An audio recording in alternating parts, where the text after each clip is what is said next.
partida ang namumuno. Hindi pre, ang gotis pa lang yun. At si KSC tapos KSC gets the 4K. KNP, Yobeb with that spray down. Oh, for him, KSA.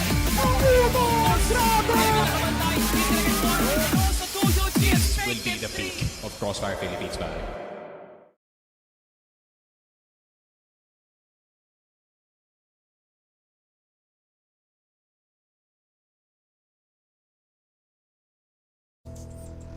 A bolder battle brews day by day and it led us to where we are now. Welcome to the 10th day of CFS Regional Finals at kami, ang inyong panel for this afternoon. Mochi and Daydom nga pala. Well, we witness what is the best of the Crossfire Philippines na laban natin ngayon dito, Dadu. Yes. Yesterday, medyo nagre-recover pa ako mula sa matches yesterday, Mochi, no? Kasi ang init ng mga labanan natin. Went all the way to 3 maps, especially in the last matchup. And Stallions and the playoffs brackets are sealed. So yung mga games natin today, it's for pure fun, it's for pure enjoyment dito. And I wouldn't expect anything else para dito sa mga teams natin, Mochi.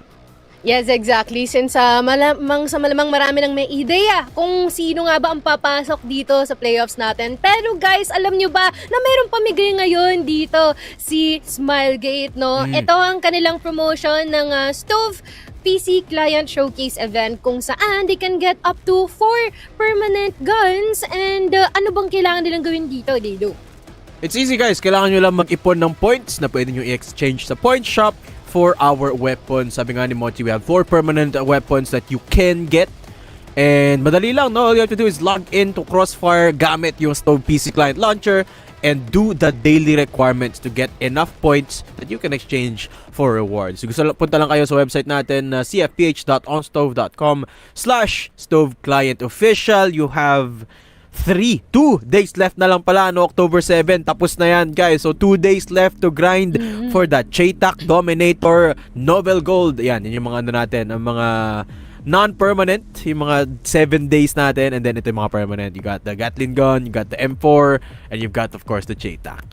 Yes, of course, no? So kung hindi pa nakakapag-migrate, this is your sign because kasabay ng pagtapos ng ating group stage attire as well as ang pagtapos o pagsimula muli ng ating playoffs and as well as itong ating promotion. So once again, guys, until 7 lang yan. So be sure to secure yourself while it lasts. So ayun nga, Daydom, no? Can you tell me about what just happened yesterday? Kasi balita ko sa'yo parang sobrang gulo later on, no? Pero let's check out muna ang ating format here kung kayo ay jump in lang or pa-tune in lang sa ating tournament wherein sa group stage natin, patapos na yan, starting from 8 teams and a round robin format. Pretty forgiving if I may say, but until it is already the last day. So kada isang serye natin will be constituting a best of 3. Pero pagdating sa playoffs is just 4 teams with a single elimination. Nandyan na yung laglagan and as well as a best of 5 wherein it's a battle of tenacity.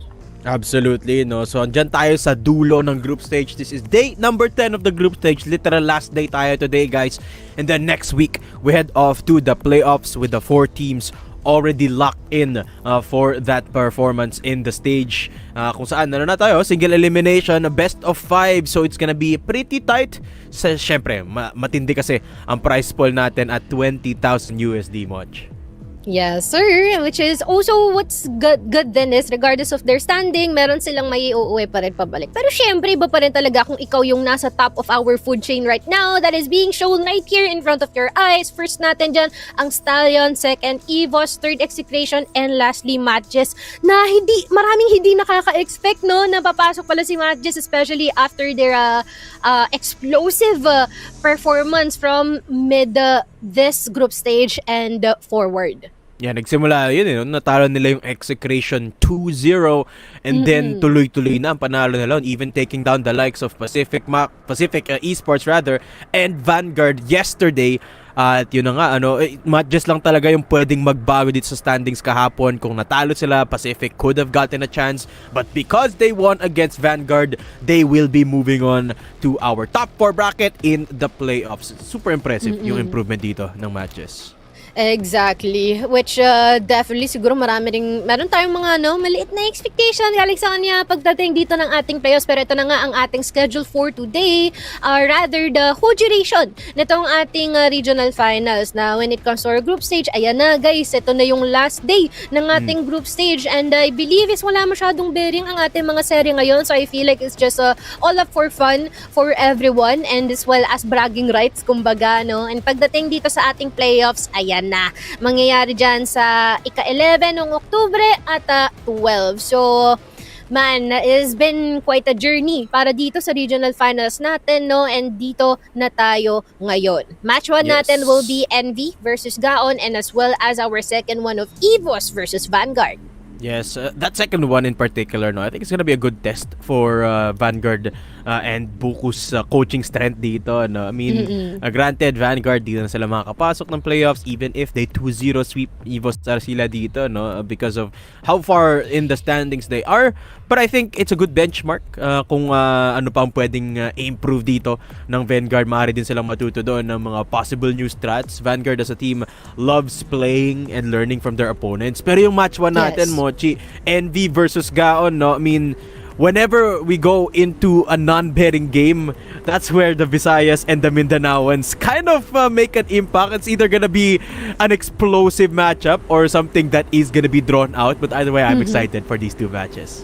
Exactly, no? Parang ano tayo dito, update check, no? Tingnan muna natin anong mangyayari dito sa ating mga teams, especially after all of the battles that they've been able to fight from the last the last weeks. Marami tayong mga laban dito na pinagsalihan ng ating mga players and ating mga teams. And I believe this is gonna be a good test for some of our players here dito sa ating day, wherein check natin kung ano na nga ba ang kanilang estado as a team, most especially kasi si EVOS ang kanilang magiging magiging salamin, no? So, it's a reflection of what's going to be their strengths and weaknesses as time goes by. Pero man, Envy and Gaon Gaming, I feel like both of these teams already know a lot from each other for quite some time already, pero parang si Gaon lang talaga yung merong mas maraming experience kasama ang isa't isa, not to mention when it comes to the reunion they currently have in their roster.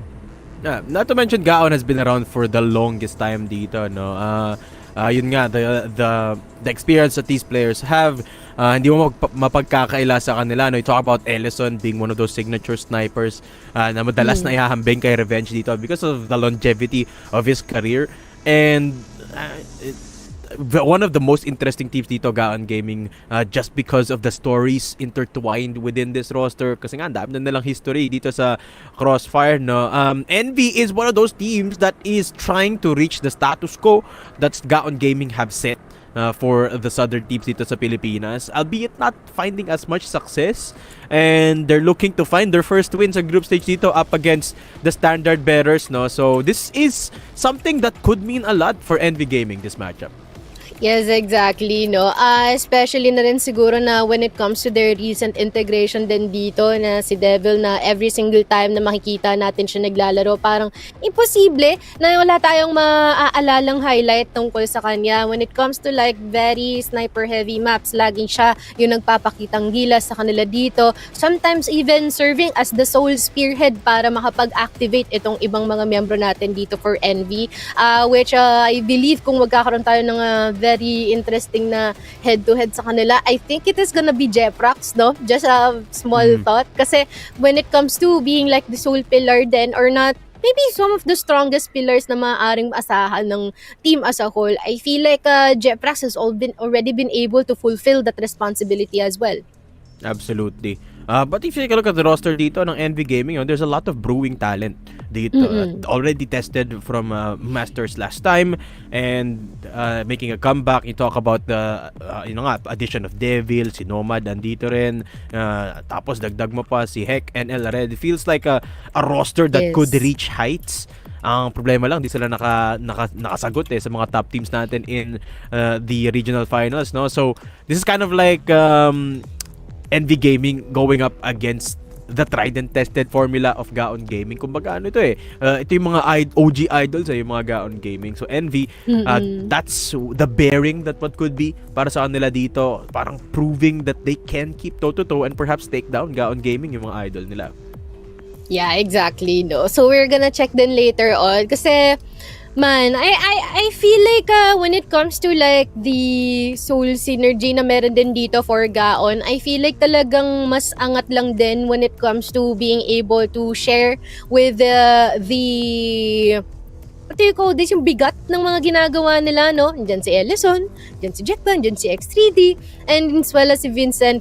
And certain times when it comes to like yung mga maps natin na mabilis yung galawan natin dito, dun sila nag-shine kasi medyo agresibo din galawan dito ng mga players natin from them. Pero with that being said, let us check out ano ang meron sa ating team stats. Ayun na nga, no, Gaon Gaming, medyo mas mababa yung standing sila after yesterday's matches. Jeprox still performing yesterday though in their matchup.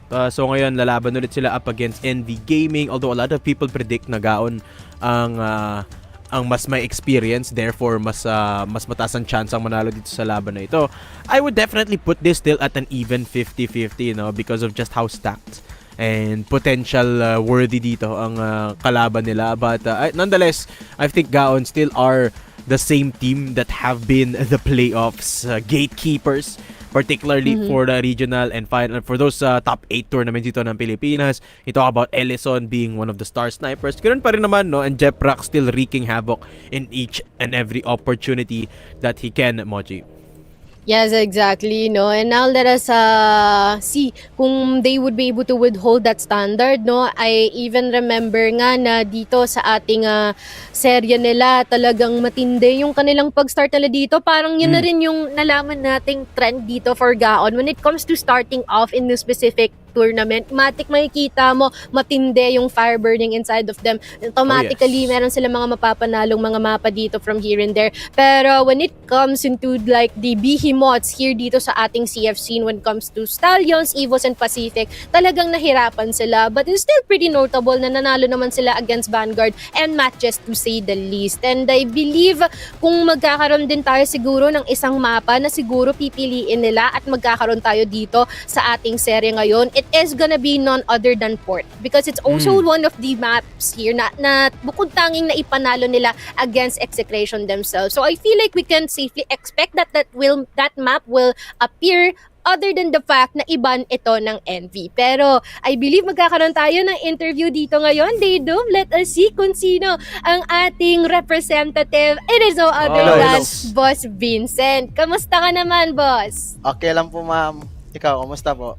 Ay, okay naman po kami. Ayan, dito, questions. Eto, Boss Vincent, simple lang ang tanong ko, no? I like the vibes. Nakangiti tayo ngayon. Parang maganda ang vibes ng Gaon Gaming. And syempre, alam naman natin, unfortunately, hindi tayo makakaabot ng playoff. So, tanong ko lang sa Gaon, ano yung plano? Like, meron na bang plano for next year ang Crossfire ng Gaon Gaming? Wala pa pong plano, sir. Okay. Ano, parang next year pa. Alright, just enjoy the ride sa ngayon, no? Yes, love that. Alright. Sige, parang since ano na lang naman to, parang fun game na lang naman kontra dito sa NV. Curious ako, ano ang mensahe nyo dito kay NV ngayon na ito na ang huling serye nyo against them? Ano? Laro lang tayo mga idol. Wala naman tayong chance, Lighthearted, kumbaga, no? Like, kasi nga, dito siguro, ikaw nang magtanong ng last messages natin para dito sa mga sumusuporta sa kanila. Sige, Boss Vincent, I'll give you the floor kung may gusto kong i-shoutout, gusto kong batiin. Now's the chance. Now's the chance to do it. Sige po, sir. Shoutout po sa mga sumusuporta dyan at sa sponsor namin, si Gaon March at si Tilaime. At sa jowa ko naman nasa malayong lugar, shoutout po. Yun! Vincent, Buff sweet naman lover. pala. Sweet lover pala si Boss Vincent. Ayun, maraming salamat, Boss Vincent. Focus na kayo dyan sa laban nyo and Thank good you, luck thank you. po. Good luck. Thank you po, sir. Paigal pa. Ayun na, light-hearted yung players natin ngayon, Daydom. Kita mo naman, smiling sila. Yeah, I love it. Love the vibes from Vincent and from Gaon Gaming. And it's nice to see. Remember, Mochi, at least I think this is the first step to recovery for Gaon. I mean, with their roster struggling a little bit ng Masters. At least now, maganda yung vibes, no? And positive looking dito yung Gaon Yes. Gaming, and you love to see that from one of our veteran teams dito in the Philippines. Yes, of course, no. Pero ngayon na napag-usapan natin si Gaon, pag-usapan natin si Envy Gaming. I'm pretty sure there's been a lot of respect coming from our veteran teams or more experienced teams dito sa ating liga, no. Especially when it comes to their potential. Some of these players been able to stem all the way from Ubek White, no. So, right now, not with their current rebranding here in Envy, we are yet to witness like a new look din sa kanila when it comes to all-out coordination and synergy. Yes, Envy, I like this team a lot, Mochi. Alam mo yan, alam mo to, I love this team. Envy, I've been supporting them kahit nung iba pa yung banner na nire-represent nila dito sa Crossfire Philippines, no. But this team, I have to say, they're kind of weird. Kasi when you face them against top-tier teams, like for example, Team Stallions, they push them to the limit. Nakapag-overtime sila up against Team Stallions, forcing almost the golden round, and they did the same thing dito sa Pacific Esports, no. They went to 3 maps, just not 3 maps but overtime sa compound dito, no, just forcing Pacific to bring out everything that they've got just to take them down. But then you put them against other teams, like for example Execration, bigla silang nag-iiba ng anyo, parang biglang nasaan yung nagpa-OT dito sa Team Stallions, no. I mean, I think this team really still has a lot of talent and potential, but severe yung consistency issue nila dito, which is the biggest issue talaga with their playstyle. Yeah, exactly. No, I feel like just by basing din dito sa nakita natin ngayon from their past matches, I feel like they are a team who are yet to research and find their true potential talaga. I mean, everyone has potential, pero when it comes to knowing their strengths and weaknesses on its own, I feel like it is good to have like a proper headspace kung saan ka lulugar when it comes to like doing your executes or some sorts of that. Kasi if you can just do their lapos, parang ballin ka na lang in all of our matches here. Parang unfortunate naman, especially when it comes to knowing and acknowledging na talented yung mga players natin dito. Especially that we can recall a lot of plays here like with the likes of Ared, Heck from the early days of our group stage, Devil specifically right now wreaking havoc amongst lots of players, currently challenging all of the snipers that we have right now, and with the rest of the bunch na talaga namang nakakapagbigay ng suporta dito sa kanilang mga kasama. I feel like they're a team that needs just a bit more analytical understanding sa sarili nila as a team and as well as sa kanilang mga kalaban. Absolutely, no. Kailangan nilang mag-build up pa ng playbook dito because they've got the tools that they need. Kulang lang talaga ng struktura ang NV Gaming dito, no. I do have to say, Devil has had a bit of a surprise impact dito sa ating regional finals, no. As you said, keeping toe-to-toe with a lot of the more experienced players dito sa regional finals. Yes, indeed. Kaya naman, no, let us hear from one of their own. It is gonna be no other than NL. Ayan, NL. Kumusta naman tayo, boss? Okay lang po, ma'am. Kayo, kumusta kayo, ma'am? Okay naman po kami. naman. Salamat Thank you po so sa much. pangangamusta. Dado. Boss NL, ako isa lang tanong ko. I'm gonna ask the same thing na tinanong ko dito sa Gaon. So, syempre, hindi na tayo makakapasok ng playoffs dito and I'm sad to say that. Pero, you are one of my favorite teams. Kaya gusto ko itanong to sa inyo, like, ano yung sunod na plano sa NV Gaming? Next year ba may mga plano na tayo para sa susunod na Crossfire Games, tournaments? Depende pa po sa next year, boss. Okay, weighing their alright. options pa dito siguro for Envy, which is definitely a fair answer. Tanong ko naman, Boss NL, since for fun na lang naman din itong ating serye for today against Gaon, ano po ang mensahe niyo po sa kanila? Good luck na lang sa amin lahat. Good luck na lang, good luck. Good luck. Alright. Okay, Alright. for- NL ito, kung may gusto ka i-shoutout, kung may gusto kang batian, kahit Bisaya, okay lang, now is your chance to do Sige. so. Shout out ako sa sponsor namin na si GR, tsaka si Henry Baxal, Lani Baxal, Sherin Wong, tsaka yung ex ni CJ, boss, si Siren. Yan lang po, at Okay. shout out sa pamilya ko. Good luck. Okay. Alright. Thank you. Ayan, maraming salamat NL, no? And good luck po sa Good inyong luck. laban ngayon kontra sa Gaon Gaming. Sige, thank you. Yun, then kita Mochi, naman na-shoutout. very... Na-shoutout pati yung ex dito. Gusto ko yun. So, ayun, para kay Boss NL. But you love to hear it, no? Ang vibes pa rin dito between our two teams, NV Gaming and Gaon talaga. Yes, of course, no? Pretty nice naman na parang nonchalant lang ni Enel, no? Parang ano lang siya, chilling like a villain lang siya dito sa ating interview rin right now. So, I'm pretty sure na when it comes to fighting it off and of course, dating dito sa ating key players, ayan, kita naman it is Devil against X3D, which is really interesting. Having that KD with 1.09 and placing 12th is not entirely bad here for X3D as well. Yes, of course. X3D has had quite the impact in the past series and the most recent series that is siya nga yung may one of the higher kills per round dito. Right next to Jeprox at silang dalawa yung naghahanap ng malaking impact dito. And Devil, the surprise performer dito sa NV Gaming, no? I mean, ultimately started this season as the 6th man pero naging kasama na siya sa main roster dito, played every single game since he was subbed in, and I think rightfully so, no? Kasi most of the time kapag nagigipit dito ang NV Gaming, si Devil ang nagrarally Siya sa talaga.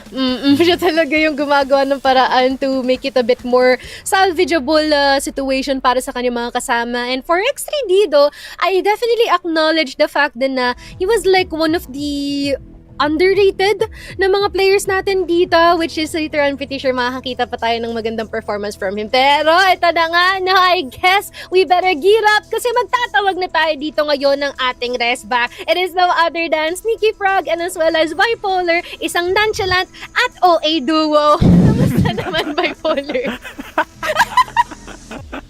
Sinimulan na, pre. Sinimulan mo na. I mean, okay naman ako, Mochi, no, na top point na akala ko naririnig pala ako ng lahat dito. But yeah, it's crazy. Nakabalik na rin sa wakas sa casting desk and it's NV Gaming versus GG. Again, formalities lang naman ang larong ito pero I just wanna say na para sa imong tanan ang larong ito. Panis. Yun, panis. Sneak. Yun nga, I'm very excited, no, para dito sa mga pwede natin tawagin siguro exhibition matches today. I think specifically para dito sa first series na to. I think yung low-key most underrated thing dito sa series na to is looking at yung Davao versus Cebu matchup actually. Yung small differences ng dalawang regions natin and makikita natin sa series na to. Okay, exactly, no? So, I'm pretty much looking forward din, no? Sa kung anong action maipapakita sa atin ng ating teams. And with that being said, ano nga ba ang kanilang sasayawang stage this time around? Here from our map, Vito, Mexico, makikita na natin na wala na agad ang port. Wow, the respect ban, no? For Gaon. And we also have the first map of Black New Widow Compound, Ankara, at mukhang Black Widow ka nga, no? Tama ka dyan, Bipolar. That's gonna be our decider. Any thoughts for this one day, Doom? Yeah. It is going to be our standard maps para dito, no? Compound. Not surprised para dito, honestly, sa NV Gaming picking up Compound, no? It is the map where they have found a little bit of success. Dito na natalo ang Pacific Esports, no? So, they have a lot of firepower sa mapang ito na I think they could maximize, especially Devil. Devil feels very comfortable in Compound. Yeah, exactly. Pretty interesting din na inilis ngayon dito yung sub-base dito ng Gaon, no? Parang no comfort for both of us. Any thoughts here, Bipolar? I mean, ito na siguro yung default maps natin every time, for any kind of thing. These set of maps works a lot. Medyo for me, gusto ko ng ibang taste pero I get it. They want to win. They still want to put some scores sa standings natin. So I think it might be a good chance for NV Gaming to go out with a 2-1. Interesting. May prediction na siya kaagad, Sneaky Frog. No na kayo. Pero yeah, I would say these are all good maps para dito sa dalawang teams natin. I feel like yun nga, Gaon didn't have a too bad of a time pagdating naman dito sa New Compound. Same goes para dito sa NV Gaming on Ankara, no? I feel like this is gonna be very dependent on yung form ng mga snipers natin. I think Loki, the Ellison versus Devil matchup, kind of exciting kung nasubaybayan niyo yung regionals. So I feel like this could be a test for both snipers para kay Devil na, how far or how high is he dito sa ranking sa snipers dito sa Pilipinas, and para kay Ellison, can he still, swing with the big dogs dito? Yeah, that's also a really good point, no? I feel like mas mai-aid tayo nitong ating sereng ito as much as it is an exhibition batch. It will give us a good idea in terms of the power rankings na meron tayo for our snipers here, both of our teams. Pero ito na ang ating pinakahihintay, our prediction. Si Bipolar naglatag na kaagad, advance mag-isip to eh. Pero sige, I'll go ahead. I will go for 2-1 NV just because of the sheer advantage and victory or triumph na nakuha nila from the map veto that we have. They do. I'm agree with you dito, Mochi. No? As I said, yung unang set natin, that's one of the only few map wins dito ng NV up against Pacific, yung compound, no? And because we got Ankara, another map that I feel like komportable din ng NV. I think we're gonna go 2-0 in favor of NV. Ooh. Gusto ko tuloy 2-1 for Gaon. Para lang maiba. Pero kasi I really do think these maps have been played more and more confident by NV Gaming. So, gagayahin ko muna dito si Mochi for now. And 2-1 for NV Gaming din ako. Wow. Sneak. Damn, I would actually go Gaon Gaming 2-1 for my prediction dito. Not gonna lie, as much as I do believe in this NV Gaming squad, feeling ko Gaon, they're gonna end yung season na to with a bang at least. Yeah. Okay, interesting. Ayan, at nailatag na natin ating mga predictions, and I feel like kanya-kanya tayong merong sari-sariling pananaw with the teams that we currently have here in our series, and I am really looking forward then with the action that is about to come up just in a bit. Once again, guys, kung kayo ay interesado na makijoin sa aming conversation, comment down below. Maaaring ma-feature kayo sa ating preview show o baka dito sa mismong broadcast na to. So be sure to put down below. Malay mo meron pa kayong makuhang insights galing dito sa aking mga kasama na si Didong, Bipolar, and as well as Sneaky Frog. Pero with that being said, tayo ay rerekta na with the action. Ano pang inaantay nyo? Casters, pasok! Ayun na nga, Sneaky. What a way to enter the casting desk. Pero everybody, andito na nga po si Ian Veneracion, pati na rin si Robin Padilla. Huwag kayong mag-alala, kami po ang bahala sa aksyon nyo for this day. But nonetheless, it's gonna be one heck of a day. Actually, Sneaky Frog, babotahan agad kita ng isang medyo mabigat na tanong dito. Kasi NV Gaming, they do have a newer squad than before, no, nung mula sila sa Team Acceptance, if I'm correct. With Nomad in, sa tingin mo ba that they could have done better? Kasi ngayon, for as far as I know, nasa pinakababa pa rin sila ng natin standings. I think so. Definitely yung the potential of this team was definitely unrealized this season na to. I've seen yung growth ng obvious core of the Acceptance / HDT roster na to, and the way that they get better every single year as we see them competing dito sa Impact. But I feel like masasabi ko na maybe going into this tournament, especially considering na Devil came in halfway dito sa tournament natin, I feel like Acceptance tuloy, NV Gaming was a bit too raw going into itong regionals, pare. And I feel like, it wasn't enough cook para sa kanila dito, no? They keep adding ingredients pero ayun nga, hindi pa naman luto yung dish at the end of the day. Yeah, that's actually right, no, Sneaky, na parang they have the components, they have the ingredients, they have the individual things that can make them into a better team. Kaso nga lang, parang kulang ng practice or kulang ng chemistry, or minsan it's all about just how long have you been playing together? So with that said, like in a tournament level, so possibly baka dun lang talaga nagkulang NV Game, because we really know binank on agad natin na si Nomad pala, kakaibang timpla to. Nakita nga rin natin na mas nakapag-focus si Aren, even when Heck was still here playing, sabi niya, ay, hindi ko na po kailangan mag-isip ng todo. I just need to aim my shots. For Gaon Gaming naman though, while we're looking at them, si Jeprax, Vincent, Ellison, still the best of the best. And nakikita nga rin naman natin na there's still a jolly good bunch, but we are now in the map of new compound. Minsan nakikita natin to a decider, pero sisimulan natin to Sneaky as our first map. And yeah, lest we forget, pare, Gaon Gaming, also one of those teams that was in that playoff contention. But we're gonna start off the game immediately. X3D, nakuha na si Ared NL with a double kill. Ellison, X3D offline dito sa laruan natin. Jackman going on forward. Nomad down immediately. A-site nakabukas na para dito sa Gaon Gaming. I mean, no dilly-dallying, wala munang smoke, Hello. wala munang flash trade-offs dito sa C2. And now it's a 2v2 nonetheless, 1 TRG, pero nasa hands pa rin yan naman ni Devil. The bomb will be planted dito sa A, so alam naman natin that this is gonna be a crucial retake. There's gonna be a player here, Vincent, close by on EA. He will be moving towards Z. Lalabaran niya agad dito si NL, pero he will peek out once again to Devil. At tumagos na nga agad yung bala dito sa katawan niya. 1v2, NL uses the USP and he gets the shot in. There's a 2 people alive still for Envy. What a retake for the GR side. Yeah, a bit too greedy para dito sa Gaon Gaming. They're actually playing yung trade game super well dito sa mapa natin. Granted, yung the B-Joust was a bit questionable para sa kanila dito, but they still came out on top in terms of the numbers. Pero Envy Gaming, yun nga, better retake para sa kanila dito. Good shots gana kay NL especially, man. 3 kills already onto this man plus 2 headshots. That's actually a good start. Ngayon, a pillar stake will be enabled by NL. Mamamatay agad siya, Vincent as well, followed by him. So 2 players down already, might be a third as Devil is feeling the blood and the wrath of these players. 3 players down now as X3D claims up house. Papasok sila ng B. There you go, X3D. Double kill already, HK in his hands. No longer a sniper pare. Nomad though. Mapapabawi siya ng dalawa dito with the EBR. Vincent down to 1 HP. Basically, Ellison, Jackpan, medyo malaki-laki pa ang kanilang buhay dito. Ellison though a bit vulnerable with the TRG in his hands. Caught immediately. USP down. Sniper down as well. Vincent low HP. If mahanap dito ni Nomad si Jackpan, this would be an opportunity for him to get this retake. Medyo mahirap yung Crossfire though. Vincent can swing for the immediate trade para dito kay Jackpan. Pero Jackpan still just hiding in the corner. Vincent spotted. Both spotted. Vincent, good timing. Teamwork with his other teammate on the site itself. Gaon Gaming, 1 round on the board para sa kanilang BL pare. Yeah, 1 for 1. And I just like how disciplined yung Gaon Gaming dun, no? They knew the advantage that they had. Pag na may namatay dito, malayong take mula doon sa EB.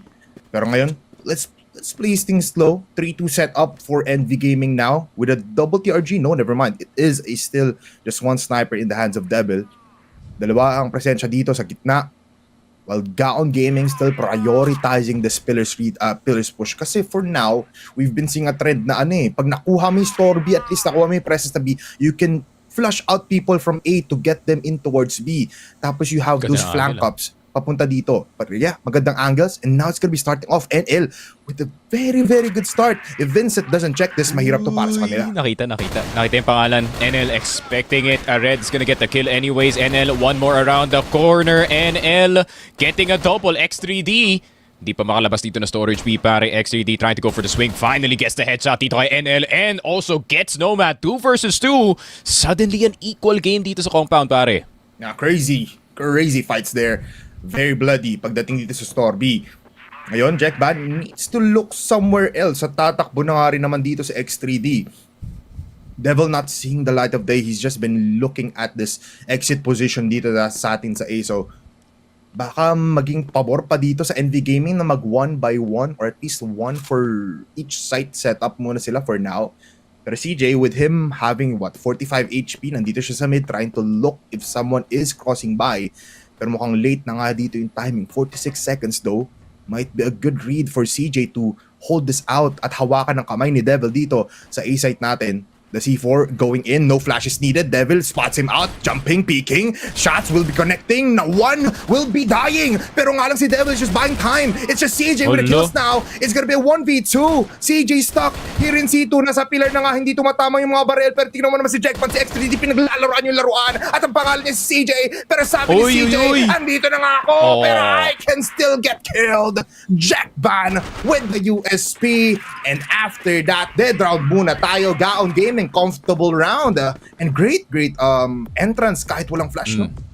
Nagmukhang scary pa yun by the tail end pare, no? I feel like yung compound changes makes yung mga 1v2s, especially dito sa A-site, look very scary pare, kasi considering na hindi na pwede i-wall bang yung pader dito sa C1, C2 at C3. So, ayun nga, no? So, it's a lot more left, right, in and out pagdating dito sa cover, pero buti na lang Gaon Gaming got that last kill. So, good start para sa kanilang BL side. I've noticed dito sa compound that there's been a bit of a shift pagdating sa sides. Ayun nga, I feel like slowly na-realize na ng mga players dito sa regionals that, you know, it's a lot more comfortable to play dito sa BL side. CB is a lot more easier to take pagdating dito sa BL side. So, I feel like new compound is definitely gonna have, you know, maybe a new identity going into next year, pare. Kasi, you know, feeling ko this map is more BL-sided than we think. Yeah, I actually agree with you on that, Sneaky, no? Kasi parang once you're on the GR side, ang dali lang ma-infiltrate ng mid din as well. Yung paglaki lang ng sides natin dito sa mapang to, naging mas pabor sa BL side, especially on B. Just because the fights are bigger, mas makakakuha ka ng mas magandang angles towards these areas. And yeah, possibly ito yung maging... Kasi last time, if I can recall, sa Masters natin, naging staple map yung Eagle Eye kasi pinaprioritize na yun ng new teams, di ba? Baka ito na yung parang new gen of maps na pa-prioritize na i-focus ng ating mga players. And you might be right. Baka mas marami tayong teams na makita na kunin ito sa map pool nila. Pero good shots, Devil, hindi pa masyado nakakuha ng mga, alam mo yun, intense play. Pero Gaon Gaming, sobrang ganda ng laro nila right now. Meanwhile, New Mexico, hey guys. Hey. Hey. Nasa ilalim ng tubig. Pick me up, please. Pick me up. I'm a good map, I swear. It isn't. Ayun nga. I feel like New Compound, I feel like I've had some conversations with yung mga ibang teams about New Compound actually, how I feel like it's more fun to play. Definitely positive yung naging player at least yung player feedback pagdating sa New Compound kasi yung pinakamalaking problema ng old compound was yun nga, it was a bit too GR-sided. B, it was very very hard to take, especially yung front side ng storage, no, na iniba na nga na Smilegate, nilagyan na ng kahon, and yun nga, no, that's why B side is a bit harder to defend. Nakita natin for the entirety of regionals actually. I mean, even the best players, Aiden, Justin, sino ba malalagay doon? Si Ared, Nomad, I mean, you can name any rifler, nalagay mo sila sa position na yun on the front of Store B. It's near impossible to hold, pare, unless you get a lucky timing. Yeah. And tsaka parang iniisip tuloy ng mga players right now na pagdating sa new compound, kailangan mo i-prioritize yung player count mo as much as the map control. Kasi tulad nga na sinabi mo, there's not really a lot of great things for you to defend. So you have that player count na kailangan mo palagi isipin. If you're already down by 2, you're forced towards a big retake na sige, antayin na lang muna natin sila sa side kung saan nga ba sila pupunta.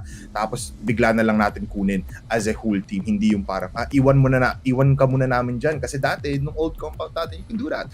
But now, nonetheless, it's still a great map for these teams. I'm actually surprised na wala tayong masyadong mid-aggressions for both teams kasi if you're looking at other teams ngayon sa regional finals natin, you have EVOS, you have Execration, you have even Stallions. Yung mga top tier teams natin, they prioritize mid and just put one player for each of the sides kapag sila yung nasa GR and even on BL side. Pero for these teams right now, like NV Gaming, Gaon, palagi silang 4-man push. I wonder why, Sticky. Yeah, it's different takes, and I feel like itong Gaon, they really want to take CB as fast as possible. Pero with this mid-aggression, galing dito sa NV, no, they're gonna have to go a different direction unless there's someone in that CB, and CJ recognizing na Gaon is gonna be a bit desperate para kumuha ng mid-control. Yun nga, with a bit of timing, he does get a pick dito kay Ellison, pare. Yung sniper pa ng Gaon, yun nawala. Yun nga, parang hirap tuloy ito kunin yung B natin for Gaon Gaming. Without that long-range attack na pinoprovide ni Ellison, mas mahirapan nga lang sila. They do know na nandito pa rin naman si CJ, so very wary sila. Pero this provides a line of sight na hindi naakala ni Vincent. Headshot para sa kanya. Jeprax trying to get a trade-off. Yes, he can. Hindi pa gumagalaw si CJ, so medyo naging lasso na siya. Now he picks up. Instant headshot onto one. Jeprax playing with fire pero sends out Jackvan to be the man to eat the bullets. Jumping shot mula dito kay Jackvan to kill him off. A 2v3 situation kung saan ang buong NV Gaming iniipit dito sa pillars and store B position ang GG. Ayun nga, 2 versus 3 Gaon Gaming. Now, not so favored in terms of the numbers dito, pare. They're gonna have to navigate themselves the way out of LB.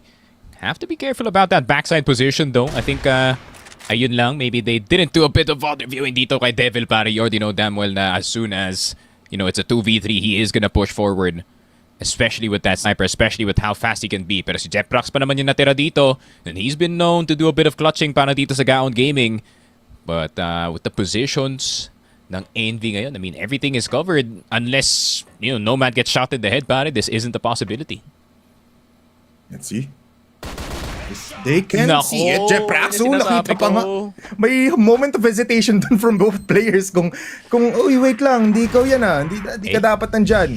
So ngayon, it's gonna be easier for Jeff Prax now. He still has a grenade, he still has some utilities, but he decides not to use it as the timing might really not be in his favor. Here comes the grenade, here comes the pistol shots. Devil will enter with the USP. Double TRG nga pala ang gamit dito ng Envy, so they will be using the pistols instead. 20 seconds in a dream. Jeff Prax ngayon, ginulata at binugahan na dito ni NL. Envy Gaming win another round. Yeah, I like the respect though. I think they know yung capabilities of the HK417, no? Especially sa kamay dito ni Jeprax, pare. So, straight up double peek. Jeprax out in the open, pare. Obviously wanting to get the immediate pick off and back off. Pero, ayun lang. Paano pa kaya pagsabay nag-push yung kalaban? 2-2 Envy Gaming. Good start, pero yun lang. A good start as well para sa Gaon going into round number 5. CJ out of the question. Wala nang control sa CB itong Envy Gaming. So how do they navigate this defense, pare? I mean, dalawa na agad yung out of commission dito for Envy, no? So, parang yung defense nila, I mean, they have to make it even more solid just by being a little bit more passive. Parang they're putting up a lot of players without any trade-offs right now. I mean, big risk comes with big rewards, but right now, mas nagiging more of a disadvantage yun for Envy Gaming. 5-man strong, moving towards B right now. Dito for Gaon Gaming, si Ared. Sobrang ganda ng baril niya at sobrang ganda na rin tutok dito ni Ared. Can he hit the shots right now? One will be dead. Instant agad ditong isa. Will there be a second? Wala. X3D claims his life. A 2v4 kung saan ito na ang simula ng mahirap na pag-opensa ng buong Envy Gaming. Putting some shots in. Their shots will be traded off as well. X3D, second kill para sa kanya. Jeff, ayaw na magantay. Huwag na natin yung planta yung bomba. Paplantahan ko na lang ng bala ang ulo dito ng Envy. Yeah, 3-2. I mean, mas nakikita mo talaga yung pagka-remove ni CJ, no, from that CB position. Obviously, Gaon Gaming now getting more control dito sa LB, just allowed to run straight in a red. Obviously, in an aggressive angle, wanting to back off immediately again. Kaso yun lang, with the 4-man push, with the pure teamwork galing dito sa Gaon Gaming, they just sweep this B-side, pare. Oh, what a already, an action-packed game. Actually, I'm seeing a lot of alam mo yun, parang iba-ibang strat. Hindi kasi sila nag-one-man, one-man strat every time. So, you have to realize din na if you're the GR side, you have to be adapting every time. Pero, for Envy Games, sabi nila, gawin lang natin muna dito, 3-2 setup natin. Let's make it simple. Tapos adjust as the time goes by. 6th round na natin to, so they still have, 3 rounds left for them to do something of a miracle. Smokes will be there. Providing attention, providing decoys now. X3D on B. Ito na ang instant plays mula kay CJ. Gets one, jumps up, jumps down, gets two. Oh, that's Nomad as well. Nandun na nga sila pero naubos bigla dito. Ang buong Gaon Gaming, sabi ni Ellison, wait lang guys, alam kong late ako pero nandito pa naman yung mga armas ko. At TRG in hand, the USP are red, pushing from Z. Devil nasa taas, 33 seconds. Ellison, one shot and Devil falls down and still hits the TRG shot on Ellison. Grabe, I mean, Devil with the balls of steel, no? In a 1 versus 1 low HP, banks it all on a crouching quickscope, pare. Grabe ka na, Devil. 3-3 Envy. I mean, this is what we talk about, pare. It might not be squeaky clean para dito sa Envy, no? But there's individuals that can step up to the plate, kagaya nga dito ni Devil. And Envy tying the game up now. Momentum is now on neither side, pare. Honestly, pantay lang yung labanan natin. Yeah. I mean, this is what we expected nonetheless for these two teams. So, a 3-3 scoreline is actually not surprising, but it is kind of good, which means more rounds for us to enjoy. Exhibition match natin to, sabi ni Sneaky. So, I want the best and fullest of it. Oh, my spring out to the smoke! CJ as well! Sabi niya bumaril kasi, babaril na lang din ako. And instantly, namatay dito si Jetbat. There we go. Good mid defense para dito sa Envy. Nomad still hanging around dito sa may EA position natin. Smoke's gonna go through. Having to be careful about itong tower natin. Pero CJ winantap na lang dito si Ellison. Jeprax is offline as well. X3D na lang natitira. Storage is where he might just lie for now for the next minute and 19, pare. And Gaon Gaming suddenly the momentum shifts back in the way dito ng Envy, pare.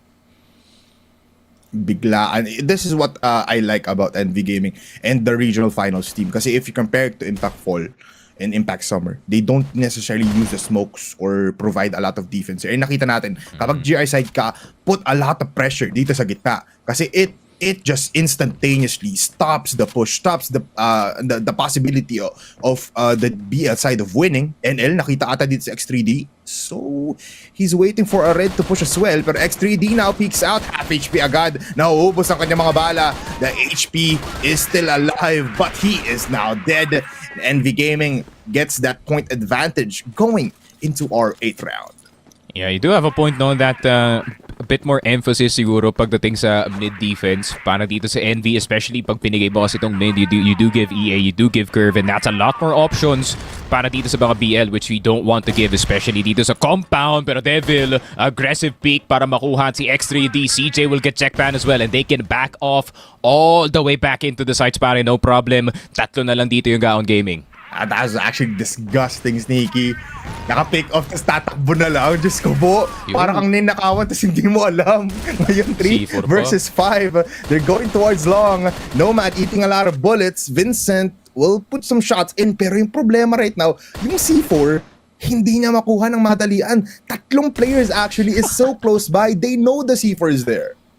Yeah, NL as well playing yung anti-flash, making sure that this C4 is gonna be safe. A red, out of commission. Curve is gonna be not a worry para dito sa Gaon Gaming for now. Pero Devil from the behind. Yun nga, kinuha na dito C4. Vincent with the drive-by kay Nomad, and he gets away just in time. What is this game of tag that we are playing dito sa Store A? And Jeprox goes down. NL inside of the smoke. And it's a 3 versus 2. But somehow the C4 gets recovered, pare. How? Nalikuran ni Jeprox, pero siya pa rin yung namatay. May mabilisang drive-by, tas alis agad dito mula sa Gaon Gaming. And ngayon, sabi ni Ellison, sige, iwan mo ako dito, brother, pumunta ka ng B. Magplanta ka doon, mas madali kumuha ng site doon. Because a lot of pressure has been made here, Devil. Seeing Vincent, kaso nga lang, kapag buhay pa si Devil, he can still peek out. It's a good Ngayon, bit, Vincent needs to go back. Kaso nga lang, CJ is close by. And he gets killed. Envy Gaming with a great defense. Yun lang, Vincent maybe getting a bit too complacent, no, na nasa A-side pa yung mga players natin. But judging from the pre-aim, pare, he definitely got surprised. 5-3, Envy. Kagaya nga sinabi ko kanina, man, the momentum shift ever since that win at 3-2. Now Envy having to control dito sa GR side. Gaon Gaming, a lot less opportunities dito sa mapa. And an interesting defense galing dito sa Envy actually. 4 stacking itong B side. I think eventually there's gonna be a crossfire sa mid. But Gaon opting in for the B split potentially, pare. Pero NL caught within the thin part of the smoke from that tower position. I mean, it was a good read, no? A good read, no? Na ilagay natin dito lahat ng mga players natin. Kaso nga lang sabi dito ng GGU, let's slow things down. Wag natin hayaan na pumasok lang tayo ng ganun-ganun. Kasi for the first time, nakuha nila yung Store B ng libreng-libre. They were expecting na at least 2 players, si Devil or even CJ was there still just like last time. Pero ngayon, it's a different ball game. They go towards A and exit as well.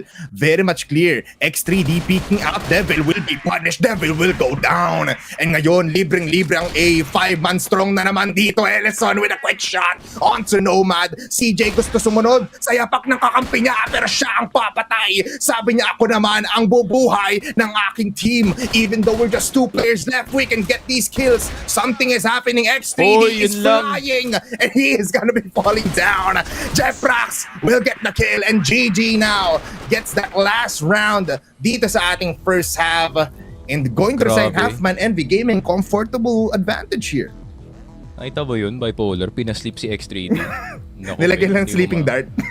Na-stun. Nilagyan ng sleeping dart. Ano ba, nag-ult yung si... Sige, sabi mo. Sige. Sige. Na-implosion. Na-implosion. Na-implosion, there we go. Yun lang. Na-possess siya, hindi siya makagalaw at that time Yeah. Yun lang. No BKB for the Mans, unfortunately. Pero Yes, Gaon Gaming, I mean, it's still doable, honestly, para sa kanila dito. I mean, Envy granted, no, nasa kanila yung momentum, especially from that GR side. BL nila is actually gonna be looking very, very scary. Kasi, ayun nga, no, with all the momentum that they have, especially tumatama na dito si Ared, I mean, CJ is hitting, Nomad's hitting, so it's gonna be a very scary front line to go up against. Pero Gaon Gaming, I feel like the slow pick-off game would definitely benefit itong Gaon, no? Granted, pwede pa sila maging a bit aggressive dito sa mapa na to for the sake of picks. But then, ayun nga, no, after those picks, man, you're gonna have to run straight back to those sites, pare. Similar sa ginagawa dito ng Envy, actually. Yeah, nakita nga rin natin yun. That also happened, I think, in the 5th round. I forgot actual round. Pero, yeah, I do believe na kailangan din nila dito muna like play for like individual picks. Tapos after that, just keep the numbers down. Palaging kailangan lang palagi na mas angat dito ang players ng Gaon Gaming. After that, saka sila makakapasok ng site ng mas onti yung repercussions. Kasi looking at NV Gaming kanina, sobrang ganda ng defense nila. Pero when we switch the sides though, ibang kwento na nga talaga yon. So if Gaon Gaming really does want to win, every round from this point on, kailangan nila makuha ng individual picks. At least go for like a 2-1-2 setup. Just one player in mid, tapos dalawa on store A, store B. Para at least meron trade-offs. Para ma-dwindle down lang talaga yung numbers. But for players right now, Jeprax and as well as si X3D actually playing a lot well dito sa Gaon game. There you go. Fiend grip pala yung tamang term. But, ayun nga, I mean, Gaon Gaming kasi sa GR side, you know? I mean, I feel like if Ellison starts popping off, even by a slight margin, pare, feeling ko, yun nga, Gaon Gaming can definitely get back into this game. Alam mo naman how good of a anchor itong si Vincent and itong si Jackman is. And ayun nga, no, the guy in the middle para dito sa Gaon Gaming, I feel like he's gonna be the most important piece of this entire defense, pare, kasi he's gonna be the constant moving piece para sa team niya. Jeff Prax gonna try to see if he can, you know, gain a pick or maybe try to make an aggressive play, try to get some map control. Pero titignan natin, Gaon Gaming now on their GR side. NV aatake naman this time. NL umaatake na nga dito sa B side. Vincent instantly down. Ellison spotted, hindi na siya makakross. NL relentless with the entry dito papasok ng B side. Jackpan finally putting a stop to the NL train going into B. Pero NV mapapatigil pa nga dito. 2 flashes later and it's a B skirmish, pare. Kadiri yung ginawa ni NL dun, man. Dire-diretso, walang tigil, tapos headshots onto 2. This guy, I like seeing him play. I want more of the NL action. Ngayon, dito sa gitna, Devil, nakakatikim, nakakaamoy. Yung X3D, si Sid, namatay na nga dito. Pero look at this, Prax tatalon, papatay din naman onto a red. And now Jack Ban finds Devil. Caught lacking, CJ with the trade. Everything is happening all across the board. Mula dito sa A hanggang B, mula Luzon hanggang Visayas, Mindanao. Everyone is getting the kills that they want. Everyone is getting the action. Pero ang huling mananaig, Envy, and you can see them, man. Ang saya right now ng squad na ito. Grabe, man. You can feel the sigh of relief, especially pagdating sa BL side sa mapa na to, no? Winning close rounds is, ayun nga, just like I said, a sigh of relief, pare. It is very, very tough. I mean, compound the map with a whole lot of cover. So 1v1s do feel kind of daunting in this one. But back to the 5v5, pare. Vincent, Jackpan, same exact positions na pinag-uusapan natin kanina dito sa storage. Jackpan struggling to get out. Hindi na siya makakalabas dito. But the amount of distraction he's doing is allowing this CA control na makuha dito ng Gaon Gaming. Jeprax really deep in. Jackpan looking to fight. Vincent will get Nomad, pero mamamatay na rin dito si Jackpan. Ared looking for this position. Vincent goes down. Big kills galing kay Ared. And can he get B-side control? X3D from behind. Makukuha dito si Devil. Key pick, but in a 2 versus 2, pare, Ellison buhay na buhay pa. You're gonna have to hit these next 2 shots, pare. Yeah, I mean, ang ganda rin talaga ng position dito ngayon ng ating Gaon Gaming. So, Envy respecting Ellison right now and his TRG. They decide not to do it. They don't have a lot of utilities left. So sa mid na lang sila atake. Mas simple. Mas naked in terms of shots. The grenades will not connect. Medyo naging parang decoy flash muna yon for Ellison. Ared here in Z. Going towards the GR spawn. Just uses a smoke to divide some attention. Trying to pull out every inch of Ellison right now. Dito sa second floor. CJ binabaril. Respetuhin din naman ni Ellison pero he's just waiting for X3D to connect. Ngayon, they will both be here sa EACJ. Shots first will hit. Pangalawa, hindi tatama pero kasama pa rin si Ellison playing left and right. And now he is the center of attraction. Getting him off. Pinagbabarela. 7 rounds for Envy. 7-4 Envy. Yun nga, ever since that momentum shift, pare, feeling ko hindi na nila binitawan yung Manobela dito. And Envy looking to see if they can gain another one. Fast take in towards LB. Mid-control nasa kanila rin. Gaon Gaming now stacking 3 players in the B side, but is it gonna matter? A red will get Vincent. Jackpam napapatakbo dito. Pabalik ng loob ng Storby. Pero naandito lang siya, looking for the timing, but he doesn't find it. It's only 2 players left, only one. The Devil takes X3D. Jeprax na lang. Aray para dito sa Gaon Gaming. Jeprax spotted, and that is the 8th para sa Envy. What was that? Anong Man, it's a... Bahal kasi sabihin yung word pero cluster chuck siya, man. Cluster chuck siya yung nangyayaring labanan natin dito. Kasi everywhere there is a battle and everywhere there is a trade-off that is happening. Pero the shots mula dito sa NB1, Devil, alam mo, pixel shots every time. Tapos si Ared on the other side, hindi ko ma-process. First game pa lang natin to, Sneaky. Yeah, it's only the first game, pare. I didn't expect siguro yung momentum shift galing dito sa NV na tuloy-tuloy na yung kanilang pagkapanalo dito sa laruan natin, but I can see why. I feel like time and time again yung setups dito ng Gaon, especially when it comes to that B side, I feel like a lot of teams are really starting to misunderstand how to defend itong B side, specifically itong storage B, pare. I mean, putting through 3 players in that position, fully knowing na mas maganda na slightly yung timing dito ng mga BL is a very risky move. Definitely can work super well, pero knowing kasing NV and their every round committing 3 players in this LB para makuha lang talaga. I mean, you gotta know this kung ano yung Gaon Gaming, and you gotta adjust slowly. And I feel like directly putting 3 players in a bad position, fully knowing na wala pa kayong CB control, it's a rough spot that you're putting yourself in kung kayo yung Gaon Gaming, man. I mean, I can see what they want to achieve. They want to push out the players before they even come in. So in that sense, it can work. Pero ngayon kasi they're just getting picked one by one for Envy, so it's not really the best situations. With just 2 points left for Envy Gaming here, kailangan nila i-up yung ante natin, na kailangan nila pigilan or at least make it even more closer than before yung rounds natin.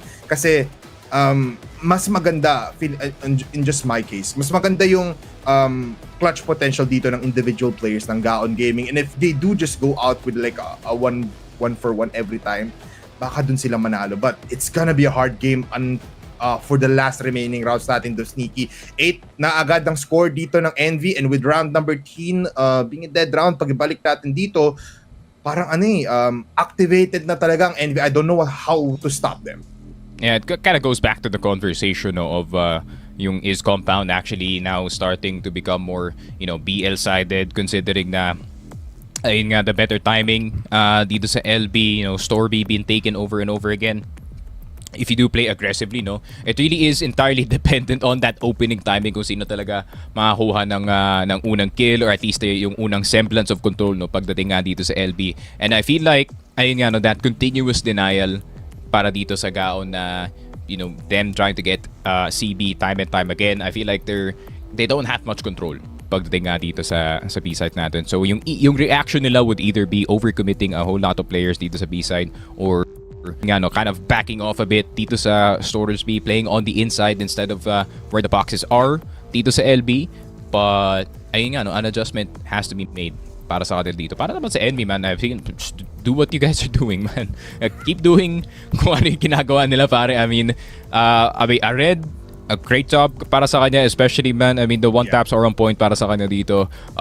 Devil is doing his thing, getting the aggressive pickups, and especially I feel like Devil is most dangerous pagdating nga dito sa PL side. Kasi, ayun nga, naturally, he's a very aggressive sniper. So, with him, especially kasama na dito si Red, kasama na dito si CJ, it's kind of like a triple entry. For some reason, may kasamang sniper na isa, and it works every single time, works most of the time para dito sa ND game. Yeah, tsaka it's very scary kapag nasa BL side dito si Devil just because of the multiple angles nga na pro-provide ng new compound, especially with some backup na sinabi mo nga dito. Hindi lang sila parang isang unit eh. They're a whole tank na nasa isang battlefield na you cannot destroy just because you have a rifle. So ito yung binibigay na presensya ng NV Gaming. But for Gaon, I like how nire-respect pa din ng NV Gaming dito once Ellison is still alive. Once Jackban is still there, may 1 point pa nga tayo dito na Jackban was not getting killed for like an entire 1 minute dito sa Store B. And it was just him alone. Ganon katakot ang NV Gaming in some situations natin dito. You can see that they know na kung sino nga, once katapat na namin to, we need to look on the opposite side tapos tignan natin kung pwede nga ba gumana yun. But I like as well dito yung laruan ni X3D man. X3D is also just hitting the shots every time, going for multi-kills, and even the smoke plays of Gaon Gaming when they were on the GR side. Ngayon, when they are on the GR side. So ngayon, let's see. I just need more presence mula on this mid area ulit kasi guys, kung hindi nyo na-realize na BL-sided ng new compound, flash news, kailangan nyo ng mid-presence every time. Kung hindi tao yan, magbato kayo ng utilities. Yeah, and I feel like it's not like old compound na pwede ka nang mag-back off all the way. Pwede ka nang mag-back off all the way sa spawn, back off all the way dito sa RS room and try and see if you can defend it from there, from players entering itong EA at curve. That's not really the way to play itong bagong compound kasi yun nga, tower doesn't have as much access as it did back in the day, and obviously pagdating dito sa EA, it's a lot more easier to take para sa mga BLs considering yun nga, hindi na pwede i-wallbang yung C1, C2 at C3, so there's a lot more cover to work with dito sa mapa na to. And unfortunately para dito sa Gaon, they're gonna have to get a bit creative pare on how they're gonna beat itong NV kasi I feel like yung kanilang standard way of playing itong compound is it's a bit outdated pare. Yeah, yun nga, siguro nasanay lang din sila. I was actually looking kung marami na nga bang maps dito ang Gaon Gaming on new compound, and looking at it, parang very not that much for Gaon Gaming. So baka dahil doon they're just realizing na ganito pala yung mga dapat natin gawin. Pero let's look at some of our comment section dito. A big shoutout to kay Boss D. Boss D, kamusta ka na? Sabi niya dito, have fun po sa mga team. Sana walang mag-fight. Flash news ulit sa'yo, Boss D. May nagfa-fight na po. Anong thoughts mo dyan, Sneaky? I mean, for sure, someone is definitely fighting in the server pare, but I feel like there's more fight hopefully soon pare. Hopefully soon. I mean, going back to our thinking process kanina, na Gaon Gaming actually looking at it, isang beses lang sila na I think they played like 3 maps of new compound. Looking at the statistics, please do correct me if I'm wrong, parang 1 out of 2 lang, yung 1 out of 3 lang yung napanalo nila. So that is actually pretty bad in terms of statistics. Pero statistics dito, isang headshot agad kay Vincent, pangalawang barrel dito kay Japan, pangatlong mamamatay for NV Gaming, at nabuhay bigla ang GG.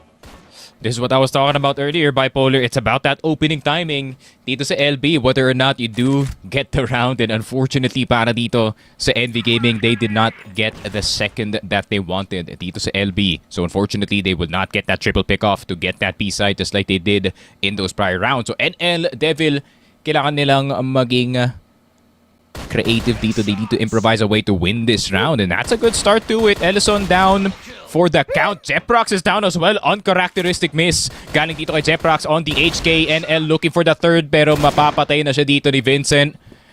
It's a 3 versus 1. The Devil versus the 3 players dito ng Gaon Gaming. Devil, I mean, time and time again, he has clutched, and one of the few players that wields the Colt on the TRG loadout na meron sa dito pare. Brave option actually. I mean, it's one tap headshot pare, but ayun nga, it ain't no USB. Ngayon ko lang na-realize, Vincent! It's a Colt. Kaso Vincent, Why are you running? Hinahabol siya! Oh, Devil, why are you missing? Ayun lang. What? What was that? Ano? Dead round. We're gonna need a dead round for that one, pare, in order to, ayun nga. Process what just happened. A lot of things are happening, Sneaky. From round number 1 pa lang, nagulat na tayo sa mga ginagawa dito na NV Gaming, Gaon. Tapos ngayon, ganito rin yung pinapakita natin dito. It was a questionable one mula kay Vincent, tapos biglang nag-miss si Devil out of nowhere.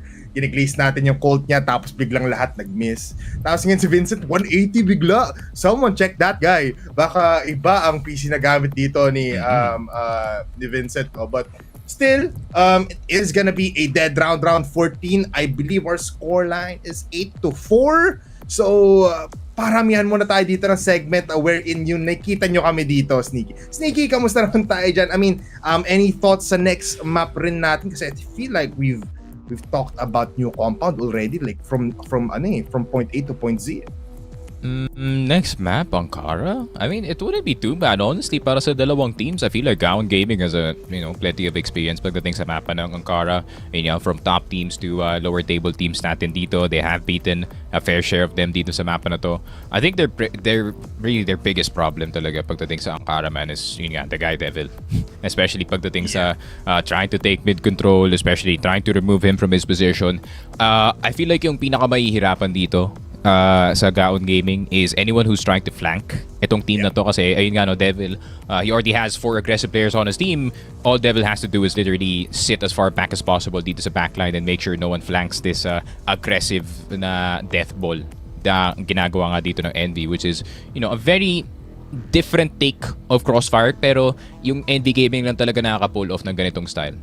Yeah, I like how you point that out as well, Sneaky, kasi nakikita rin natin dito, Gaon Gaming can't really push out of CA from Store A, Store B. Hindi natin sila nakikita yun kasi kanina nagagawa yun ng NV Gaming and without repercussions, to a point nga na there was 3 rounds na tinake dito ng buong Gaon Gaming yung pillars na stuck sila doon for like entire 2 minutes, and it provided the players from A site to move around the map. Nakuha nila yung mid and even the BL spawn. So ganon kaganda yung mga ganon kabigat yung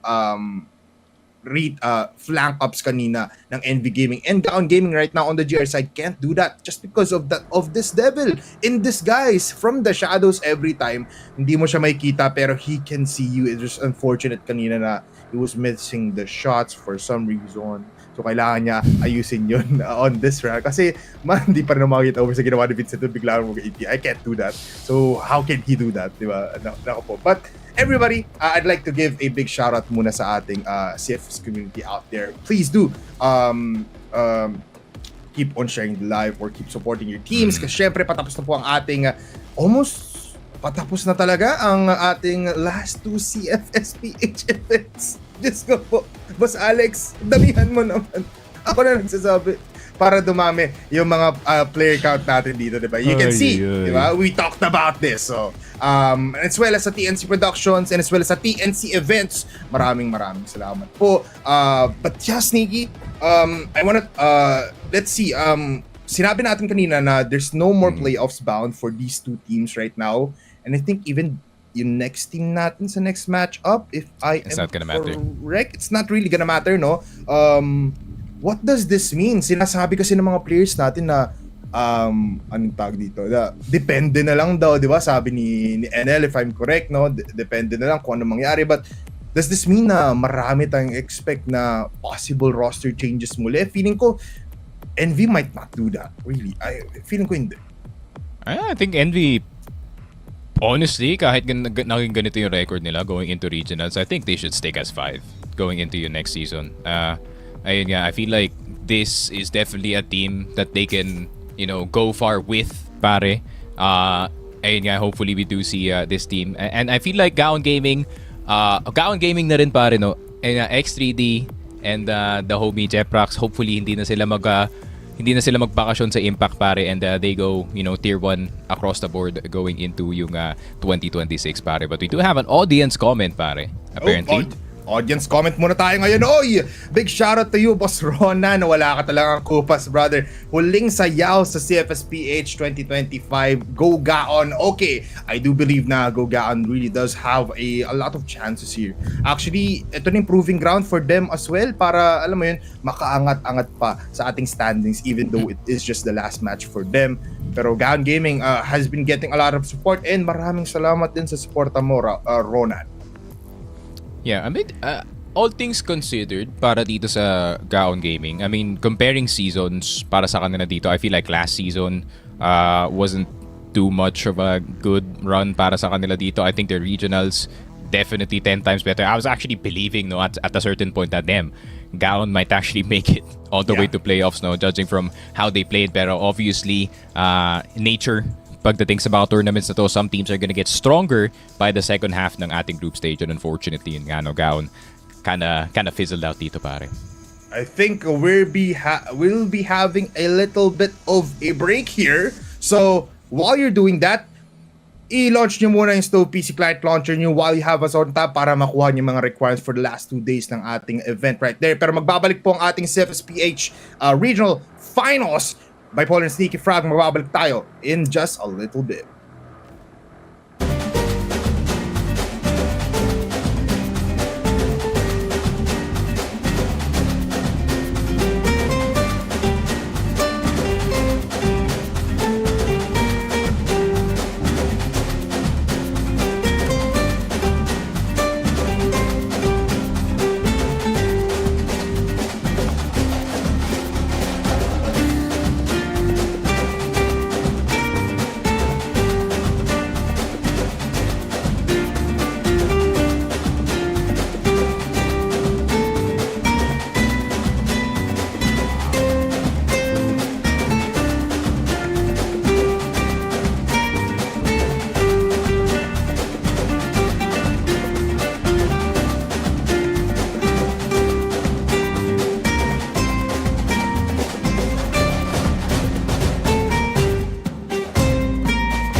At si KSC tapos KSC gets the 4K. KNP, Yobe with that spray down. Oh! KSC.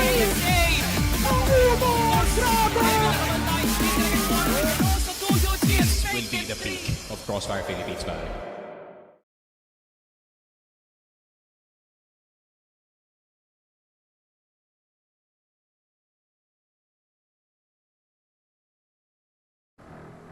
And we are back, everybody, here on the CFS PH Regional Finals. Naglalaban pa din at nagbabaga ang bakbakan ng Gaon Gaming and as well as ng NV Gaming. Kami pa rin ang inyong casters, Bipolar and Sneaky Frag. Hindi nyo muna makita sila Mochi and as well as si Dedong kasi nag-aaral sila ng mabuti for our playoffs next week. Sneaky, kamusta tayo dyan? Sabi naman, you act like they're gonna be gone for the entire day. Pero, yun nga. We're still ongoing dito sa laruan natin. New compound is is the map 8 and 5. I think is the score at the moment with Gaon Gaming getting around prior to the DR. So NV Gaming still having to handle dito sa laruan natin. Only 2 points needed to get this over the hump and get that score up to 1-0 dito sa kanilang mga mapa. Pero XCD, NL, Nomad interacting at the start of the round. Jackban namatay na rin. Instantly 2 players down para sa Gaon Gaming. Their mid defense maybe getting a bit too aggressive. And Curve matadamay pa rin. Mukhang hindi. Vincent will get Nomad in return. NL, bit of an entry on that A side. Ellison could get caught potentially. Pero alam ni Ellison na pwede may tao na nasa loob but doesn't get NL. The entries are still going para dito kay Nikong, pare. Oh my goodness, Jeprax, kailangan na kumonekta dito kay Vincent. Si Devil nasa likuran lang. The timing might be good for Envy. NL with the kill. Jeprax spray down onto a red. Lilipat siya dito. Second floor will be infiltrated. Pero Devil ngayon, oy! Kills off Jeprax. Devil with a jump shot.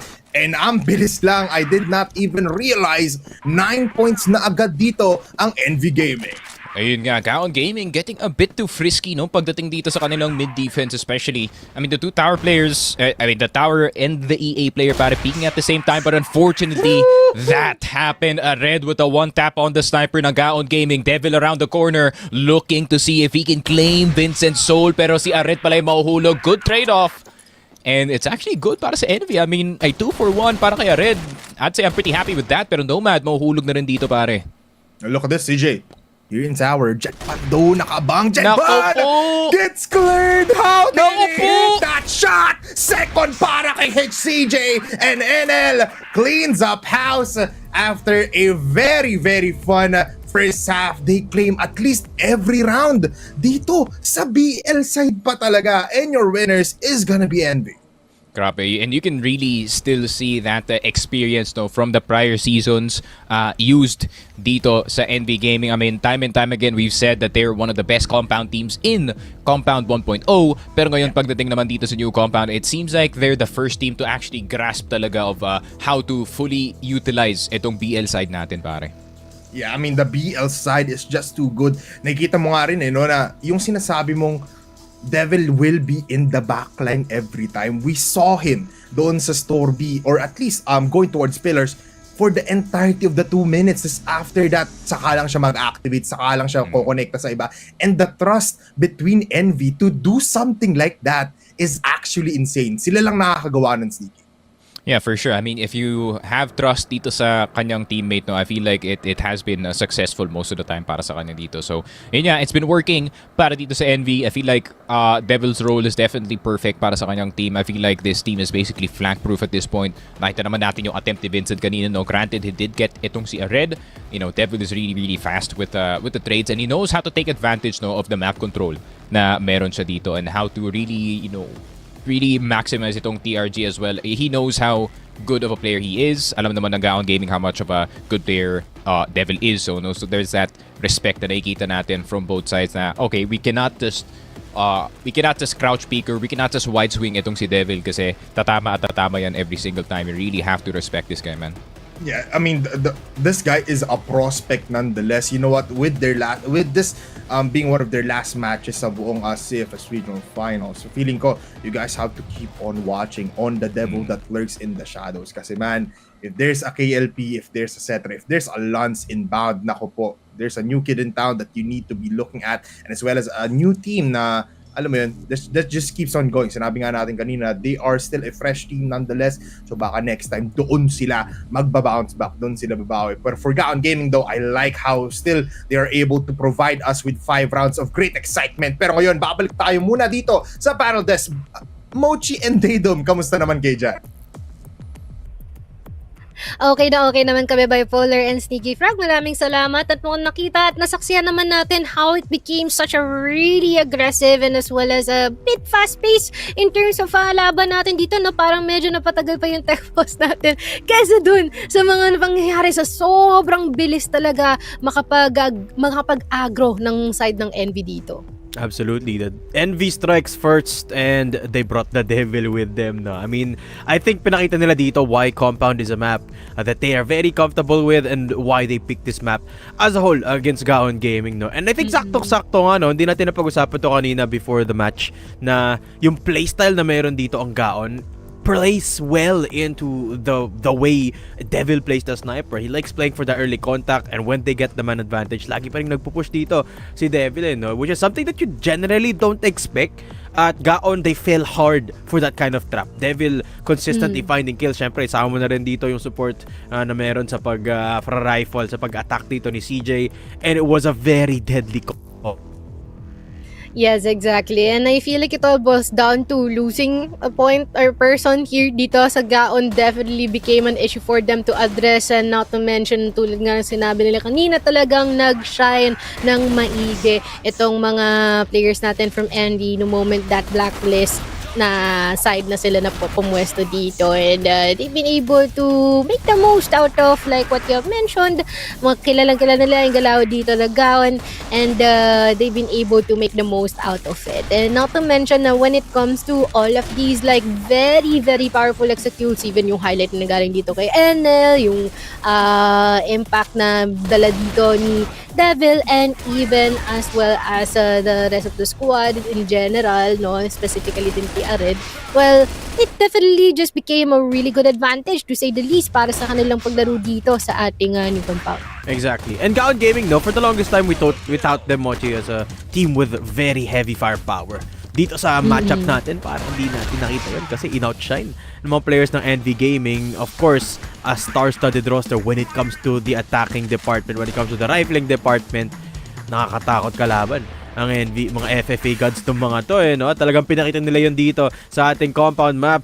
And yun na nga, sa ating set summary, kitang-kita naman ang impact dito ni Devil, but more importantly, Moch, CJ with a 1.33 kill per round ratio. Oh my goodness. That is insane, no? 2.00 KD, definitely been able to show na pagkakailangan nyo ako, sabihin nyo lang at pupunta ako para dito for CJ, no? And here for Gaon Gaming, valiant effort na inilapagdan ni Jack Ban, definitely been able to try to pick up the pieces despite of the crumbling executes na nanggagaling dito kay Gaon Gaming. And not to mention that I feel like Envy Gaming talagang nasemento o naipakita nila na talagang malaki ang makukuha nilang advantage when it comes to playing the map of New Compound, because talagang gamay nila yung galawan dito, and it fits so well with the Devil's movement, and as well as na rin yung support na may offer ni CJ dito sa kanilang mga individual positions. Pero sino nga ba ang set MVP? Abay, wala nang iba kundi si CJ.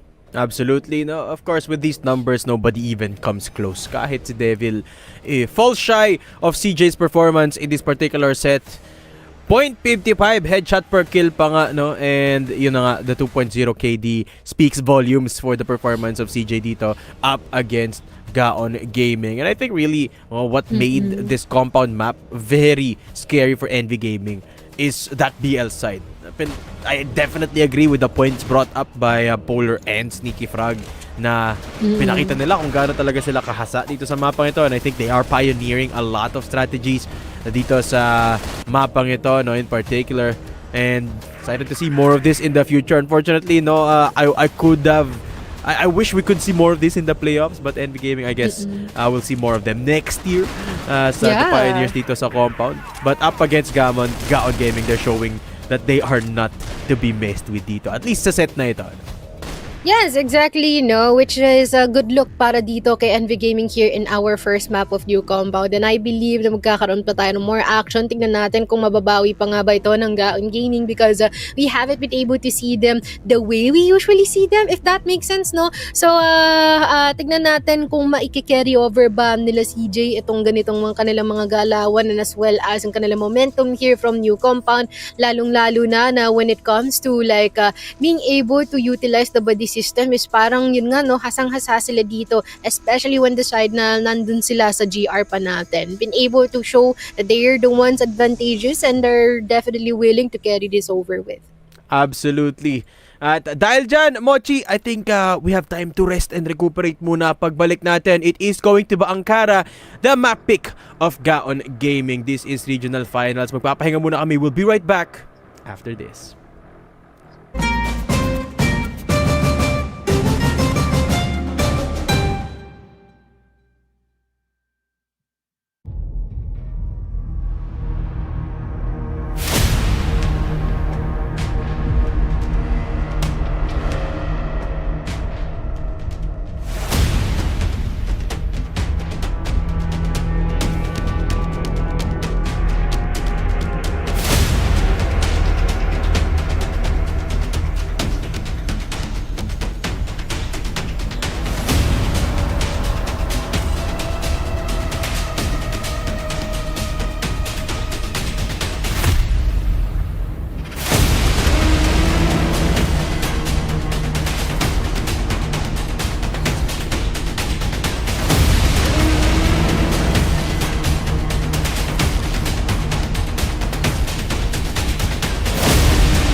At si KSC, tapos KSC gets the 4K.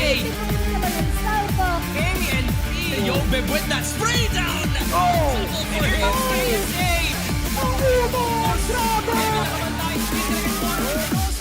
This will be the peak of Crossfire Philippines Valley.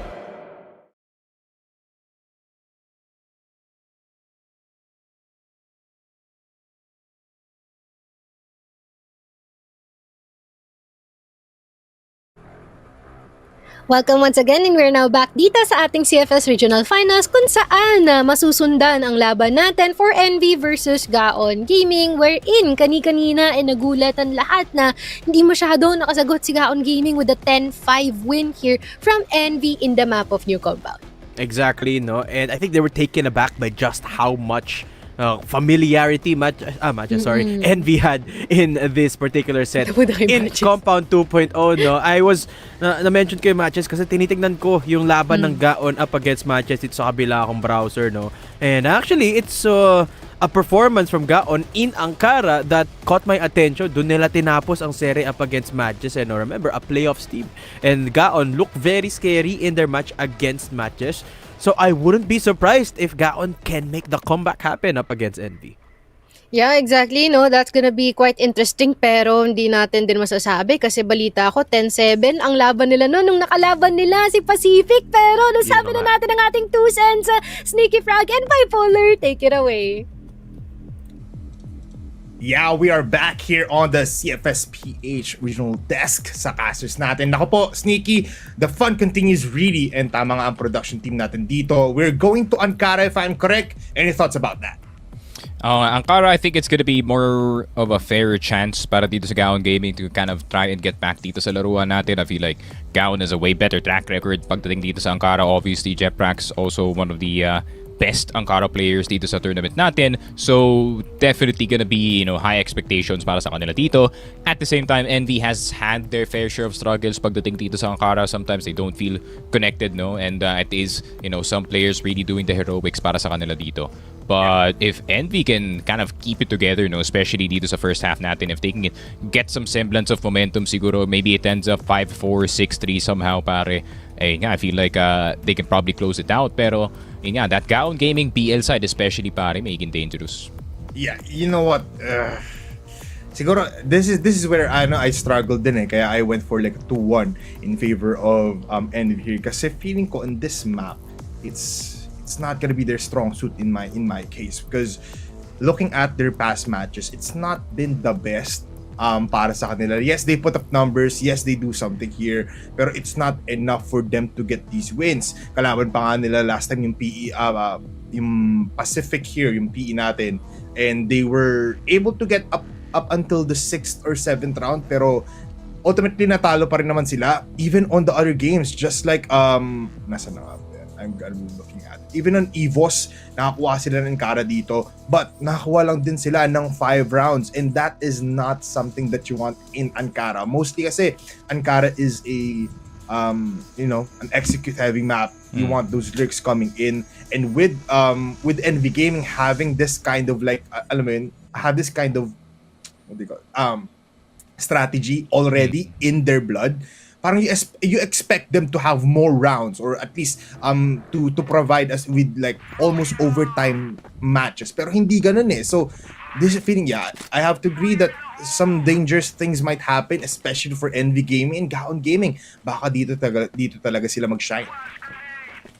Yun nga, opportunity for them to shine is now. CJ through the smoke, seeing the tracers. Vincent is gonna go down immediately. X3D, quick trade dito kay Nomad. So an exchange across extremities dito sa Ankara. 1 in Vent, 1 in RS. Pero napapick dito si NL. X3D a bit too confident on that swing dito sa CA. HM occupied by Jeprax spotting itong si NL. It's pure chaos on the start of Ankara. A-site is somehow in the hands ng Gaon Gaming and they also have exit control. Envy looking to retake. They're going to retake. Yun There lang. goes Devil and he gets 1. But the C4 has been planted, so 35 seconds in. Ellison ngayon still has some utility inbound. Flashes will be there, will be connecting onto one player. Devil has the USP. He is deadly with this. Kaso nga lang si Ellison and as well as his Jackpan spraying down with his M14s, which is actually crazy. He cannot go in. He has 5 HP. Can he hit the shot simultaneously? Titingnan natin ngayon as he peeks by. Pero nga lang, sobrang kapal ng smoke. And Gaon Gaming enters Ankara with the first round. And yeah, Gaon, so the start that they need going into this game, especially pagdating sa BL side, no, you really aren't wrong that they're also a very execute-heavy team, pero pinakitaan dito ng Gaon Gaming that they can also do, some semblance of mid-rounding as long as Jeprax can open up the map. Pero Ellison, good news, online ang kanyang sniper for now, but it's instantly offline dahil dito kay Devil. The double sniper setup, CJ now starting to pick it up. Reasonable casualty, namatayan ka ng entry, but you get 2 in return anyways. Devil takes 2. Devil takes 2 and he is now in just a comfortable position compared than before. A 2-2 setup, kaso nga lang naliloko na sila ni Jack Ban dito, and they take care of Jack Ban in an instant. Parang isang lamok na pinatay lang dito. Vincent pushes the smoke, no flashes needed, goes for the double kill of his life. And now Envy, despite them having a great hold than before, ngayon sila pa ang dehado. They're going towards the A, and GG doesn't care about A site. Sabi dito ni Vincent, sabi dito ni Jeprax, pumunta na lang tayo ng B. Nasipat naman ni Jack Ban kanina yung mid natin, so probably nililikuran na tayo on A. And with the bomb planted here, ang ganda pa ng pwesto dito ni Vincent. Yeah, Vincent, on that 2F position, Jeprax nandito sa spawn. And obviously, it is planted para dito sa RS. It is gonna be slightly more difficult unless Vincent going down dito sa 2F. Not to need the first contact most of the time, but it is planted para dito kay Jeprax. He has an EBR in his hands. Defuse is now started. NL peeked around the corner. Jeprax mapapaiwas dito. He knows exactly where the last player is. Jeprax with the peek from above. He sees no one's defusing. 5 seconds left and there's no time para dito kay NL. 2 seconds left and he's gonna explode with the C4. And Jeprax securing the round dito na Gaon Gaming thanks to yung mid-round kills as well dito ni Vincent, man. Yeah, that was actually crazy, no? Na the exchange there from Vincent pa lang and Devil, unang pinatay pa ni Devil from that 2F position. And just like what you said, hindi yun the common thing that you would ultimately look for going for a retake. Tapos Jeprax, despite him having the smoke, despite him having a grenade and a flash, that didn't even need to use it. Meron lang siyang time that is ticking at yun ang nagpanalo sa kanila. 2 points in, Nomad with first contact, Nomad falls down. A red from the top side, nakuha na nga ng isa, might go for 2x3D, bad position, needs to go down, reposition ulit. A red, siya pang namatay. The HK is just so deadly, pero nandito naman si CJ once again sneaky. 2 versus 2 ang sitwasyon natin ngayon. They're gonna be coming in from exit. So baka mas madali ito ngayon for Envy. Here comes the flash. Medyo madali naman dito. The smokes will be there, and as well as a counter flash mula kay Vincent. Kaso nga lang yung bumbunan niya man, kailangan niya tumakbo, kailangan niya umiwas. Vincent goes up again. Ang ganda ng iwas. Holy! Like them with a fiddle. X3D. Patay si Dex. Smoke. Naku po, parang sabi niya, o yun nangyari dito. Kaso nga lang, CJ ultimately already killed the player there. What was Lupit that? nun, par. Lupit nun. Parang si Kyrie Irving nag-crossover tapos nag-airball pagkatapos. Diyos ko po. He did, nagawa na yung highlight. Nagawa niya na, pare. Kaso 10 seconds pa yun nasa C4. Ang dami pang oras. Nice try. But unfortunately, X3D not there in time dito, pare. Devil, yun nga, trying to play with the thin part of the smoke dito, pare, but unfortunately is gonna be forced to back off. Gaon Gaming, could be a mistake na pumasok sila dito sa A site. Medyo malapit-lapit pa dito si Devil, pare, and he can easily rotate back into A. Pero hindi. Devil, he's actually gonna go all the way into TB para mag-check dito. A red might be in trouble. A red is now in the bottom side, able to get one. Ayun, magkakapalitan tayo dito ng mga bala. What? Nomad spray down onto 2. Kills off Jack Ban and Ellison. At ngayon, dehado ang BG. Kailangan nila mag-back off or they need to play it slow. Just like the time here, 1 minute 30 seconds, nalilikuran sila ng dalawang players. First contact will be X3D. X3D, thinking someone is already close by, decides to not look at it anymore. Wants to go towards exit. Nasa kanya yung C4. Devil, siya pa ang titingin dito sa vents. Can he get the shot of his life? Yes, he can. What a quick scope mula dito kay Devil. And X3D now needs to activate. Doesn't have the time of the C4 as his extremities. Pero 1 kill for him. Pero NL will get the USP instead. Envy Gaming gets on the board. Grabe, mega patience galing dito sa Envy Gaming, pare, especially on that retake. Not allowing itong Gaon to kind of just play the covers one by one. Grabe, the constant pressure of that retake really just made those two players very, very uncomfortable dito, pare. But speaking of uncomfortable, Jackban obviously trying to get some early hotel control para dito sa Gaon in order to get some B-side control. Pero nahulog siya agad dito. A red in the middle of the smoke. Seeing Jeprax barely. Ellison na andito na ka sa 5 box, pare, pero 3 na lang ang Gaon Gaming here in round number 4. Yeah, what a deadly round for Gaon Gaming here. Wanted to go for like a flank up play doon sa ating B, but it was not a good sight for Gaon Gaming. Ultimately, nakapag-push din doon ng NV. Red finally gets taken care of. Vincent finds the shot going towards CA, pero maisa pa na naman dito. It might have just been a sacrificial play kung saan si Enel naman ang magpapapos. And he gets the shot, able to get the head of Vincent, and CJ gets the second. Isa na lang dito si X3D. May tatlo kapang nasa harap, gets one. Ngayon, he needs to play with fire. Kailangan niya pag-ikutan dito mga players. Gets two. Pangalawa, can he get the third? CJ peeking out. CJ needs to be patient once again. Sneaky, X3D. What can he do here? Not much, in all honesty dito pare. Pero X3D, spotting itong si NL. A bit of miscommunication is gonna cost them the round. X3D, perfect place, perfect time para kay Dexter Cuevas pare. 3-2, Gaon Gaming got themselves a lucky round pare. The patience was there, and if I'm correct, nasa kanila yung C4. So, wala namang time para mag-push pa doon sa last remaining ng GG. But Ellison enters our sixth round here with an instant shot towards EA. Yeah, Devil out of commission already, no? Ellison, very key pick-off para sa kanya dito, especially in EA. Time and time again, si Devil has gotten the picks that he wanted from that position, pero Nomad is gonna try and see if he can find himself slipping into CA. CJ around the corner, mag-isa lang siya dito with a TRG, and this is not the gun to face up against 4 players, especially when they're in front of your face. NL around the corner, HK hindi man lang siya makakabaril doon, and Nomad around the corner does get itong si Ellison, but realistically it's still a 2 versus 4. Jackpan looking to go forward pare, and this is a retake.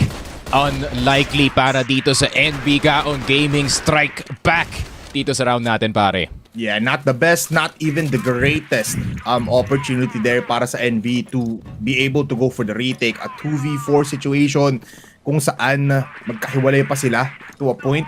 It's not gonna be a great thing, pero aggressive once again mula dito sa ating Tunnel B. Devil peeking out. The timing might be right, but Ellison is able to dodge the first shot but does connect on the second. Devil right now able to see some kills with this aggressive play. Wants to go back again. Jack Bando, alam nang merong nasa likuran. CJ will get killed. One more will be found. Pero that's for the side of Envy.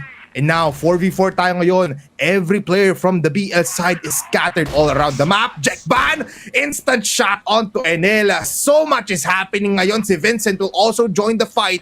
Pero si Devil, he's just waiting like a loyal dog dito sa tunnels. Grabe naman, man. Ay, Devil, he's not moving an inch, and that can cost him his life, unfortunately. Sitting in tunnel speed the entire time, waiting for someone to cross, but unfortunately, the man was right behind him. Envy now on a 2 versus 4 retake. A red at Nomad. Medyo may hirapan sila dito. EBR and 3 HKs on this retake. So it's not gonna be an easy cross para sa kanila dito, especially with Jeprox. Heady angle dito sa may second mid, spotted. Itong si Red, Nomad spotted as well. Full information on the last player as Nomad goes down. X3D looking for this last one. Fully blinded. The Red spotted sa loob ng spawn. 5-2, Gaon Gaming looking to take most of this first half pare. And this is why we're banking na Gaon Gaming is gonna be winning this map kasi BL side pa lang to.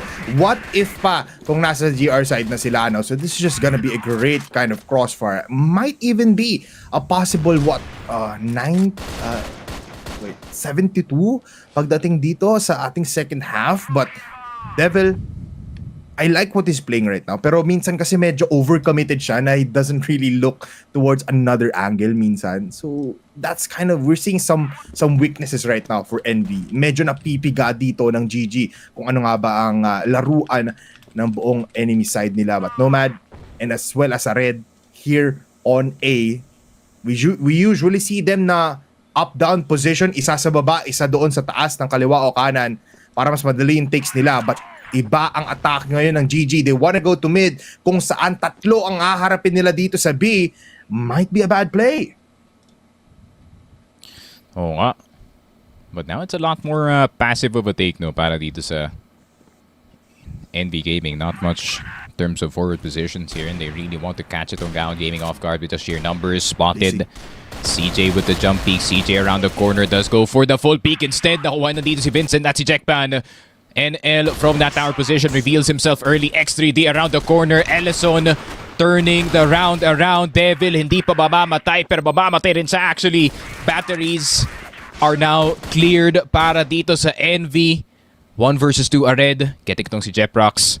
Full HP on both players pero HA naman yung hawak dito ni Ared. A headshot could make a difference pero hindi naman pala. It is actually a body. 6-2. Gaon Gaming. This is what we were talking about earlier, Bipolar. Itong BL side ng Gaon Gaming hits hard sa Ankara, pare. Sobrang sakit, man. I mean, hindi makontrol ng Envy. They're supposed to be the ones dictating these pushes. Pero nga lang, it's just a bloody battlefield dito for Envy. 1-for-1 trade now for CJ. As they kill people here sa akyatan, X3D na sa kitaan na agad. Devil will fall down, and as well as Nomad. At ubos agad dito ang Envy, pero buhay pa rin naman si CJ. Full in HP. Ared enters the GR. Nakita niya na yung bomba. GG is scrambling. GG is nowhere to be found. Hiwalay, no more HP. CJ might go for the push. Find someone jumping all around the boxes. At mag-isa na lang dito si X3D. He's stuck dito sa GR spot.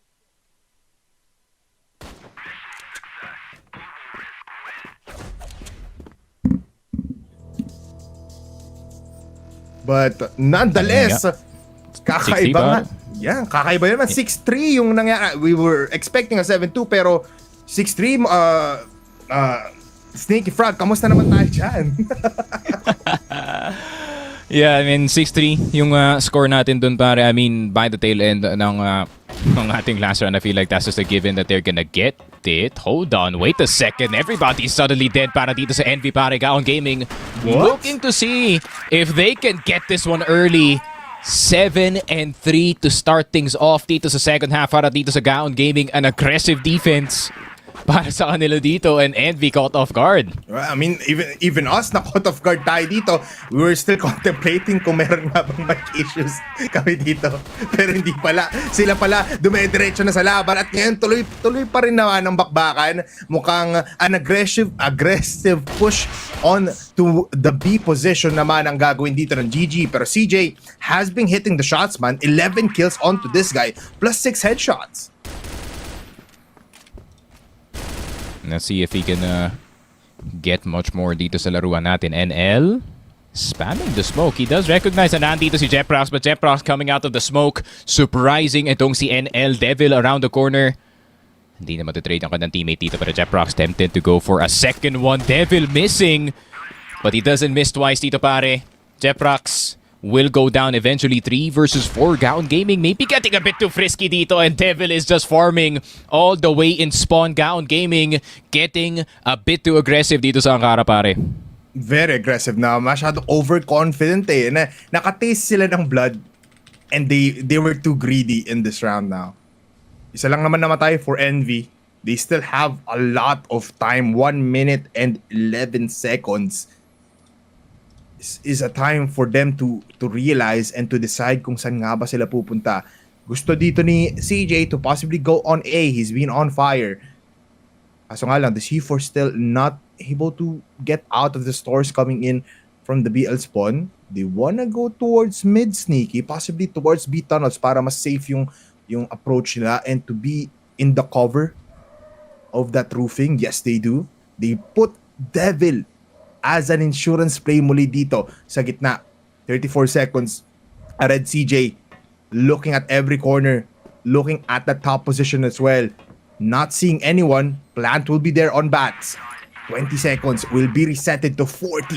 Ngayon, alam na dito ni Jack Van and ni Vincent kung saan pupunta. HK both in hand. Devil moving at the wrong time. Puts him closer towards the tunnel B position. Vincent also close. There goes some utilities flashing out. Devil na ngayon, dodging all of the bullets, pero mamatay pa rin naman siya. Vincent, Miko, 360! Oh! No, man! He hits the shot, wala na! Envy talo na dito! And yes, they get jackpot with that double, and the crowd goes wild! Oh my God, akala ko sa vents ko lang makikita yan sa sub-base. The YJ spin to bait out the shot on second mid. I can't believe I saw it on Ankara, pare. Holy moly, that's some Chinese tech right there. 8-3. There's an instant replay, man. Go, run it back on instant replay. Nakikita ba natin? We might see it. We might see it. Ito na nga. Run it back. Kasi may kita yung baril. Nomad shoots. And he gets one tap pare. That's how you bait it. Oh my God. Ay. Oh my God. Oh my God. Wait, hold on. Nomad. Yun lang. CJ. Nawala ng buhay dito sa hukay. CA has also been taken down. CJ out of commission. All of a sudden, Envy, the Ooze and Ahs are over in just an instant para sa kanila dito. Pero NL, the quick trade Devil in a red starting to come alive as well. Pero meron pa tao na nasa loob ng A-site. Chinecheck na dito ni Ared. He really wants to kill Vincent as fast as possible. Pero si Vincent nahulog pa sa room and sa pa yung nanalo. How is Vincent getting away with all of these shots, pare? How is he alive? He should be dead from the get-go. I mean, in-game pero this is just gonna be crazy gameplay mula sa GG from individual players to team plays. Ngayon, mag-isa na lang si NL. He's in yellow, trying to go for kills, and X3D spots him. 9-3 scoreline. And kung kanina, Envy ang nananaig, Gaon Gaming ang nahihirapan, it's the other way around at mas madali pa ata ang laban na ito. Because GG is just playing with Envy right now. They're doing plays and they're doing things that we don't normally see. Ayun nga.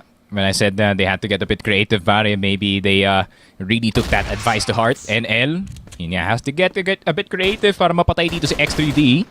Pero Red around the corner spot dito ni Jackpan. Jackpan trying to do the exact same thing, but it's not gonna work twice this time. Red will get the one tap. It's a 3 versus 5. Envy has to sweep this pare to stay alive. They have most of the maps right now pero they don't have information kung libreng-libre na nga bang A. GG decides to go for a defense on B muna as a 3-man. Slowly creeping by. Devil might be the first one to get a kill here if he decides to push. Pero mukhang planting Devil position muli muna tayo dito for mid. Meanwhile, it's NL trying to look for flanks as well. Pupunta sila dito sa tunnels B. Hindi mas paspatan agad to ni Devil. So, this might be a crucial hole in their offense. NL gets spotted. Devil picks out. Devil jumps and falls from the sky. 3v3 in an instant. Yung kaninang advantage, sneaky dito ng Envy. It's now away from them. Pero mag-pick-out si Ared. The spray! Whips out the USP, the spray as well onto the gun. Gets 2, even kills them off while they're dead. 2v1 situation. Jeprax from the EA position goes towards Vents. Jumping his way, 13 seconds, not a lot of time. Nag-dodge nang wala namang flash na binabato sa kanya. Jeprax running on kaliwa. Gets 6 seconds and a dream. No time. He is not able to see Ared because Ared is behind him. A backstab and claims them the 4th round here for NB Gaming. Grabe, scary rounds make it so exciting para dito sa Gaon. It ended up on a 1 versus 1. Jeprax obviously a possibility to get that defuse pero tamang iwas na lang from the last NV players. At the same time, a lot more aggressive from them and the Devil is starting to hit in the server. Ellison down. Jeprax will get the trade pero maging delikado yung kanilang A-side dito. Walang sagot galing dito sa CA. It's more Gaon trying to concentrate their power dito sa mid instead. Mid presence. And the powerful CJ is now claiming it if he gets the kill. Jeprax falls down. X3D with the kill. NL dito sa Kiatan finds him lacking. Tumatalon ka pa. Ngayon mawawala ka na sa mundong ibabaw. 3v2 situation. C4 going towards A. Meanwhile, nagiging lason dito si NL trying to go for some pickoffs once again. Yung C4 natin though is getting attracted like a magnet towards B. Ngayon sabi tuloy ni Ared, ops, wait lang, parang mali ito kasi si Devil naka-push out na nga with the TRG. He connects! Snaky, what are these plays mula sa mga players natin right now? Grabe. And it's not yet over para dito sa Envy. No, Devil, despite the scoreline, is still working very hard to make sure Envy can still have a game to play. Pero nasa exit na yung last player dito ng Gaon Gaming. It is gonna be Jackpan. Jackpan, oh, so reliable dito sa game natin. 12 kills with 9 headshots under his name. HK has been so deadly. Pero si Devil just gonna finish it with one click of a mouse.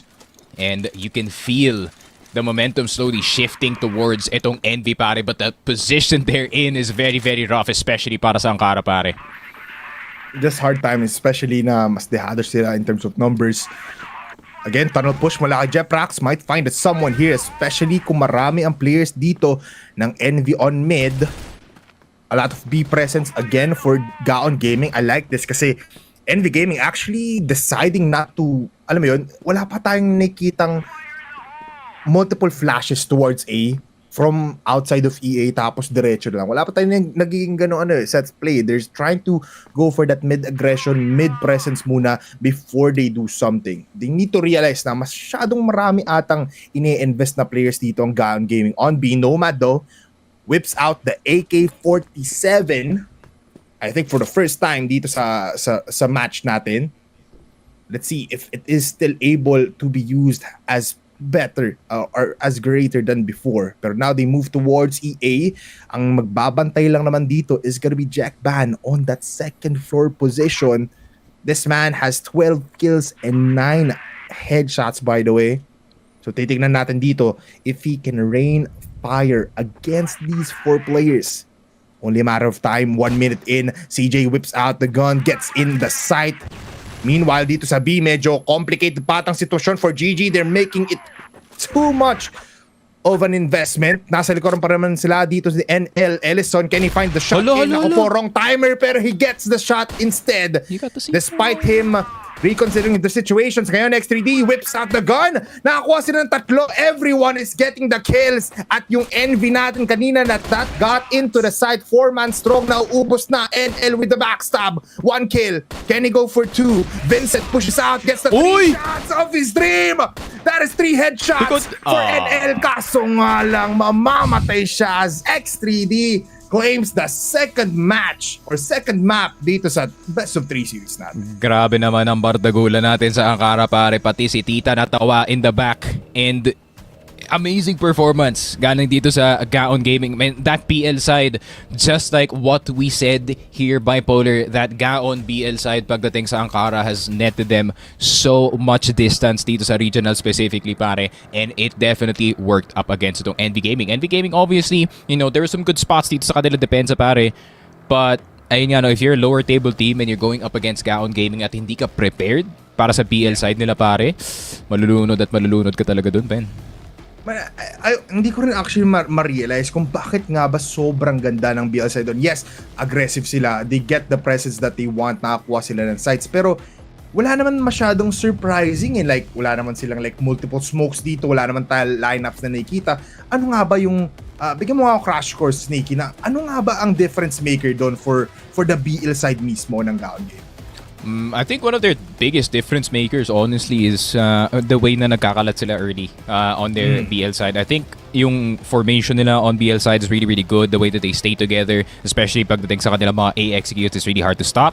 At the same time, I think they're getting a lot of mid control dito sa mapa na to, despite, you know, Devil peaking time and time again. Nasasagot nila yung mid. They're still getting CA.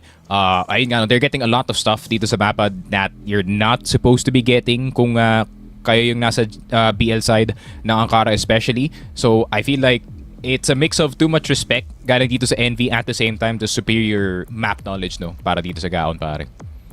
Again, and ultimately parang nagiging default na lang na since dito tayo nakakuha ng kills, let's push our players kahit scattered. Dito tayo kumonekta lahat, at ayun na nga yung nakita natin for Gaon Gaming. A respectable GR side but an impenetrable and an impressive BL side mula dito sa Gaon Gaming. Ultimately, Envy ngayon will go towards our decider map. Pero syempre, babalik muna tayo dito sa panel desk kung nasaan si Mochi and si Dato. Maraming salamat muli, Bipolar and Sneaky pa. Grabe, no? It's been like quite of a roller coaster ride dito sa ating mapa ng Ankara. Nagsimula tayo ng pretty decent year for Red V, but it seems like talaga nakapag-power through lang talaga si Gaon with the strength that they have on BL. Absolutely, no? Sabi nga nila, Sneaky, it is the BL that got them the distance here in Ankara and Gaon Gaming. Wait lang, di ko ata naririnig yung kasama ko. Pero once again, it seems like it's pretty... ayan na. Hello? Okay. Yes. Sorry, Mochi, about that, no? Pero yes, absolutely agree with you. The BL side of Gaon Gaming dito is absolutely impeccable, giving them a big boost that they need. You know, Envy, they tried to make a comeback by raw firepower, but Gaon seems very at home dito sa Ankara, no? As we said, as we expected, Mochi, this is a map where they've danced with the best the country has to offer.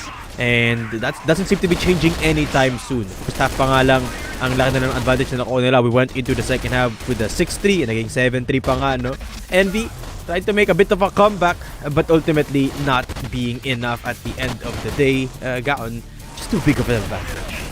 Yeah, exactly. No? Lalong-lalo na when they were the ones on the defense, parang talagang pinapakiramdaman lang nila kung ano yung kinukok dito ng Envy, and definitely they're bound to do something. Especially with the really cheeky angles here ng Ellison, yung 360 dito ni Vincent. Oh, Grabe, yes. no? Very notable naman talaga rin to be recognized dito sa ating highlights. Pero ito nga ang ating stats so far. Seems like the rest of the squad here from Gaon Gaming, tingnan mo naman, X3D with a 2.13 KD. Really great performance from the whole squad here. It's just unfortunate here for Envy Gaming na yun nga, no, they danced with the best here for Gaon Gaming to the point na medyo nakulangan ang kinapos ata itong si Envy Gaming ng strat. Yeah, and I think Checkpan, Jeprox deserve a bit of a shoutout as well, no? Actually, magkasing dami lang yung kills dito ni Jeprox tsaka ni X3D with 1.13 kills per round average, no? Around 17 kills yun sa kanila pareho, which is mighty impressive from both of them. Jeprox playing a lot of that contact, X3D becoming the clean-up crew every now and again para sa Gaon Gaming dito. And it's still super impressive para dito sa Gaon Gaming that you can see the riflers coming online, especially in a map where they find a lot of comfort in. And the set MVP, wala nang iba, Mochi kundi si X3D. With these numbers, sino ba namang hindi mamamangha? Yeah, talagang na-highlight din siguro or na-enhance yung presence si X3D with the stats that he has here dito in the map of Ankara. Pretty much so na pinag-head-to-head sila kanina dito ni Devil, no? I feel like lalo lang tataas ata ang kanyang status dito with the KD rankings. But let us check out yung mga highlights dito ni X3D kung bakit nga ba siya naging MVP dito, no? Because when it comes to dealing with the bunch here of NV Gaming, parang the moment that they're trying to do something here, papasok sa site, pick or something, they're always being caught off guard. And X3D just able to find the players of NV over and over nang hindi sila handa, you know? It's a testament to just how thick the playbook runs deep dito for X3D and the rest of the Gaon Gaming squad for that matter. So ramdam na ramdam mo talaga ang pagiging komportable nila dito and the years of experience, mind you, showing at full blow para dito sa Gaon. Yes, exactly. And I'm pretty excited kung ano nga bang mangyayari later sa ating decider map. At dyan na muna magtatapos ang ating kalawang mapa. Mochi and Didom nga pala. Magbabalik kami after a few minutes.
KSA gets the 4K. KNV, yo, with that spray down. Oh, and here comes KSA.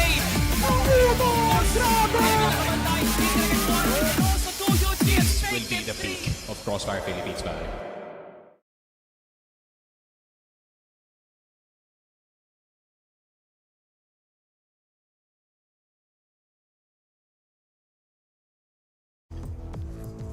Matapos naming pagplanuhan ng aming rank games mamaya, tayo nagbabalik dito sa Regional Finals kung saan tayo ay dadayo sa mapa ng Black Widow, wherein tuloy pa rin ang laban ng NV versus Gaon, where NV won with the 10-5 kanina sa ating mapa ng new compound, and second is Ankara, where Gaon Gaming's been able to do the same thing against them. Ano naman kaya meron sa Black Widow? Nako po, Mochi, we're going back to basics with this one. You know, there's a reason bakit hindi natin madalas nakikita ang Black Widow when it comes to matches is because everyone is familiar with Black Widow. Everyone loves this map. Everyone's played everything in Black Widow. Mapa 1v1 man yan or N8v8. Black Widow is always it's always the playing field, which is why it's no surprise na when you want to win the series, you don't want to pick Black Widow. Yes, sir. Kaya naman, Sneaky Frog and Bipolar, pasok. An intense set number 1 and intense set number 2 ang nakita natin dito, Sneaky Frog, kung saan it's sa 50-50 nonetheless sa pinakadulong mapa natin. Usually, mas nakikita natin ang Black Widow as a first map test decider ang ating compound. Pero ngayon, nagkabaliktaran ang propesya or ang libro ng ating dalawang teams. Ngayon, Black Widow, Sneaky, any thoughts doon sa ating mapa?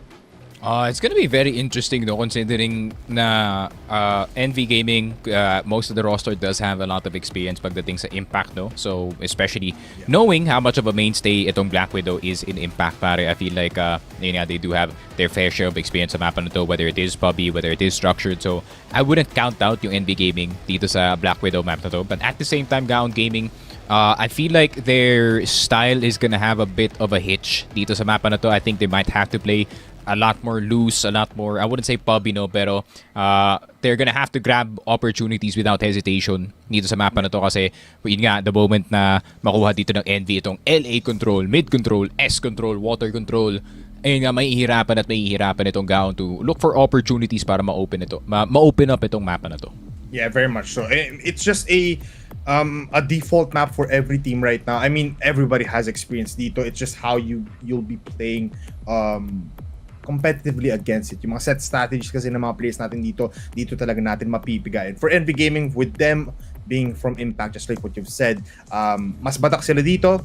Siguro around the 60% more probability of winning this, but Gaon Gaming, feeling ko Edison might pop off here just because of those clean line of sights na may kita natin from them. Even Jeprax and Jackpan might find something na, will yung mga aggressive pushes from the BL and the GR side, baka dun sila makakuha ng mga beautiful line of sights. But nonetheless, BL side dito ang ating NV Gaming, GR side magsisimula ang Gaon at maglalaban-laban na tayo dito. Sino nga ba ang kukuha ng last rounds nila dito? Scarlight ang nilabas ni CJ at unang kill mapupunta sa kanya with a red also taking one dito sa gitna.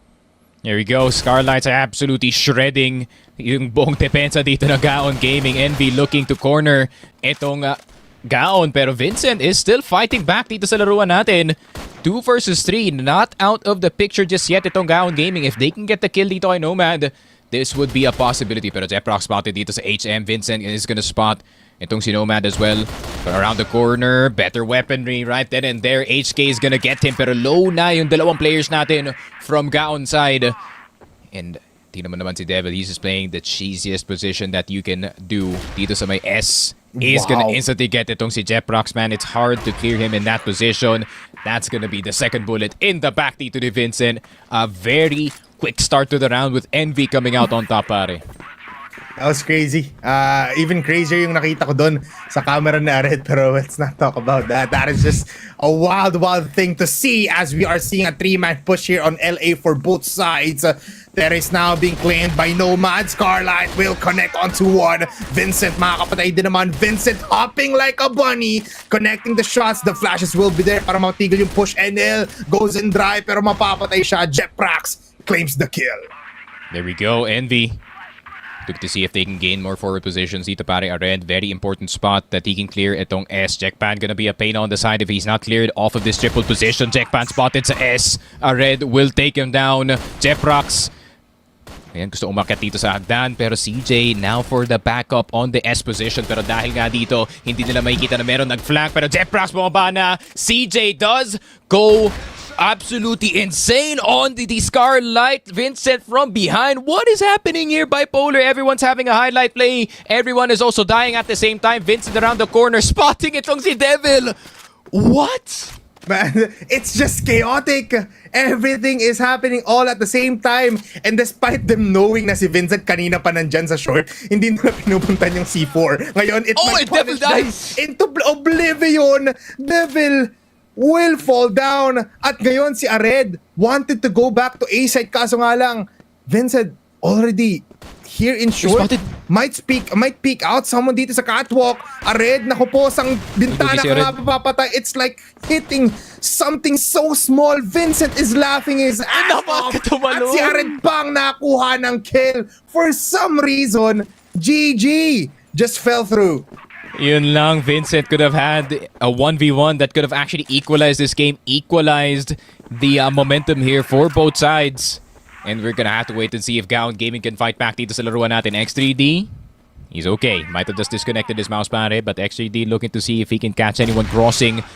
And there we go. Devil goes down. X3D. Kind of miss him on the sniper pare. What? And Ellison will also hit hard. Nomad goes down. Wala nang ter control. Itong Envy. Ared has to go back to long just to recoup itong sniper natin. Pero umaatake pa rin yung Gaon. They are not letting Envy breathe pare. Ito yung aggressiveness, yung mga let loose plays na hinahanap natin for Gaon Gaming. Ngayon, they are 4-man alive against 2 people coming in from Envy. Kaso nga lang, si CJ to with a score and as well as si Ared na kinuha na nga yung TRG from the bodies dito sa Ter.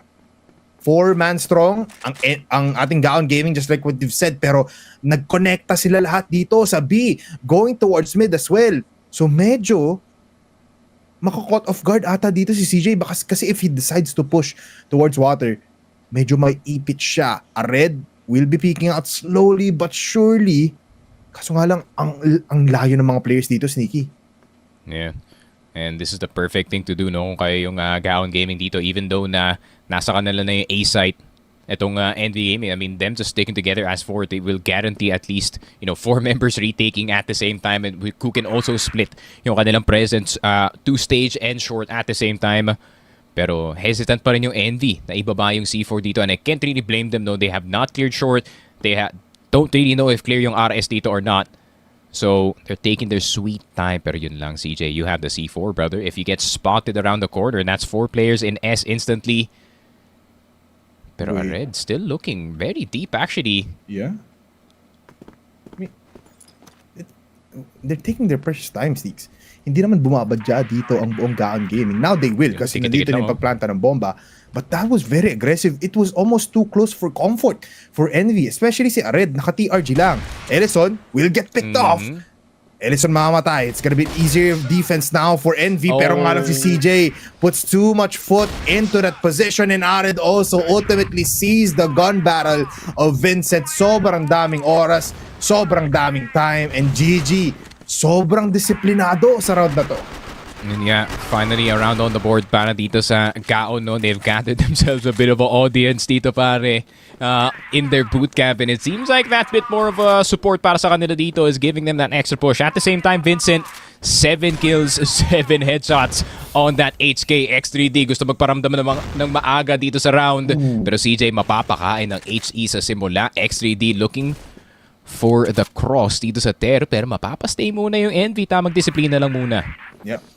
Pero setups will be flying by towards the faces of Gaon Gaming. Jumping shot will not connect from Devil. Goes for the second and he hits the headshot of all things. What a nasty shot mula dito kay Devil. Ellison ngayon will be the lone player. Ellison gets the kill. Vincent as well. He activates towards there. Ngaso nga lang si Devil is just dodging the bullets. 3v4 situation kung saan si Jeprox tumatalon. Si Jeprox tumatama. Si Jeprox will fall down. CJ tatalon nga ba? Wait lang, kalmahan nyo, Envy. Alam kong may mga tao nang gustong kumuha ng PC ng GG. Pero wait lang, 1 minute 30 seconds pa rin naman. And you are still 2 players versus 3. Ellison might be spotted out dito kay CJC. Oh, yun lang. Wala kay CJ and is still alive. Devil, finally you come through. Kaso nga lang, it's too late. GG claims the 4th round. Grabe, super well played. Galing dito sa GG, no? You can see their restraint dun sa round na yun into trying to take itong A site by storm. But instead, they kind of just calm down, making sure that they get everyone that crosses. Pero X3D, second time around trying to peek itong LA, which is now expected dito ni Devil. Not the smartest idea, but if he did get that pick, wala na sanang sniper itong Envy, pare. Kaso nga lang, might have been the sniper on the side of Envy to be taken out. My God. Yun na nga. The repick coming in from these snipers are just too much to handle. Good smoke though to divide some attention here. Mid now being taken by Ared and as well as CJ. Ared needs to fall back a little bit as he sees a grenade in his face. Matapang. Kasi tumatapang nga talaga man. Tignan mo, Ellison, take another angle but nagsistabilize pa lang ata dito ang Envy. I think alam ni Nomad. Alam natin ni Nomad na nandito si Ellison dito sa long box, so they're gonna try and see if they can attack another part of the map. Pero Ellison kasi also very well aware that there could be someone in that third position. Pero pag nag-cross dito si Nomad, will get Ellison eventually, punishing him for missing his shot. Vincent or anyone on GG has to act upon this A push. Kailangan nila makakuha ng pick somehow, someway. NL, that's the pick they want to get. He goes down. Meron pa naman tatlong players na nasa loob ng site. Good positioning here from GG. They could still get something if Jackpan could get any kill, pero hindi pala. CJ will take him down. Vincent will get sprayed by 2 rifles. 3-2. NVBL side getting another round on the board, pare. And ito na nga, no, Envy really does have the advantage here coming into our 6th round. Pero, 6th round. Pero, dead round muna tayo dito. Sneaky, I like na yung mga adjustments na hinahanap natin kanina from both sides actually, ginagawa nila for Envy. They're playing those long angles, activating Devil. They're going for that, alam mo, El Presidente push na protektahan namin to, ikaw na lang bahala pumatay. Pero for Gaon, nakakita tayo ng at least 2 rounds from them na kung saan yung hinahanap mo na they need to be more loose, they need to be not afraid of these fights. Yun na nga yung nakikita natin from them. Ayun nga, no, it's a lot more back and forth than we expected dito, pare. No one's really, getting much away, no, in terms of yung momentum dito, pare. I feel like both styles are working at the same time. Ayun nga, Gaon Gaming, obviously, they're kind of somewhat retake heavy kind of style. Medyo nabamatch dito sa more, together kind of thing na ginagawa nila all throughout the mapa natin. And para naman sa Envy, no, it's a lot more reckless, pwede nga natin sabihin, but at the same time, ayun nga, no, their BL side has gotten some distance time and time again, especially itong si Devil. But Ellison has done a very nice job in trying to keep the Devil, tempered dito sa mapa na to. But let's see if he can keep him the entire game, pare. And that's with the scar of all guns. Initial shot mula dito kay NL will connect onto X3D. Jackban malapit kung saan namatay yung kakampi niya, but not too close para mapatay pa ni NL dito. But never mind. He still peeks out. Devil claims another kill there. Now it's just 1 player left for GG. It's Vincent to be taken care of. What a bloody line of sight dito for CJ and NL dito sa House B. Grabe, 4-2 Envy. It's probably the biggest lead that we've had the entire game, pare. Ever since we got that tie-up. Pero Envy, that bit of momentum could go a long way dito, pare. Triple nade on that long position. Mapapaback dito yung mga ibang Envy players. But then we see Gaon more focused on that mid. Na-realize nila na hindi masyado ina-atake ng Envy itong B site, no? So they're gonna start to shift focus towards A. A has been fully claimed dito sa side ng GG. Multiplayer approach for GG, pero mukhang iniiwasan muna nila yun, trying to go for like multiple frags here on B and on A. Tatlong players naglalakad slowly but surely like a train towards short. First contact will be CJ and he does still have the scar. Si Vincent Natikin nagbabantay ng maigi.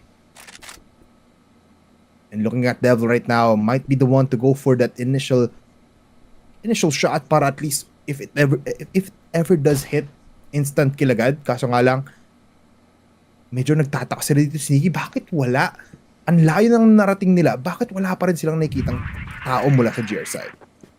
I wonder, not yet, no? I mean, it's been so aggressive this entire game. But here comes the aggression this time. Envy now, more of the focus on that mid position. Vincent slipping by through the smoke, only getting itong si NL. Jeprox still posted up dito sa loob ng B-site. Nasa kabaong, but he knows that his position is now in danger. He's gonna have to find himself inside of that site. Jeprox getting the shots in, pero the EBR is not enough para bawasan ang lahat ng mga players dito. And ayun lang, Red's gonna get that mass headshot. Envy, full control dito sa BL side. Similar sa nakita natin dun sa first map, pare. And GG, not in a good spot at all. Pero Devil will punish Ellison for his greed to try and peek itong frame, pare. Wow, amazing shot mula dun kay Devil. I think ginamit pa niyang Deco yung pato ng isang kampi niya to be able to like distract the enemy. But I think it was also just good timing and just great aim mula dito kay Devil. 3 rounds up ditong Envy. Nakikita natin ngayon that they will be pushing once again. CJ will find someone at si Vincent pa ngayon. This car has been deadly from both teams. Jack Van peeking out towards water pero wala namang makikitang players dito, so he decides to push nonetheless. Kaso nga lang, here on the other side is X3D with the TRG connects onto Devil. Wants to go for the second shot pero wala namang malapit dito for Envy. And now Jack Van spots out NL. NL with the TRG. Can he hit the shot? He's still alone. A 1v1. It's time to duel. And mamamatay doon si NL. Jack Van with the kill.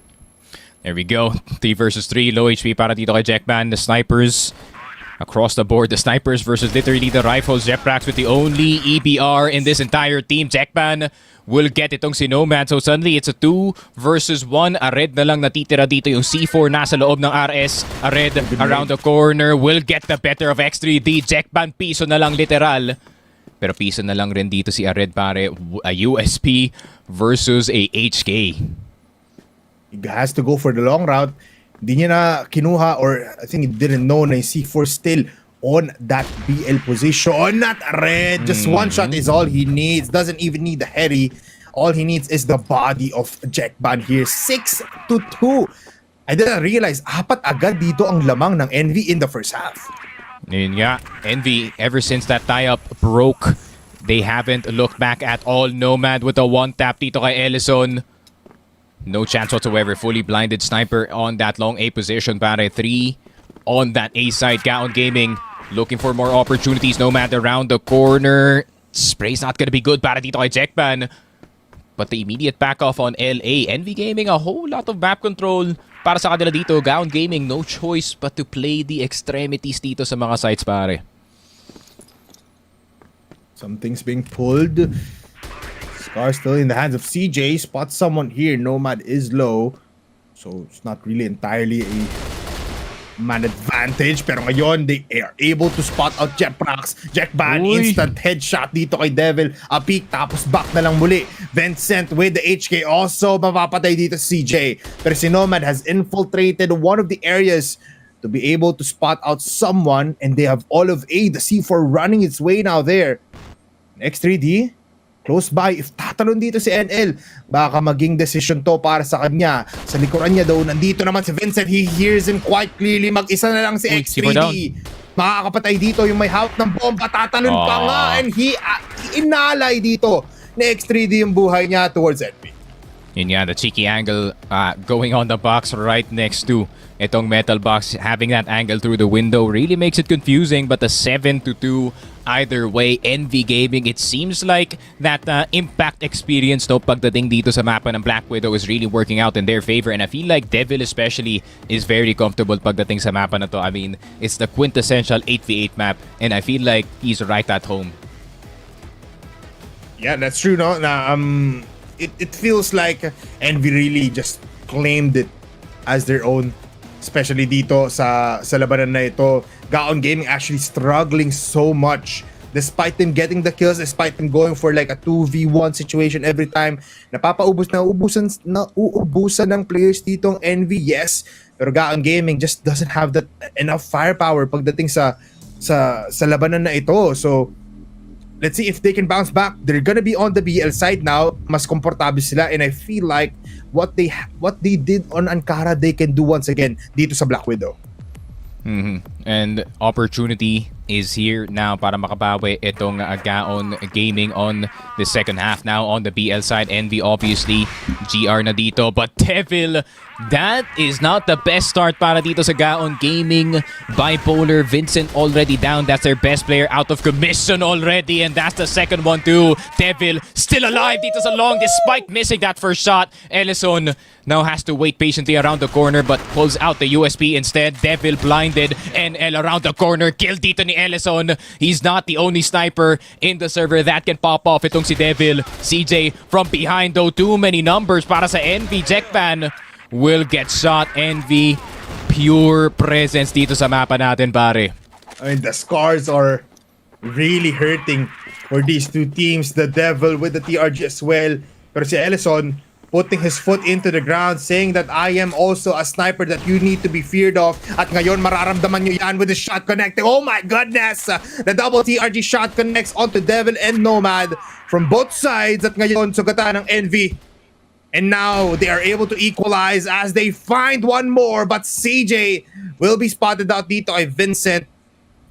GG is just holding the side plans at Envy na mismo nag-aalay ng buhay nila. They're putting the battles towards their faces.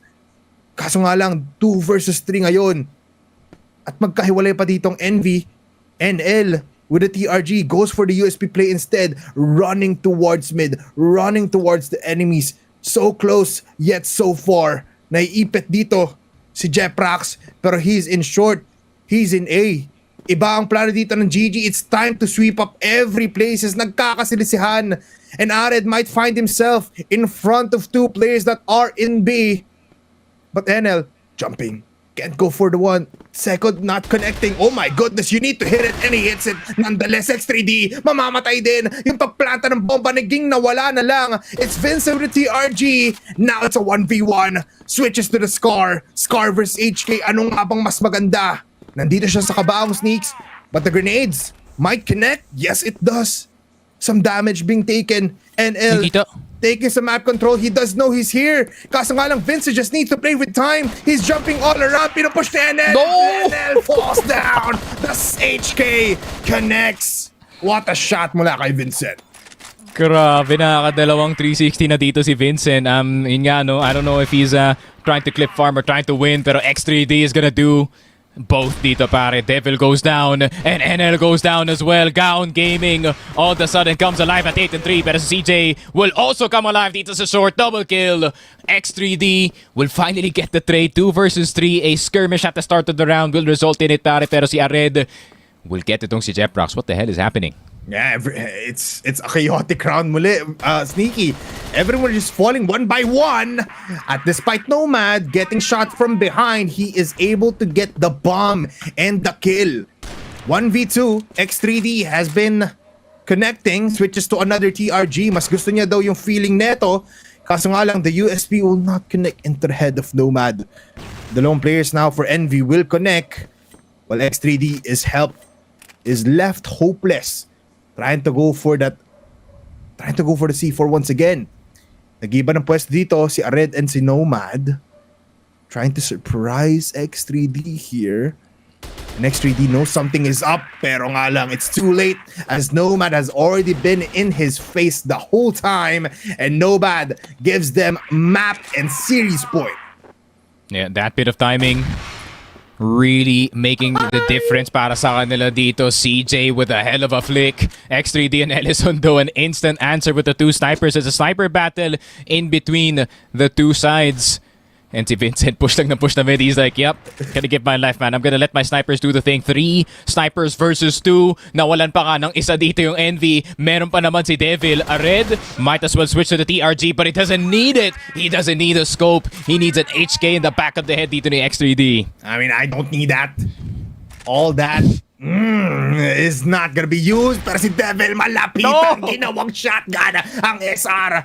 Ngayon mag-isa lang si Ellison. Kanina pa siya nakaka-double kill. Can he get this? No, he cannot. Kasi sabi dito ng Envy, wala kayong magagawa kapag nandito na ang demonyo. 2-1 in their last match of the regional finals.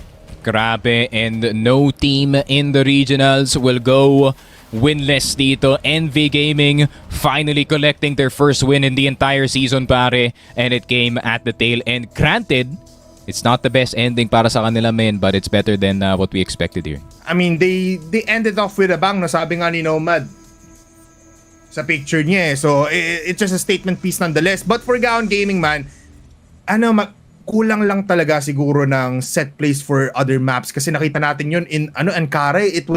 They were playing like demons pagdating doon. They were playing like an international level team kung saan scattered all throughout, but they knew what they were doing.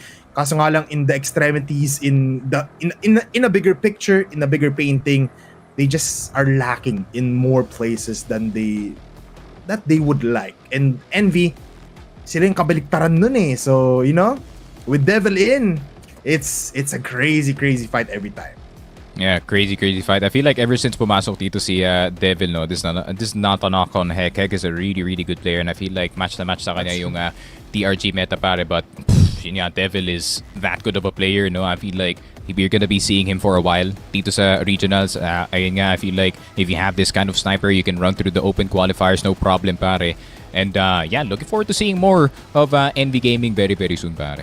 Very much so. And as well, as to Gaon Gaming, no, so hopefully, pag nakita natin yung stats, makita natin kung paano nga ba talaga nag-end up yung ating chaotic, fun, and nonetheless, a great game for these two teams.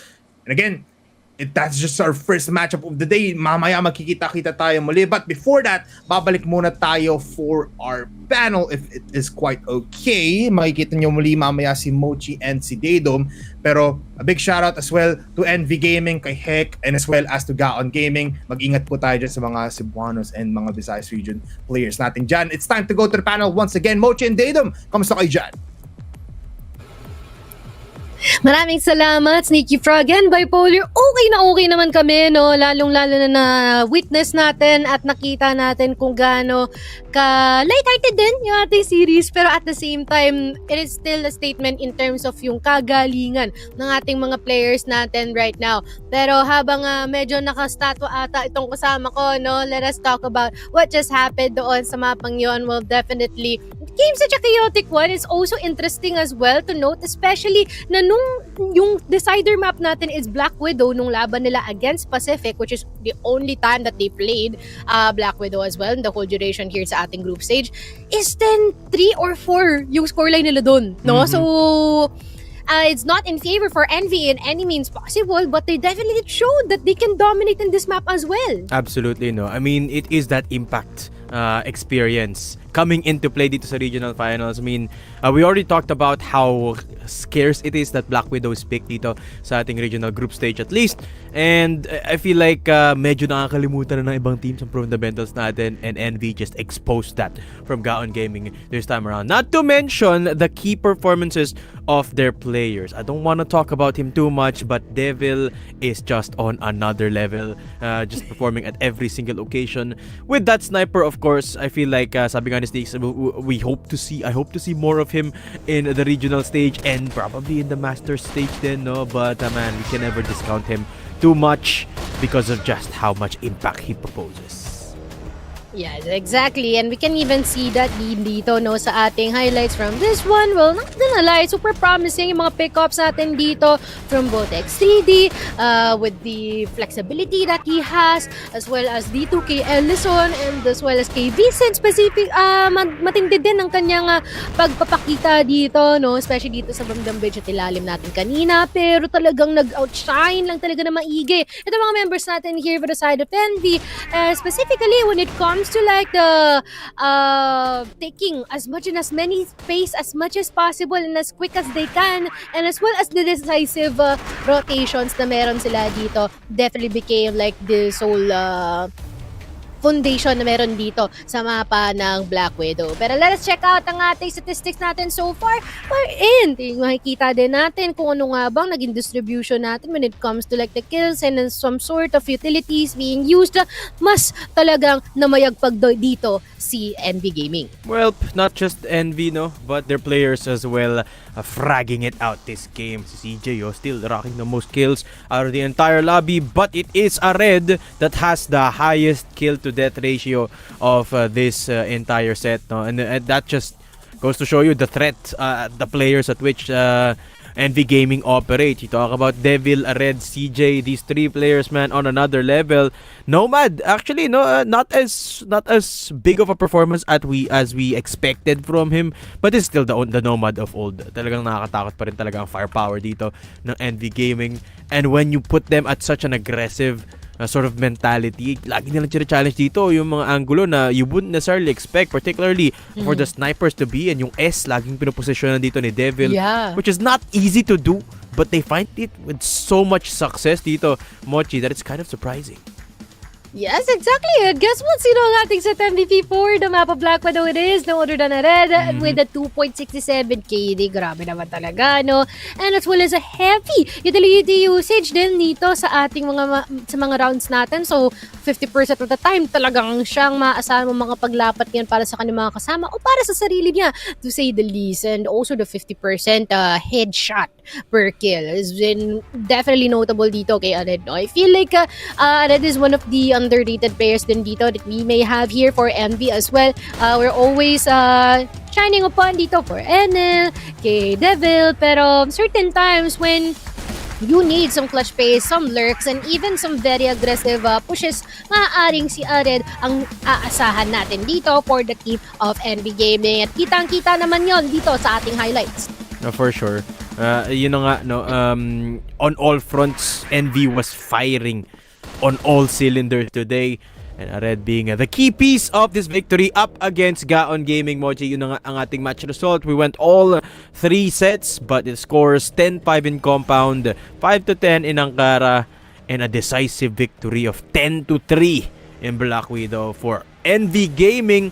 Nobody comes home without a win dito nga sa regional finals, but that was a very hefty match, no? I loved seeing both of these two teams going with a bang. I think this is a very decisive, a very conclusive period para sa ating dalawang team natin, and I hope to see more of them as we head to the next year of Crossfire. Yes, exactly. So congratulations for both of these teams, no? It's been quite of a great run, no? And quite of a very entertaining match or exhibition match, to say the least, na tulad na sinasabi natin kanina here for the group stage. And I really do hope that we can see more of them, no? As time passes by, malay mo mag-glow up bigla itong ating mga miyembro maya-maya, no?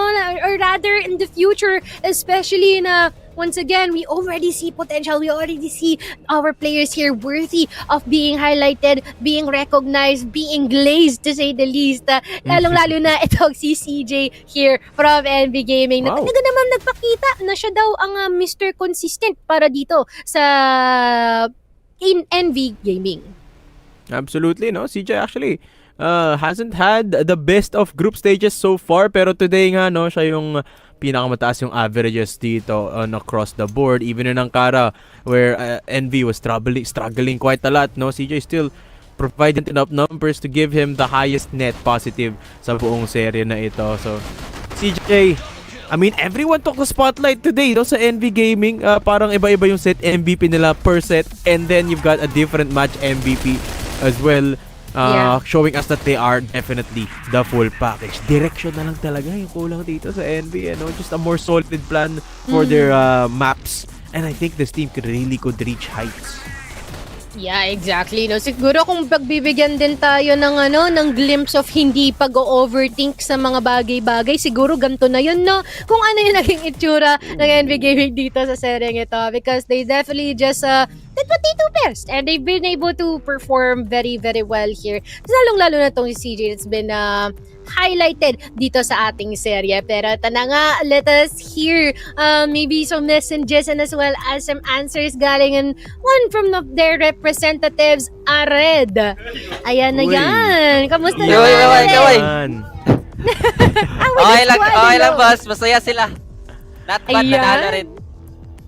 Nice, Alright, congratulations. Ito, Ared, first off, congratulations sa panalo nyo dyan. Meron pa tayong audience sa likod, no? Gusto ko lang matanong, ito, natanong ko na kanina, pero tanong ko lang sa NV, ano yung nakikita mong plano or game plan para sa NV Gaming next year ng Crossfire? Next year, siguro maganda kami practice na araw-araw. Wala nang skip-skip Yun. para makabawi next year. Yon, I like to hear that. Yes, no, looking forward, no, na lalong mas gumaling yung mga membro at yung team natin kabuuan dito sa NV Gaming. And with that being said, Ared, any messages sa lahat ng mga sumusuporta at tumitingala sa inyo sa team? Thank you sa lahat sa sumusuporta sa amin. Nanalo rin sa wakas. Yung pumusta sa amin dyan. Panalo. Alright, salamat Ared at hello. And enjoy, no, para sa the rest of your day. And di na namin kayo shadow istorbohin. Congratulations and Congratulations, looking Ared. forward na makita namin kayo muli sa mga susunod nating liga. I'll still root for you next year. Thank you. Ayun, thank you so much. At ayun na nga, once again, everyone, para sa ating unang serye, para sa ngayong gabi, ang ating mga panalo, NV Gaming. Yes. NV Gaming finally clinch a win and it's nice to see, no, maganda ang vibes ng team natin. No? Yes. It's always a treat to see the team celebrating small wins kahit ganito, no? And I can't wait to see more of them next year. Yes, actually, yun din yung kailangan din natin dito as a team, no? Kahit na medyo nahihirapan ka sa umpisa, yes. yun talaga, no? You should always have that mental positivity, optimism mo as a squad. Pero by the way, guys, no, speaking of something positive, alam niyo ba na kayo ay maaaring makakuha ng up to 4 permanent guns sa pamamagitan ng pag-exchange ng points sa point shop? Ano bang meron dito, Daydum? Syempre, you can win 4 permanent weapons in our Stove PC Client Showcase event. Ayan guys, all you have to do is log in and complete the daily tasks para makakuha ng enough points to claim our rewards later on. So, ayan guys, all you have to do is go to our website at mag-log in kayo sa Crossfire using the Stove PC Client Launcher, do the daily requirements, and you can get enough points pag nagawa nyo to araw-araw. You go to the website cfph.onstove.com/stove-client-official and yun na, doon nyo makikita kung ilan yung points nyo, no, ano yung pwede nyong i-claim at kung pwede nyo na ba makuha yung mga gandang permanent weapons natin. You got the Chaytak, meron ding M4, and you also can get the Gatling gun dito. So ano yung pinintay nyo guys? You have 3 days, including today, para ma-secure yung ano natin kasi hanggang October 7 lang yan guys. Ayan guys, pakigalaw na lang ang baso. Ito na yung hudyat para makapag-grind kayo dito sa ating naiiwang mga araw para dito sa ating promotion. Nahatid sa inyo ng Stove PC Client and as well as Smilegate of course. Pero, I'm really looking forward din sa laban natin mamaya. Pero wait lang meron daw tayong i-feature na audience comment. Sino naman kaya ito? Oy! Si Rice ka to! One day, Gaon ang magre-represent ng CFS Grand Finals. Wow! Yeah, that would be a nice, no? I mean, we got 2 representatives currently. So, at this point, anyone in the playoffs could absolutely take that, no? So, I think with enough preparation, I think Gaon Gaming could absolutely do that. So, maraming salamat sa pag-comment. Nice Katol. Malay mo, one day, Fairvid din ang mag-represent, no? Speaking of Nice Katol. So, would be nice to see yung SMG dito ni Aris sa Grand Finals. Hindi malabo, no? Tuloy-tuloy lang ang pangarap dito sa ating Crossfire scene. Kaya naman, kung ako sa inyo, abangan ninyo ang susunod na laban natin with EVOS versus Vanguard. Mochi and Daydum nga pala, we are gonna going back dito sa ating broadcast just in a few minutes.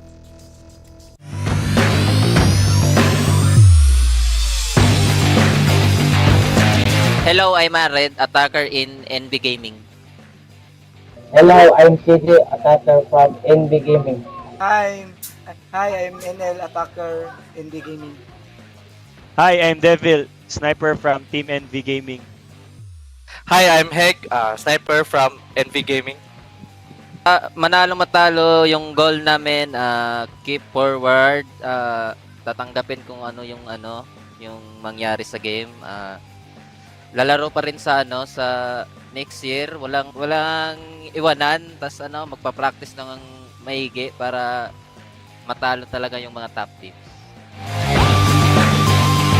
Hello, I'm Jason, attacker ng Team MATTJESS. Hello po, I am XLQQ, 6-man ng MATTJESS. Ako po si Imjerels, attacker and sniper sa MATTJESS. I am YBA, attacker from MATTJESS. Hi, I'm MG Zak, sniper from Team MATTJESS. Isa lang po talaga goal namin lahat. Yun po ay manalo at maka-experience din kung paano kalaban ng lalakas na team ngayong regionals. Handa kami ibigay lahat para sa aming team, sa supporters. Hello po, ako po si Ellison, ang IGL po ng Gaon Gaming. Hello po, ako po si Jackban, attacker ng Gaon Gaming. Hello po, ako po si Sed, attacker from Gaon Gaming. Laro po talaga namin ng maayos at na-execute namin ang mga pinag-ensayuhan namin. May mga times naman na failed yung execution pero na-adjust po namin agad para manalo po. Kailangan namin na mas paganahin lahat ang mga pinagpraktisan namin. Dapat kalmado lang. Tsaka gagamitin talaga utak para makalamang sa mas malakas na team. Hi guys, Ted to IGL ng Team Vanguard. I'm SDRN, attacker from Vanguard. Hi, I'm Jaycifer, attacker from Vanguard. Hi, my name is Poku, the coach for Team Vanguard. Hi, I'm Moose, sniper from Vanguard.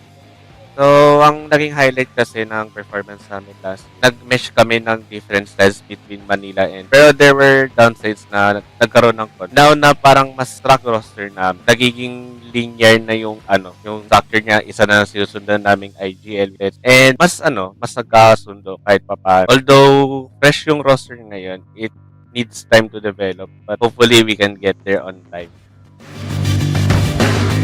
Hi, I'm Sheben, attacker from Execration. Hi, I'm Syke, attacker from Team Execration. Hello, I'm A7G, attacker from Team Execration. Pero yung biggest difference in yung competition last time, yung Masters pati itong regionals is maraming mas gusto manalo rito sa regionals dahil dun sa CFS na Grand Finals. Mas gusto nilang makapunta dun. So feeling ko mas pinaghahandaan nila to yung ng ibang team. Siyempre kami rin kasi gusto rin namin patunayan na kaya rin namin makapunta sa top 4 and manalo. Hello, I'm Revenge, sniper of Team Pacific Esports. Hello, I'm Justin, attacker of Pacific Esports. Hi, I'm Aiden, attacker of Pacific Esports. Hi, I'm MVA, attacker of Esports. Hi, I'm Aldrin, support of Pacific Esports. Lahat siguro ng team nire-respetuhin namin kasi lahat naman ng pasok sa Masters Top 8 deserve ng respeto kasi pinaghirapan namin lahat din nung makapasok dito sa Top 8. Hi, I'm KLB. I'm the captain from Team Stallions. Hi, I'm Loy, attacker ng Team Stallion. Hi po, I'm JJ, attacker ng Team Stallions. Hello, I'm KLP, sniper ng Team Stallions. Hello, I am No, attacker from Team Stallions. Pagkatalo namin sa Masters last season, gasolina lang namin yun. Ngayon, gigil kami bumawi sa ngayong regionals. Kita nyo na rin naman sa IWC paano yung performance namin. Hello guys, I'm KSA, entry flagger from EVOS Esports. Hello guys, I'm Elvin from Team EVOS Crossfire. Hi guys, I'm KLR, the IGL of EVOS Esports. Hi guys, I'm Yobib, I'm Baka from EVOS Esports. Hello everyone, I'm Cetra, the sniper of Team EVOS Esports. Siguro po, yung tungkol sa pressure kasi para po sa amin kasi wala nang pressure tong regionals po sa amin. Kasi po, lahat naman na yung team na yun is tinalo na namin. Tsaka, sila yung ma-pressure sa amin kasi kami yung champion ngayon.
But with that spray down! Oh! For KSA!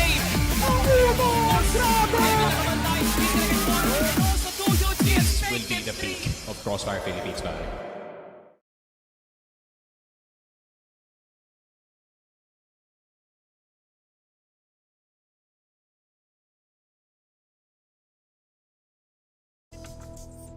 Magandang gabi sa inyong lahat. Natapos tayo sa ating unang serye kung saan naglaban ang NVN as well as ang Gaon. Pero ngayon, seryoso naman tayo. EVOS and Vanguard for our second series for tonight. Daydom, anong masasabi natin dito?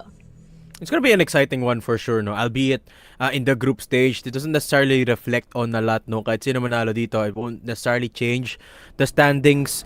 At least for EVOS, that's the case, no? For Vanguard, pretty much, pwede pa rin sila, well, not necessarily bringing any bearing para dito, no? So, it is going to be a battle of testing grounds para dito sa parehong teams natin, no? For EVOS, a chance to maybe experiment on some strategies, and para sa Vanguard naman, a chance to test their metal up against, you know, one of the country's best.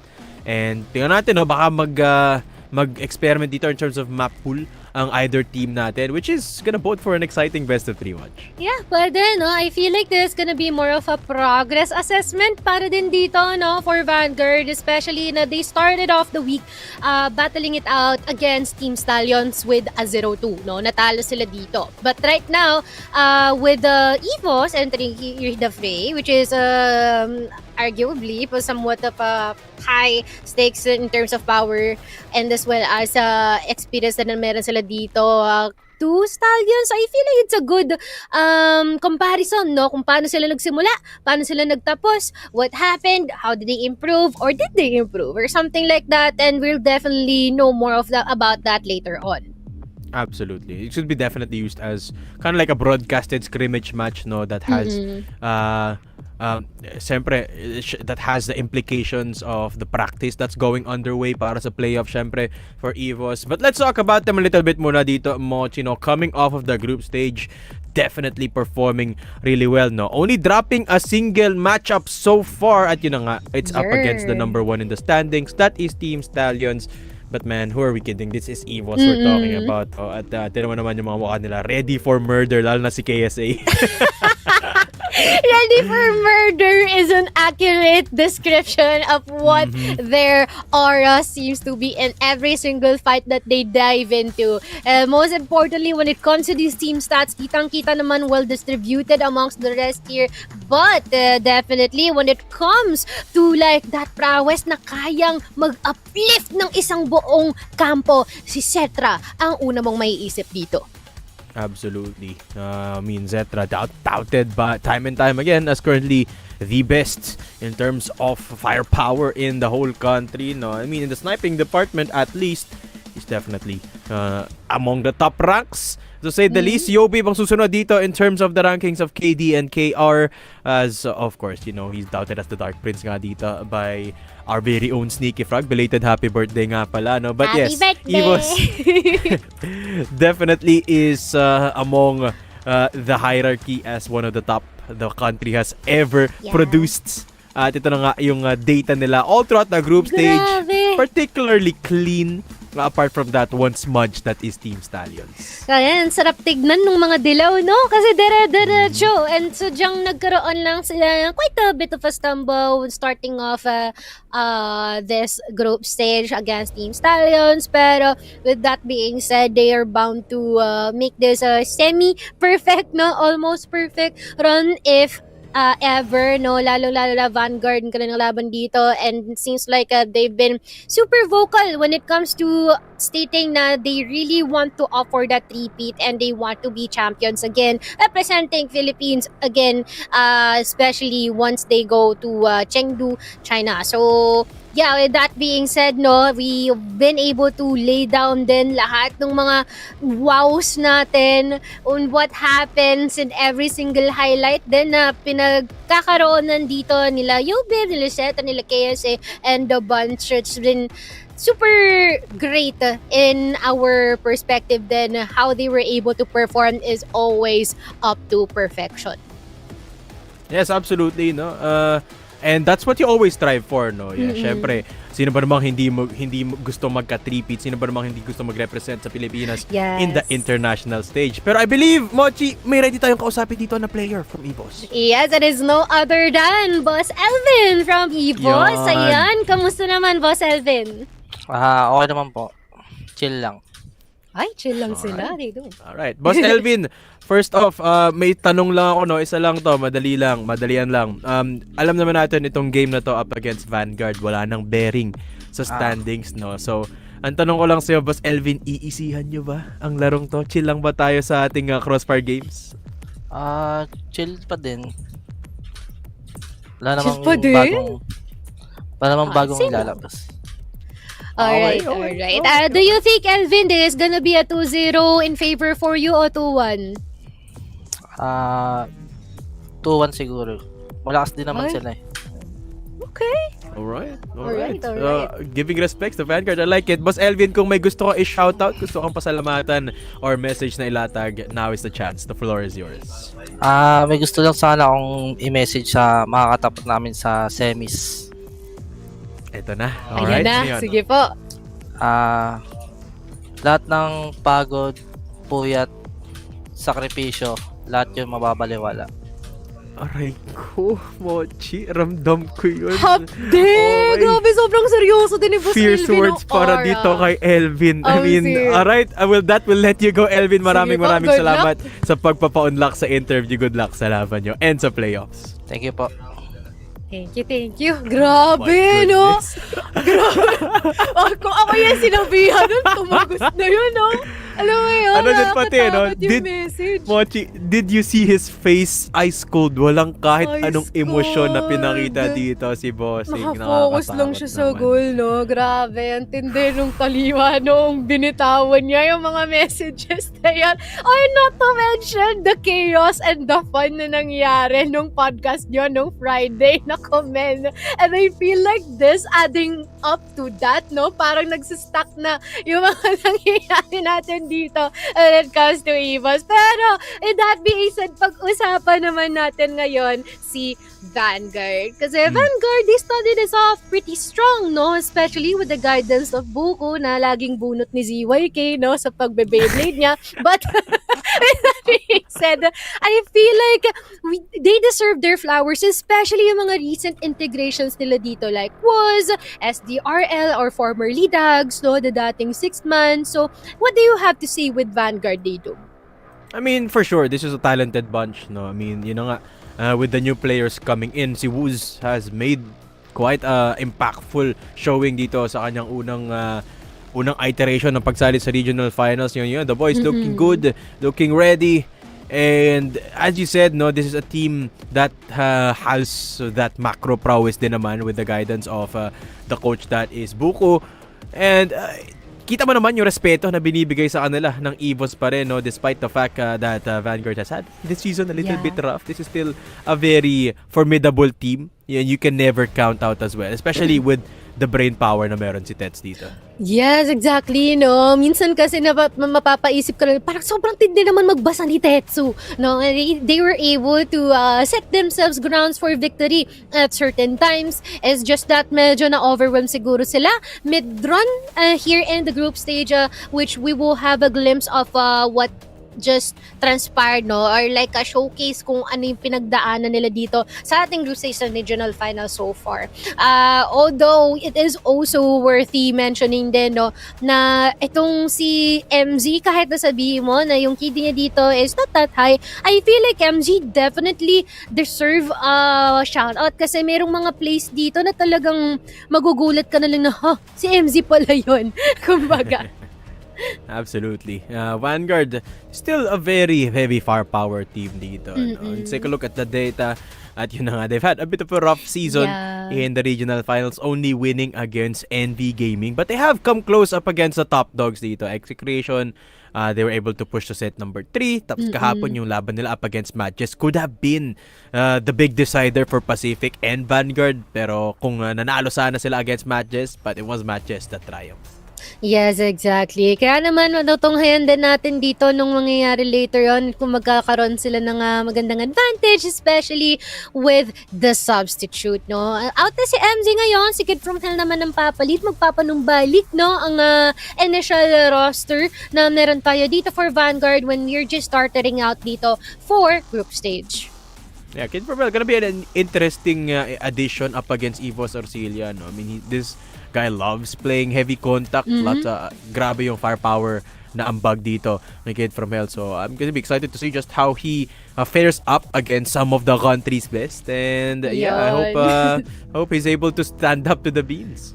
Of course. And I believe we are gonna have a very brief and short interview as well, no? At kakausapin natin the one and only team captain himself, Tetsu. Kamusta ka naman? Okay lang po. Gusto ko yan.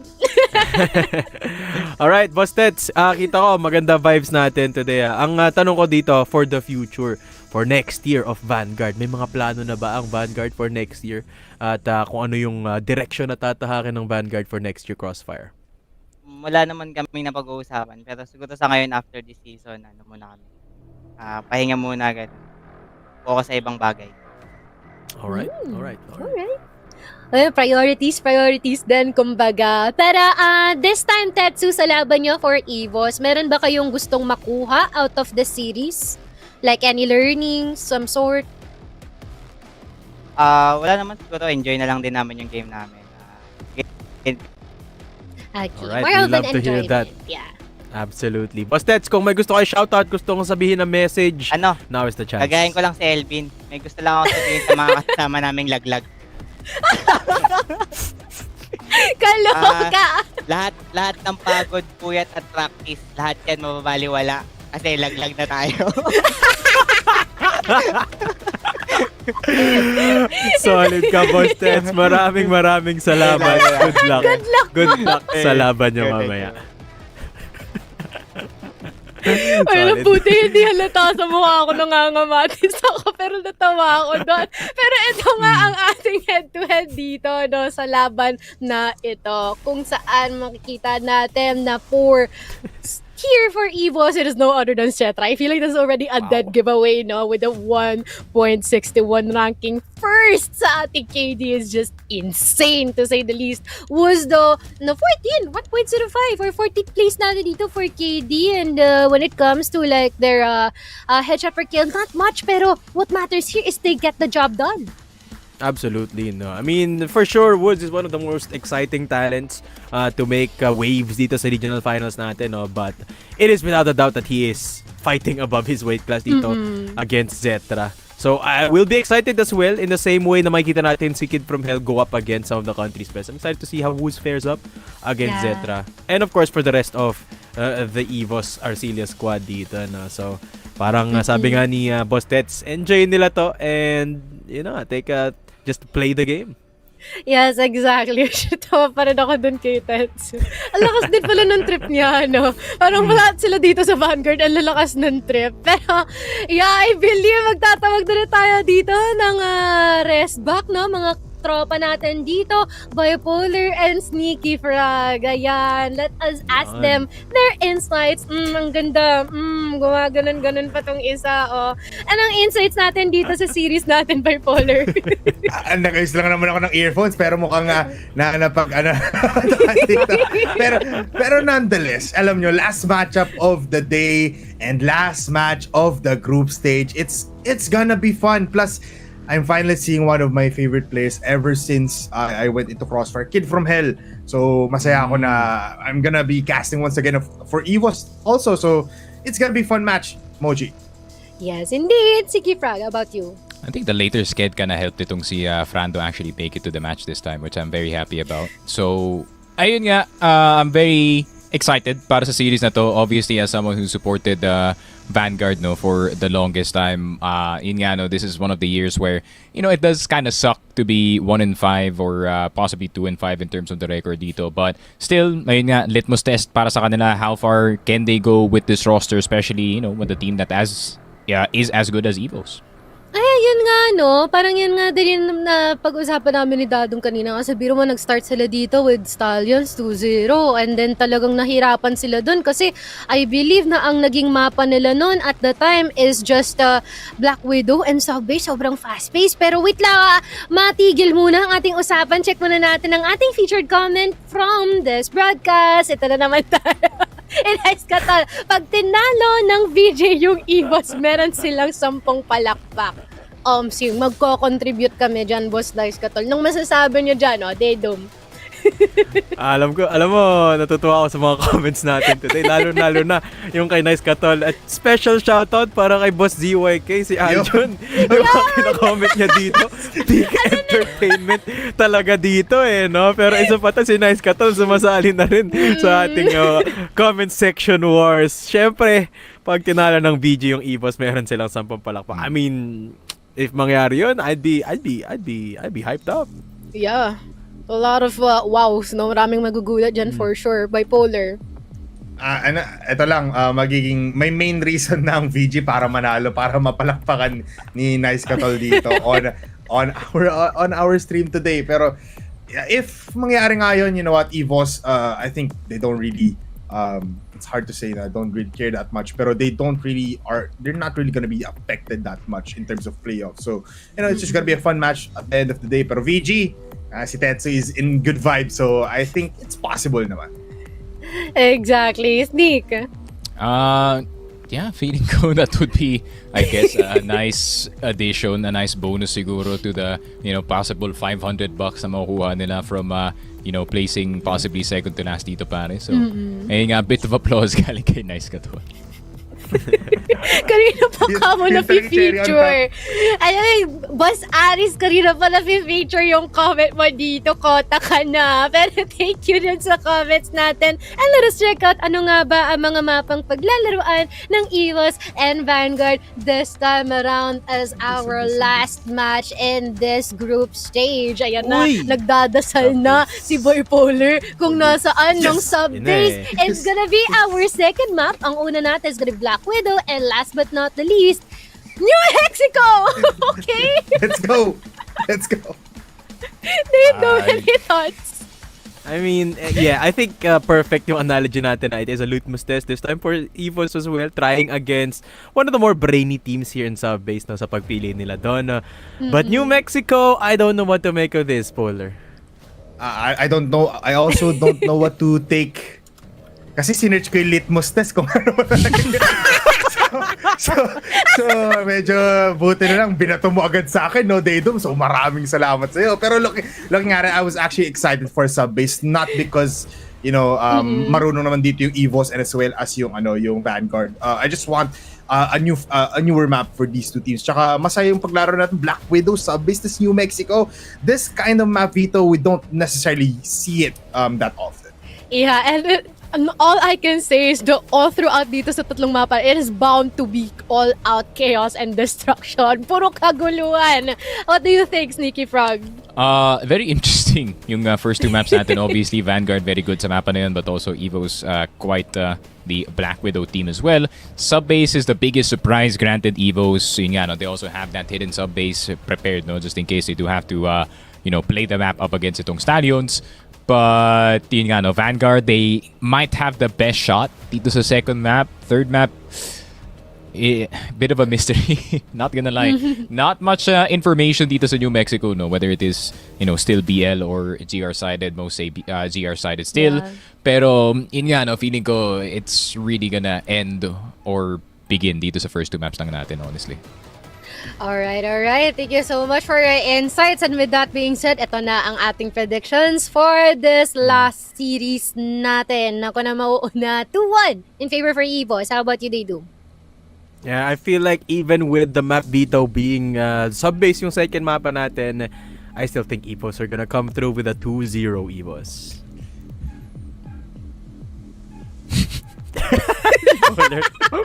Papaisip. Ano ba? Hinatay ko sa pangalan ko. I mean, ayoko kasi na sabi nila chill lang. Ayoko kasi ng chill mochi Daydom by Sneaky. Ayoko ng side quest lang ba to ng mga players. No! I'm gonna go 2-0 in favor of Vanguard sa labanan na to. Yun. Huwag niyo ako Alright. targetin! Hindi. Ito, Alright. may reasoning. I know EVOS can possibly just 2-0 this all throughout, tapos pwede pang 10-0, 10-0 in favor of EVOS. But I want to have fun. Gusto ko umabot tayo ng Mexico, pero gusto ko din makita yung 2-0 ng Vanguard dito. Para mapalakpakan naman nice katol yung team na to. Okay. Taga Manila ka pa naman, bipolar. I would actually go Totoo, yari ka. 2-0. Ay, tinox! 2-0 para sa akin dito sa EVOS. And I feel like, ayun nga, granted, I do love Vanguard, man. Don't get me wrong. I have the jersey. I've been in the clan, the longest out of lahat ng mga casters dito. So, I feel like, ayun nga, this is gonna be a test. But I feel like it's gonna be a test that's too much para sa kanila dito. Ooh, that's Litmus test. ano yun, medyo mahapdi yun, no? Sinabi ni Sneaky Frog yun, litmus test natin. Pero yun na nga, no? Na ilapag na natin dyan ang kailangan nating ilapag here for our series in EVOS, and as well as Vanguard, at kitang-kita naman kung gaano nakangiti ito si Bipolar at kung gaano siya namumula at ako kanina. Pero with that being said, tuloy-tuloy ang gulo dito. Sneaky Frog at Bipolar, saluhin na ninyo. Ay, yun na nga, nasalo ko na nga sa Zero Frag yung ating labanan dito. Again, hindi po ako wag niyo po ako targetin EVOS sa disclaimer here. Gusto ko lang po ng magandang laban. And Bibilangan that's what ka na we ba, want at the end of the day, no? Content kung content. But nonetheless, last match natin dito, Sneaky Frog, Black Widow is gonna be our first map. EVOS versus Vanguard. In a, kung nasa stadium tayo ngayon, nasa VIP na ang basically, ang EVOS natin dito, standing pa nga eh. Pero Vanguard, they're kind of up there sa Gen Ad pa, so malayo pa ang gap ng dalawang teams na to. But nonetheless, any thoughts sa ating matchup for today, Steve? It's not as far-fetched as ayun nga, some people would like to think. Ayun nga, feeling ko it's more lower box para dito sa Vanguard actually. Kasi, not gonna lie, yun nga, Black Widow, plenty of experience dun sa mapa na yun para sa kanila dito. Second map sub-base, obviously one of the few teams from Manila that can play itong sub-base very, very well. Pero nasa loob pa rin ng usapan dito yung EVOS, no? EVOS still, a very good team dito sa first map. They're gonna be, very tough, especially pagdating dito sa first half, no? And their GR side is not gonna get a whole lot easier para dito sa Vanguard. And feeling ko, yun nga, no, pagdating dito sa sub-base, if Vanguard cannot get a great start pagdating sa kanilang PL side, then I fear na they might drown dito sa series na to, pare. Yun na nga, and speaking about that, feeling ko talaga there's a possibility of 10-0. I'm not botching Vanguard dito pero there's a possibility of just 10-0. You were the one who predicted 2-0. Hindi, kasi you have to be realistic. Gusto ko Sige. Buti lang naka-bulletproof leather jacket ako ngayon, Sneaky. Kasi parang delikado yung mga pinagbabanggit ko dito. But nonetheless, again, EVOS ARC, they can possibly just do some intense things here against Vanguard. Pero I'm just so happy that one of the players that I've been eyeing ever since the start of Crossfire is here right now. First time ko ata makakasi kid from Herald. So ngayon, let's see kung kaya nga pala makuha ng first blood. Yes, they can. As SD Herald starts off the round by killing off Elvin. Yung nagsasalita kanina na very much serious. Ngayon, medyo tahimik daw muna. KELR with a trade-off though dito kay SDRL. Yeah, 4 versus 4 so far. Keller trying to get si Woos off of that stage position. And Woos gonna be a very important pick-off, no? Para dito sa EVOS, especially he's been the man with the most impact dito sa Vanguard, especially on that sniper. But Tetsu also rocking the sniper as well. Actually, pati si Dracifer, so a triple sniper setup. And EVOS still waiting around dito sa mapa natin.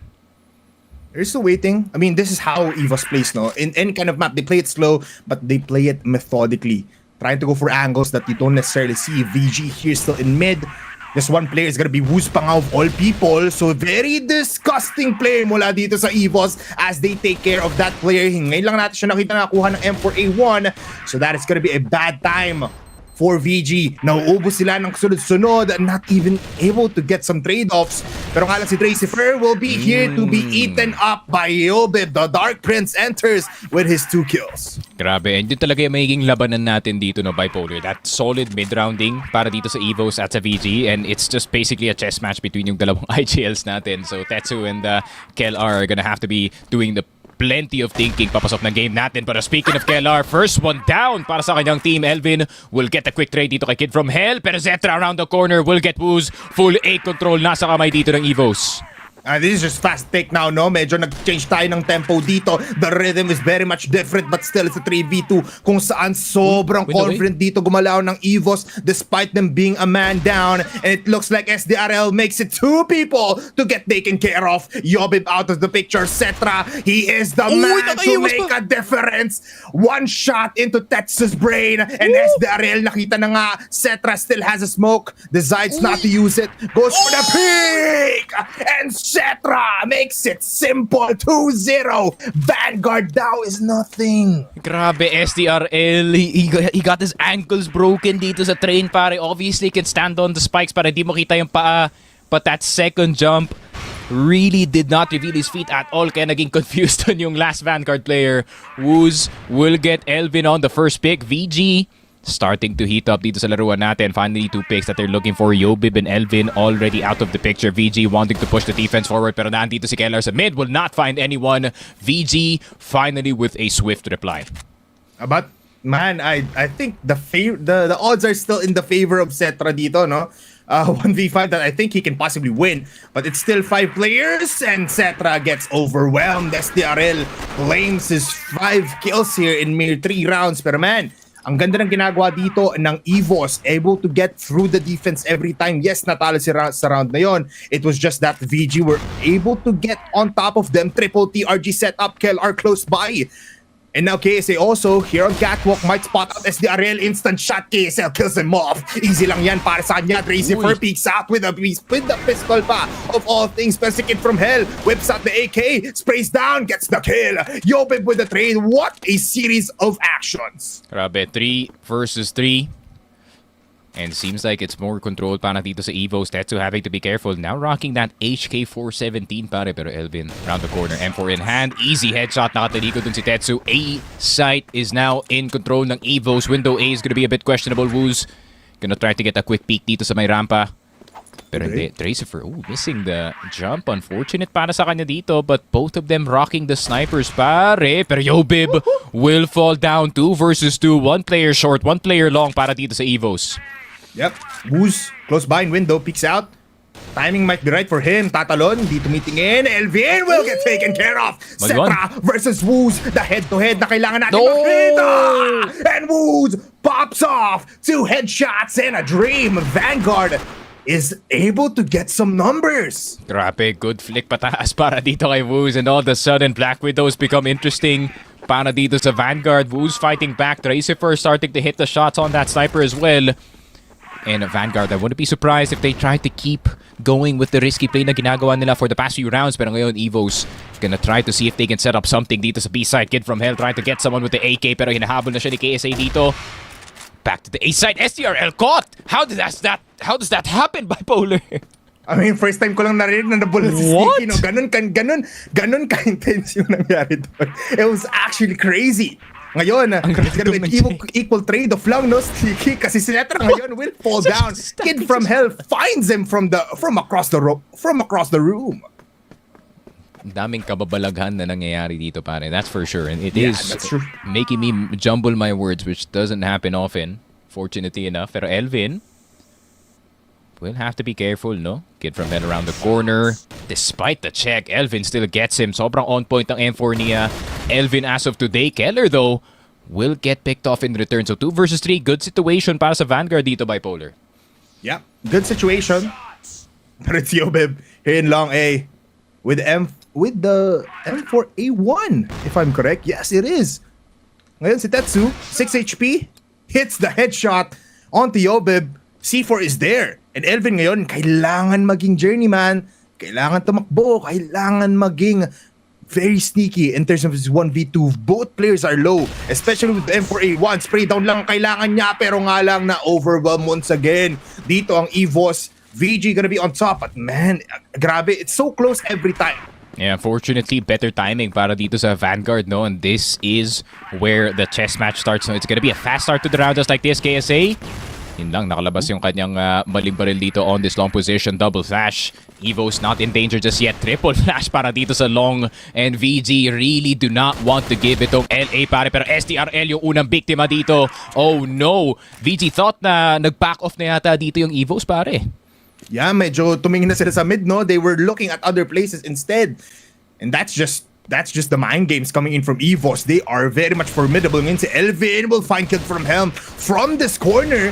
At ngayon si Tetsu mamamatay din. Elvin is on fire. And now Yobib once again able to get into A without any repercussions. Puts up the C4. Sabi niya, ako papatay. Anong Woos? Anong bagong player for VJ? You are nothing against me. And you are nothing against EVOS. Sabi dito ng EVOS ARC.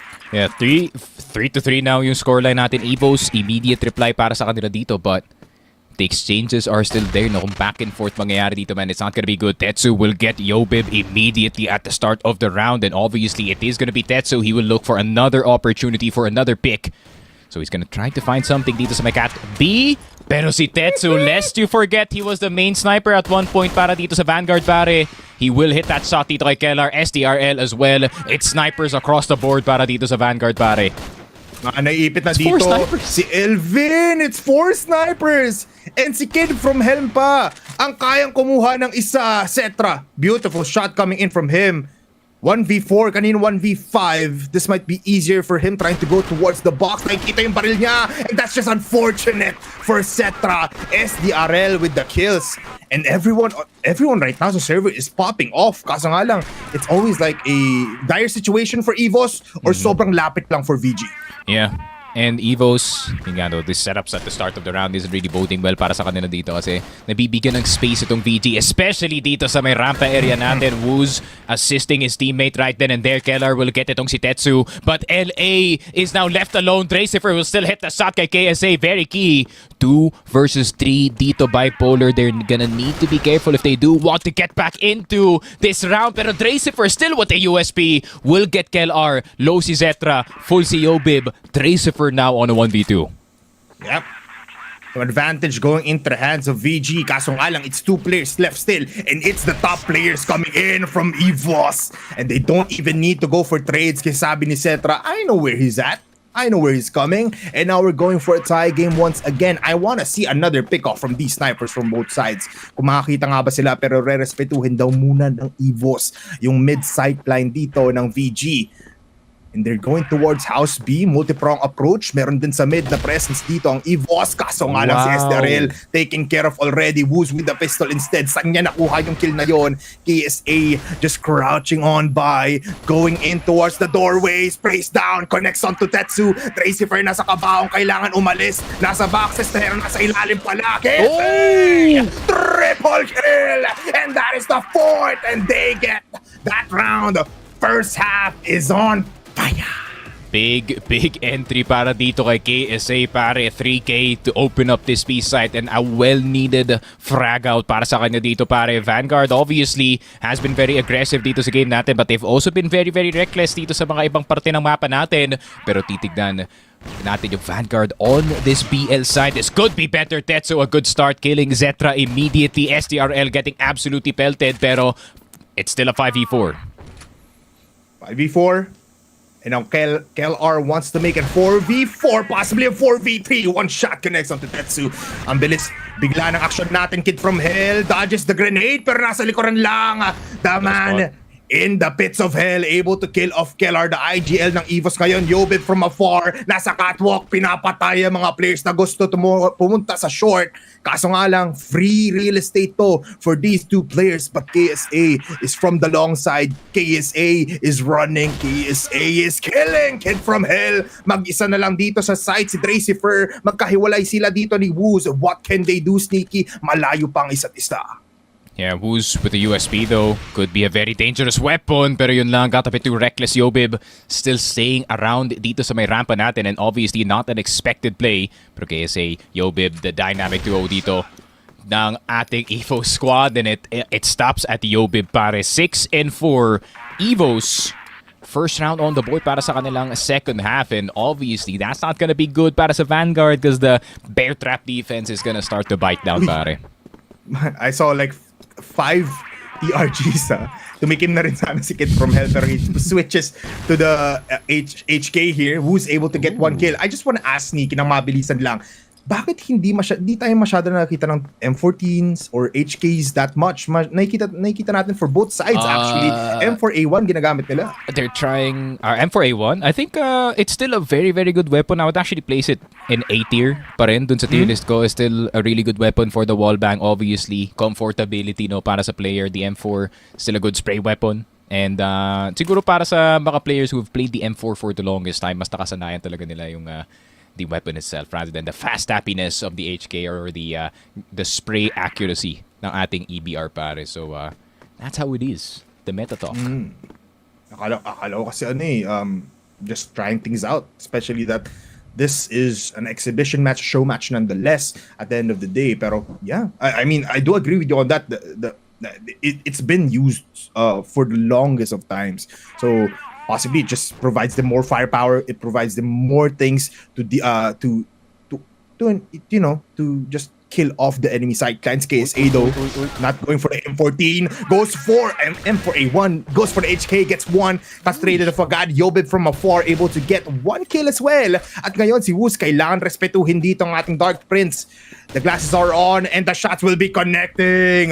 Yobib gets the kill. 2v2 tayo ngayon. Still, quite the positioning para dito sa EVOS, and of course in classic Elvin fashion, catching the wrong timing para dito kay Tracer for Tetsu, the only one left alive para sa kanyang team. What can the captain do in this 1v1? Elvin spots him first and sprays him down. 7-4. Elvin is here to do what he said, pare. Sasayangin na talaga yung efforts dito ng Vanguard because he's all over the place, pare. Yeah, lahat nga daw ng pre-practice, no? Parang mawawala lang ng biglaan. Pero feeling ko tanggap naman ang video in from the words of Tetsu. Nag-practice ba? Nag-practice ba? Okay. Ayun lang. Well, no amount of practice is gonna, let the Tetsu live any longer dun sa shot dito ni Elvin. Pare, STRL with the falling back HK headshot, and we're getting a bit frisky dito sa ating B-side. Pare, KSA will get boost in return. STRL trying to close the distance between EB and itong House B, pero si Elvin at si Kellar napakahirap nilang tanggalin dito sa kanilang posisyon. Kid from Hell trying to tap away with that AK, pero di pa nila napapatay. Zetra will get Tracifer, STRL will get Kellar, KSA down, but there's another one on the underside. That's gonna be Elvin. Zetra na lang natitira, and if you know your homework dito sa EVOS, he's most likely right behind you, Kid from Hell. At Frando, ano na magagawa mo dito, pare? I mean, if you also know your homework here, kailangan mong asahan na tamang shots dito for Zetra. For first shot will not connect. Kid from Hell ngayon goes towards the blitz and able to get the kill. One more round for VG. Hindi pinahantong ng 8 rounds ang EVOS ARC. Ayun nga, man. I feel like it is a bit of a dance pag makakalaban mo nga dito si Kid from Hell, the man who's been playing pubs years and years. So it's really hard to catch him after one miss just like that, but it's easy to catch him when he's out in the open. Kid from Hell, HE, mamamatay pa nga from downtown. KSA gets him. Wow, just a beautiful grenade there coming from KSA, and triple kills now for EVOS. They put up 2 players left for VG, make it 4 as Elvin from the long ranges able to kill a Fuz. At si Tetsu, the IGL. This man has been chill so far, pero parang sneaky, parang hindi na siya chill nga. Nakita mo nagpipigil siya ng tawa. I can see him. He is not slick. But to be fair, no. Ayun nga, no. I mean, the bearing of the game, I feel like they know. They're still trying stuff out, which I do appreciate. Just like the 4 snipers na nakita ka natin kanina. Pero Zetra, he's a bit hit or miss on the quick scope, but he's not gonna miss on the code this time, pare. Yobib will get Kid from Hell. All of a sudden, the pace of the game is way, way faster. VG trying to play it fast, but Evo is playing faster dito. And it's a 2 versus 3. 2 versus 3. Hiwalay dito ang EVOS and as well as VG. Woo's able to get one, etc. Now with HK, connects onto Dracifer, tumalon dito towards the balcony. Woo's ngayon, kailangan tamaan yung shots dito. Kellar, nakapo, nakikita niya ng sense of Cetra. Pero sabi ni Woo's, a headshot on towards this guy. And now, this sniper v sniper setup natin, Sneaky is actually kind of going into the favor of Wu sometimes. Kaso nga lang, it's the IGL versus the new kid in the block. Kaya mo nga ba tamaan dito ang formidable guy just like Kellar? Yes, he did! In Wu's entire situations, he is the man to go for, and that is 6-8. Yeah, it's not yet over in this game. Zetra will get Tetsu time and time again. That frame peak has lost him a life, pero ngayon nakakabawi na si Zetra. in those early peaks. And speaking of early peaks, KSA right through the smoke. SDRL will get him in return, pero nandito na rin si KLR on that long A position. Pressure across the map para sa EVOS, and they are clamping down. SDRL, you are not safe. Woos will get Elvin, but it's a 3 versus 1 pare.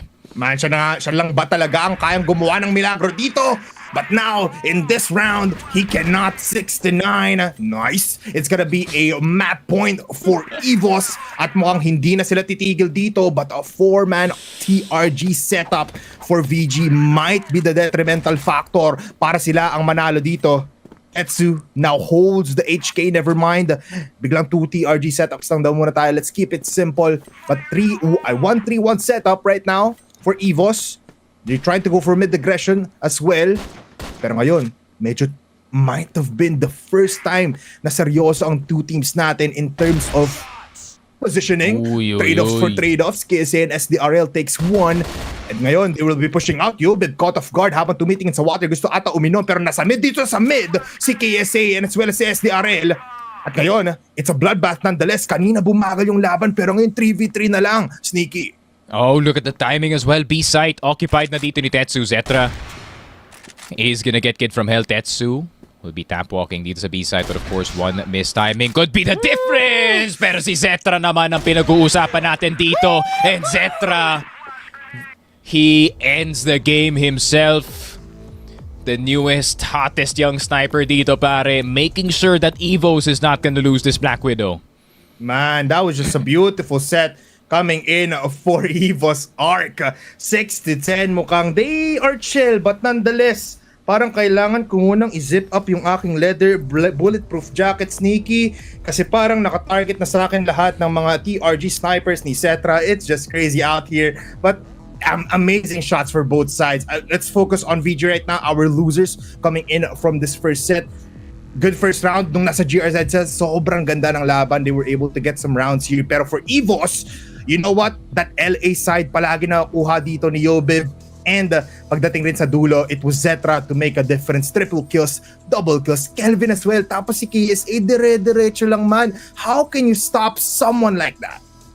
You can't really stop anyone just like that, no pare. Elvin getting his timings time and time again dito sa mapa natin, and I feel like if there's too many problems na pine-present dito ng EVOS para i-solve dito ng Vanguard, no, kasi Vanguard is still stuck on the Zetra equation pare, na obviously that's one of the main reasons why they're rocking the 4 snipers at the start of the round to get this kid offline. And if hindi nila magawa yun nga, they end up in a 5v4, and unfortunately yun nga, no, they're gonna have to operate dito sa round in a man deficit. Pero ayun nga, there's so many other problems here as well para dito sa Vanguard. Hindi nila makontain si KSA, you know, him opening up the sites time and time again, Elvin getting his times, Yobib being Yobib pare, and Cetra of course, despite him being the main target dito ng Vanguard pare, still could not contain him, man. Yeah, tama ka naman dyan naman. It's talagang once the Wildcats go unleashed, once the rampage keeps on going, EVOS cannot be stopped. At ito na nga, naayos ko na yung aking bulletproof leather jacket. You know what, Sneaky? There's also some MVPs here pagdating na hindi pa natin na, what they call this, hindi pa natin na shoutout. It's Sneaky Frog and Bipolar na sobrang ganda ng shoutcasting kanina. Babawi ako guys sa shoutcasting kasi 2-0 ko parang mali ata yun. But nonetheless, it's gonna be going out to the panel. It's Mochi and Datum. Kamusta kayo dyan? Sorry na pinato sa amin. Puro tawa kami. Maraming salamat, Bipolar and Sneaky Frog. I don't know what is it with the series, man. Sobrang unserious and serious at the same time. Nanggaling tayo sa pang-Aura Farm at kaseryosohan ni Elvin and as well as ni Cetra and the bunch from EVOS. But at the same time, napapatawa tayo ni Bipolar, Disney, and as well as ng Vanguard. But all we can say here in the map of Black Widow, this is so chaotic. All-out duels. I can't even recall kung ilang beses sila nakapag-plant ng C4 because it's so duel heavy. Yes, and it kind of makes sense, no? Yung pag heavy sniper dito, pag pa 5-man sniper dito ng Vanguard. Kasi nga naman, if you can't win the duels against your opponent, i-sniper mo na lang. And maybe may chance tayong manalo ng kahit isang elim round man lang para dito, no? So, kasing tindi ng laban ni Bipolar sa sarili niya ang laban sa ating unang set dito. Yeah. With Vanguard actually keeping it close nung unang half, no? But then when we went over towards the second half, EVOS taking the GR and taking over the game. Ayun na nga. It just felt like the fundamentals are in heavily favoring EVOS Esports dito. Yeah, exactly. Even that 3K ni Cetra, no, from the almost the last round, no, kanina. Well, definitely can see here dito sa ating set summary na talagang pinagbutihan ng mga member natin dito from EVOS. Tip-top shape, kumbaga, with Yobe with a 1.89. Wow. And as well as 1.67 here for Cetra being followed by the rest of the squad here. But dito naman, kay Vanguard, well, worthy of noting pa rin dito si Wooz and as well as si SDRL. The recent integrations definitely showing that they deserve the slots here in Vanguard. Absolutely. And there was some shining moments then as well, no? From Woods, when he had the sniper, he was by himself, nakakapag-clutch pa rin up against EVOS. So that's a statement for sure. Up against, of course, EVOS, one of the international reps dito. And SDRL as well. Actually, SDRL that time, yeah, he had the most kills for the roster of Vanguard dito, no? But of course, the winners who take the cake will ultimately be EVOS Arcilia at the set MVP. This time around will be Yobib with a 1.89 kill death ratio, no? Yes, it's Yobib. I mean, what can I say? It's Yobib. Yeah, definitely the Dark Prince showing, no, na talagang you'll be enveloped in darkness pagka siya ang umarangkada on this one here being hailed as the set MVP dito sa mapa ng Black Widow. At makikita natin what makes you bib as the set MVP dito sa Black Widow, you may ask, makikita mo dito. And actually props dito sa sa Vanguard, walang masyadong malaking differential in terms of kills up against the players of EVOS, no? Even in the face of Yobib performing like this, Zetra ganun din. Hindi naman nagkakalayo yung mga score natin. But of course, Yobib deserves props nonetheless. And you can see naman from the interview, they still respect Vanguard dito, which is a nice thing. But ultimately, competition is competition, Mochi.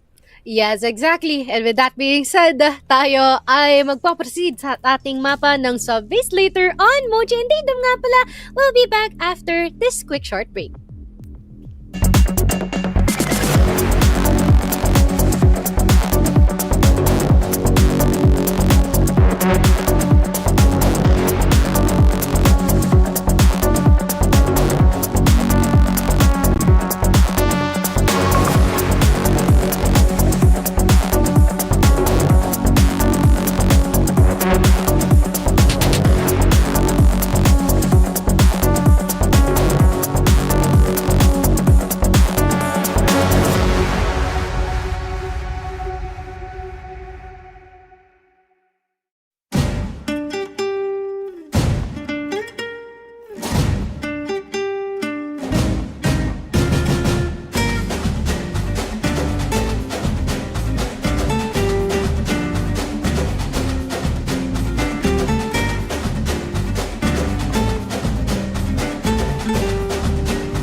Eve with that spray down.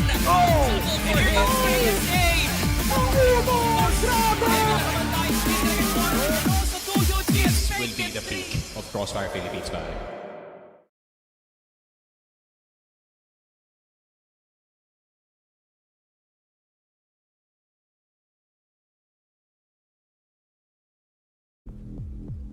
Eto na naman tayo na magbabalik dito sa regional finals natin kung saan ang una natang mapa hindi ay napunta no other than EVOS for Black Widow with a really dominating feat, pero not gonna lie, malapit pa rin ang kanilang scoreline here with Vanguard, and this time around it's gonna be sub-base.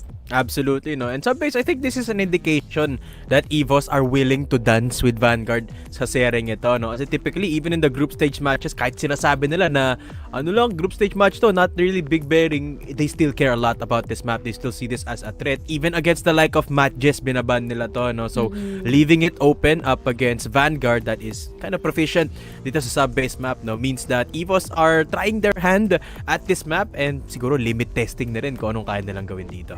Yes, exactly. And as much as possible din, parang yun nga, no, sobrang bigat nila in terms of duels. Parang literal na for fun na lang din na siguro siya. Pero hindi pa rin binibitawan ni EVOS yung fact na gusto nila ipakita pa rin that they're the ones on top. So really curious what's gonna be the outcome here for sub-base, especially that if Vanguard can do it super close dito sa ating mapa ng Black Widow, then I think they can safely do that here in the map of sub-base as well. And with that being mentioned, we're also seeing some of their players na nangiti, natutuwa, nag-e-enjoy, and I'm pretty sure na nag-e-enjoy din ang casters natin dito. Kaya naman bipolar and sneaky frag, kayo na to.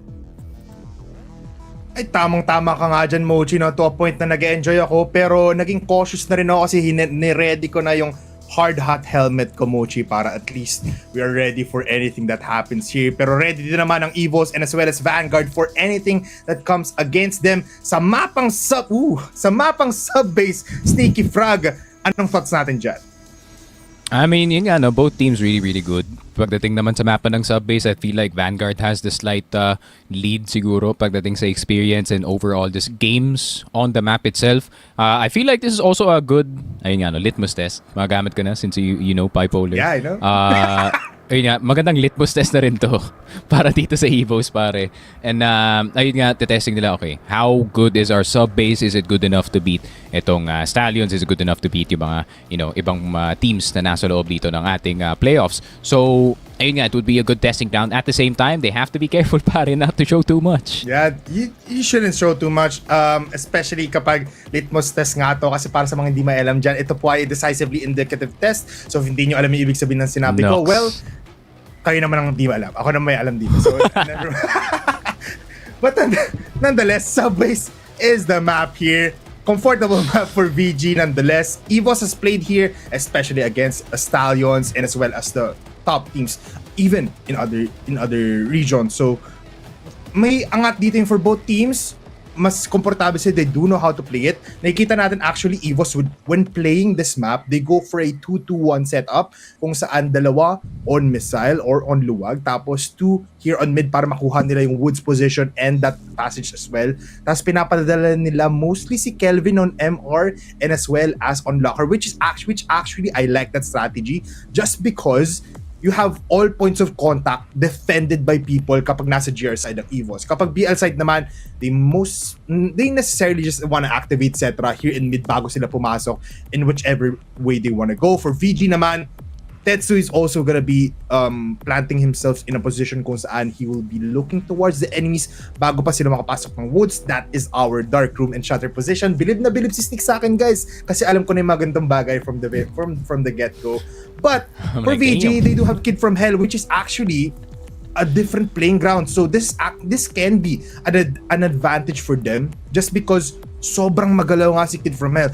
We might not know kung nasan nga si Kid from Hell in this kind of fights.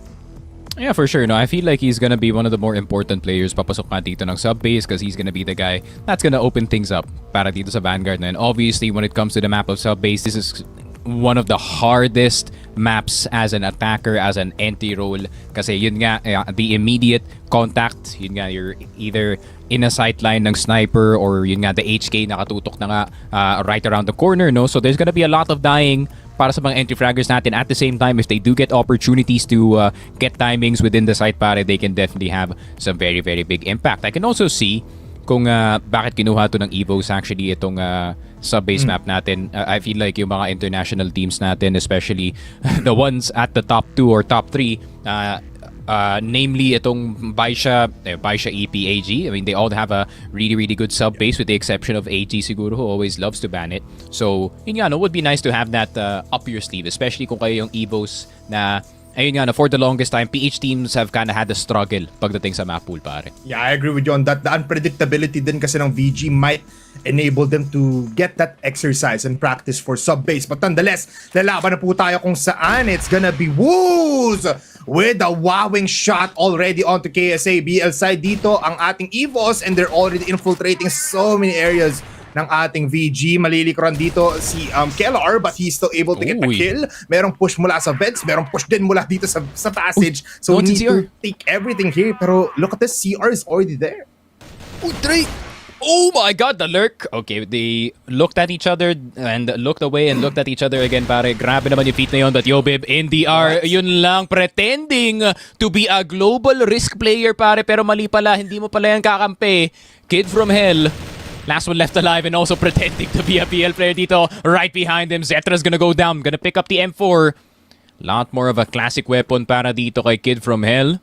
And Kellar is gonna opt in for the Vents play instead. Pwede niyang i-cover yung CR para sa kanyang teammate na si Yobib. At the same time, has to be careful since 1 HP na lang siya dito. Isang ligaw na bala, patay na to. Yeah, but this is actually gonna be a good rotation for Kid from Hell, no?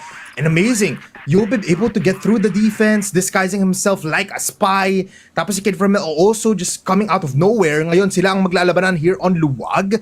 The smoke becoming a problem, pero Kid from Hell jumping, sees the foot cracking. Yobib with the kill, and first round goes towards EVOS. And these rotations, man, these aggressive approaches from the get-go, napapabor sa EVOS.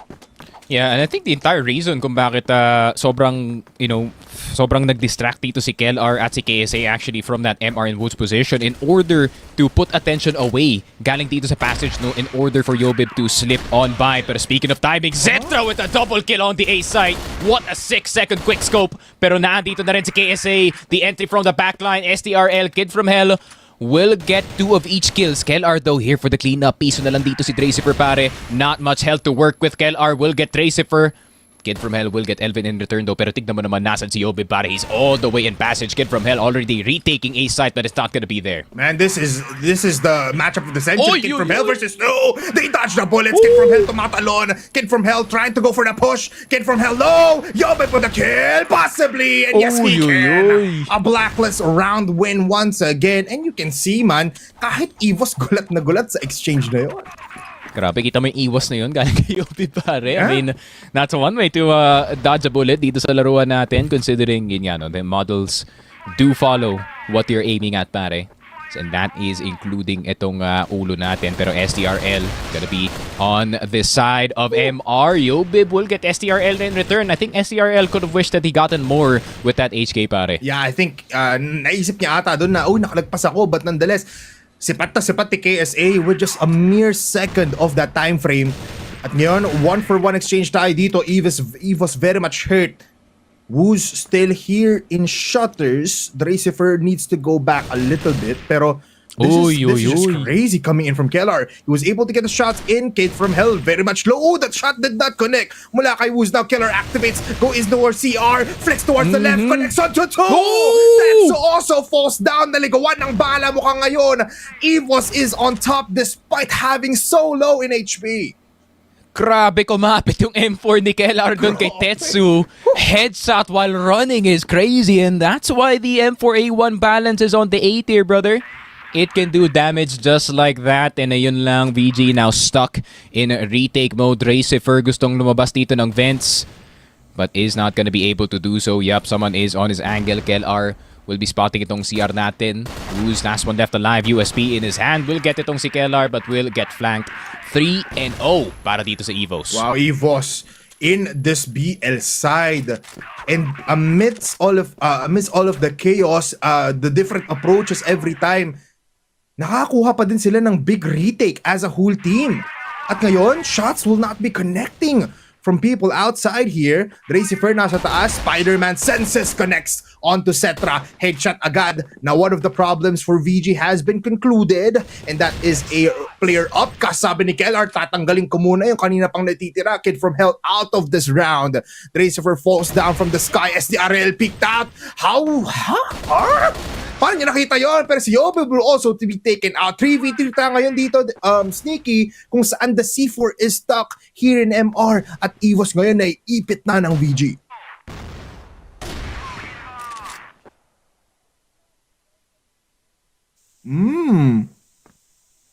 Some shots. KSA though. Connecting. KSA though. Yeah, KSA though. Ayun lang. Oh, wait. Hold on. Tetsu. Ayun lang. He's gonna get shot in the back of the head. C4 is miles away, by the way, pare. Yeah. Wala Oh, wait. Hold on. Oh, yuy. Scary. Scary, Polar. Scary.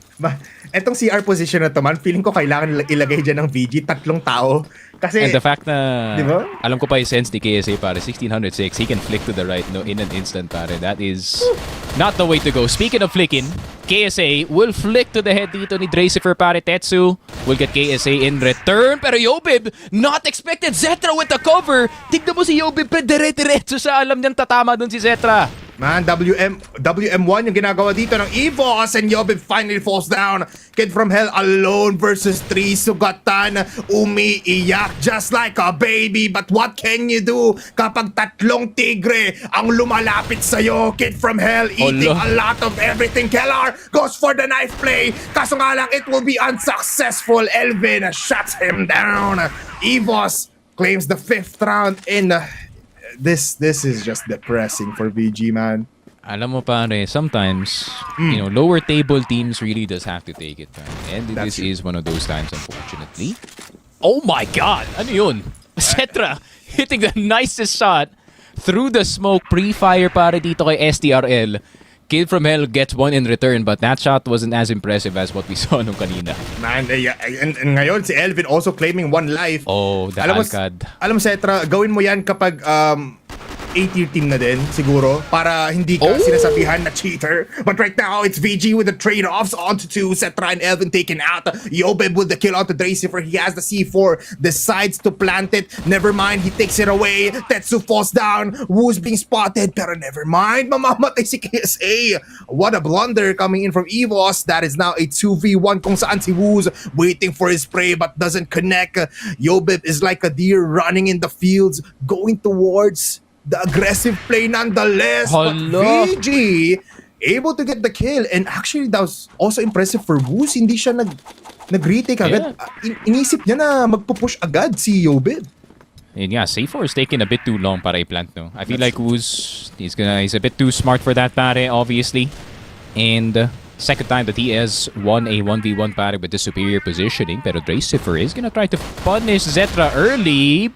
And ayun na nga ang sinasabi ko, Zetra getting kind of stuck with that vents jump, pare, pero hindi nila in-expect si KSA na naandito sa A-site. STRL obviously trying to react to that prior information, pero siya pa kaya napatay dun. I mean, big flashes, big utilities, stopping up KSA, pero he is the king of Luwag and connects already onto Kid from Hell.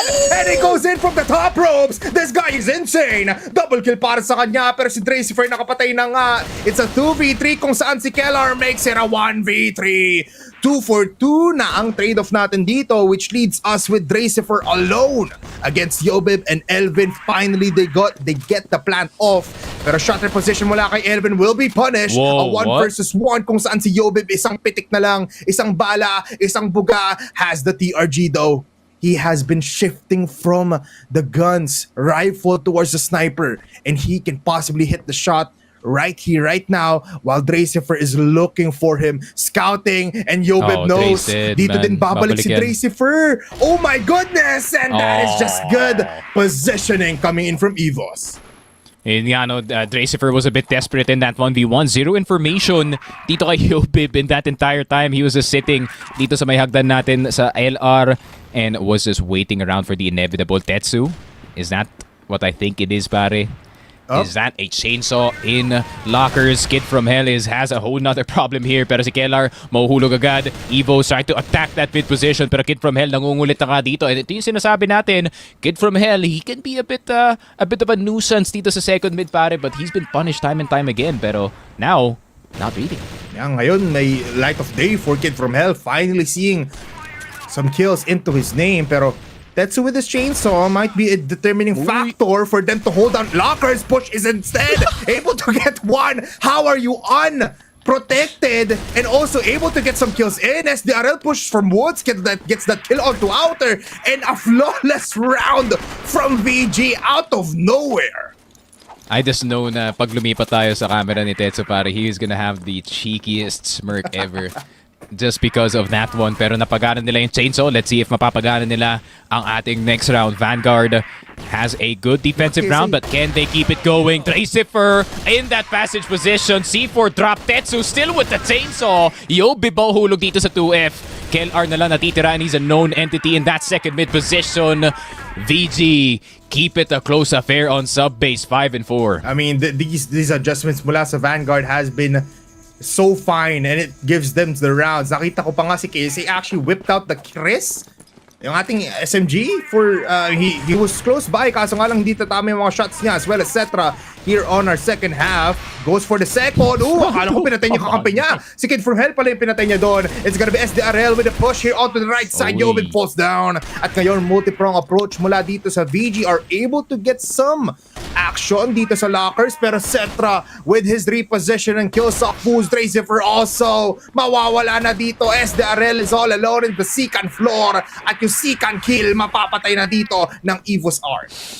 And there we go, another round on the board para dito sa EVOS, no? It's just very telling sa kanilang consistency, pare. On their defense, especially. Zetra will not hit that first shot, but of course, he's gonna try to go for the second, pero never mind. Si KSA na pala. Nope, you don't need to peek again, pare. I will get this headshot para sa'yo, and we are gonna leave LR to the responsibility dito ni Yobip, but KSA, he just wants to push the defense forward, pare. This is why I like KSA. He is unfeared, he is not scared, and he is hitting the shots every time. That's so 3. crispy, so good.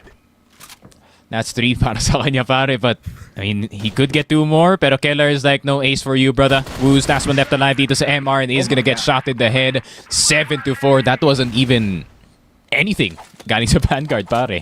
Yeah, I mean, 13 kills and 10 onto KSA. Kay Tracifer, 13 and 8. These people are hitting the shots, they're getting the kills, so this is not like a Z team versus an A team. This is actually, yeah, you're right, Sneaky. Sobrang, the funny part is, Tracifer is the only Cebuano dito sa Vanguard, pare.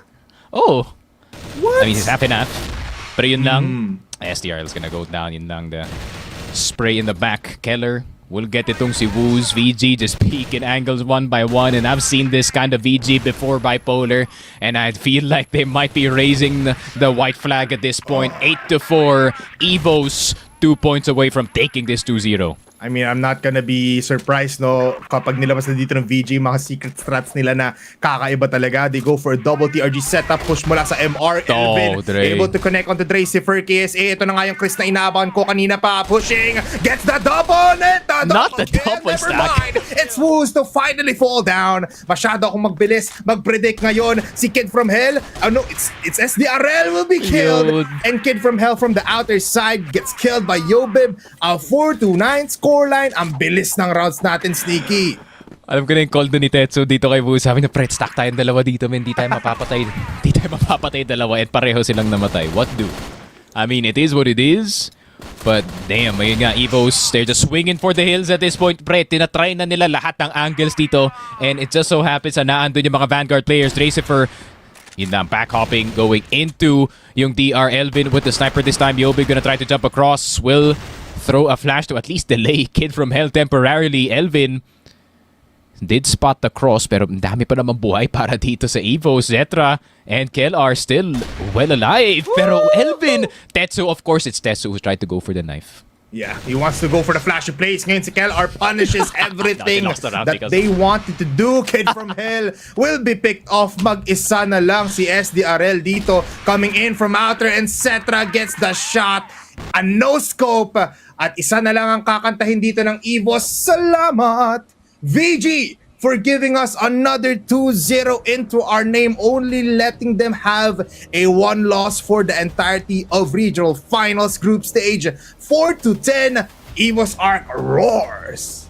Yun nga, 6-1 record to end dito sa ating group stage. EVOS, our second international representative from our last international tournament, pare. Obviously, the team who's also gunning for that top spot. Hindi lang dito sa di lang dito sa CFS Chengdu, pare, kundi dito sa Grand Finals. The title of the best team in the Philippines is on the line dito, pare. And I know damn well they want that crown. Kasi ayun nga, for the longest time, ayun nga, I'll be honest with the CF community, pare, the amount of vitriol na nare-receive dito ng EVOS despite their win, it's gonna be sweet for them if ever they do take it, pare.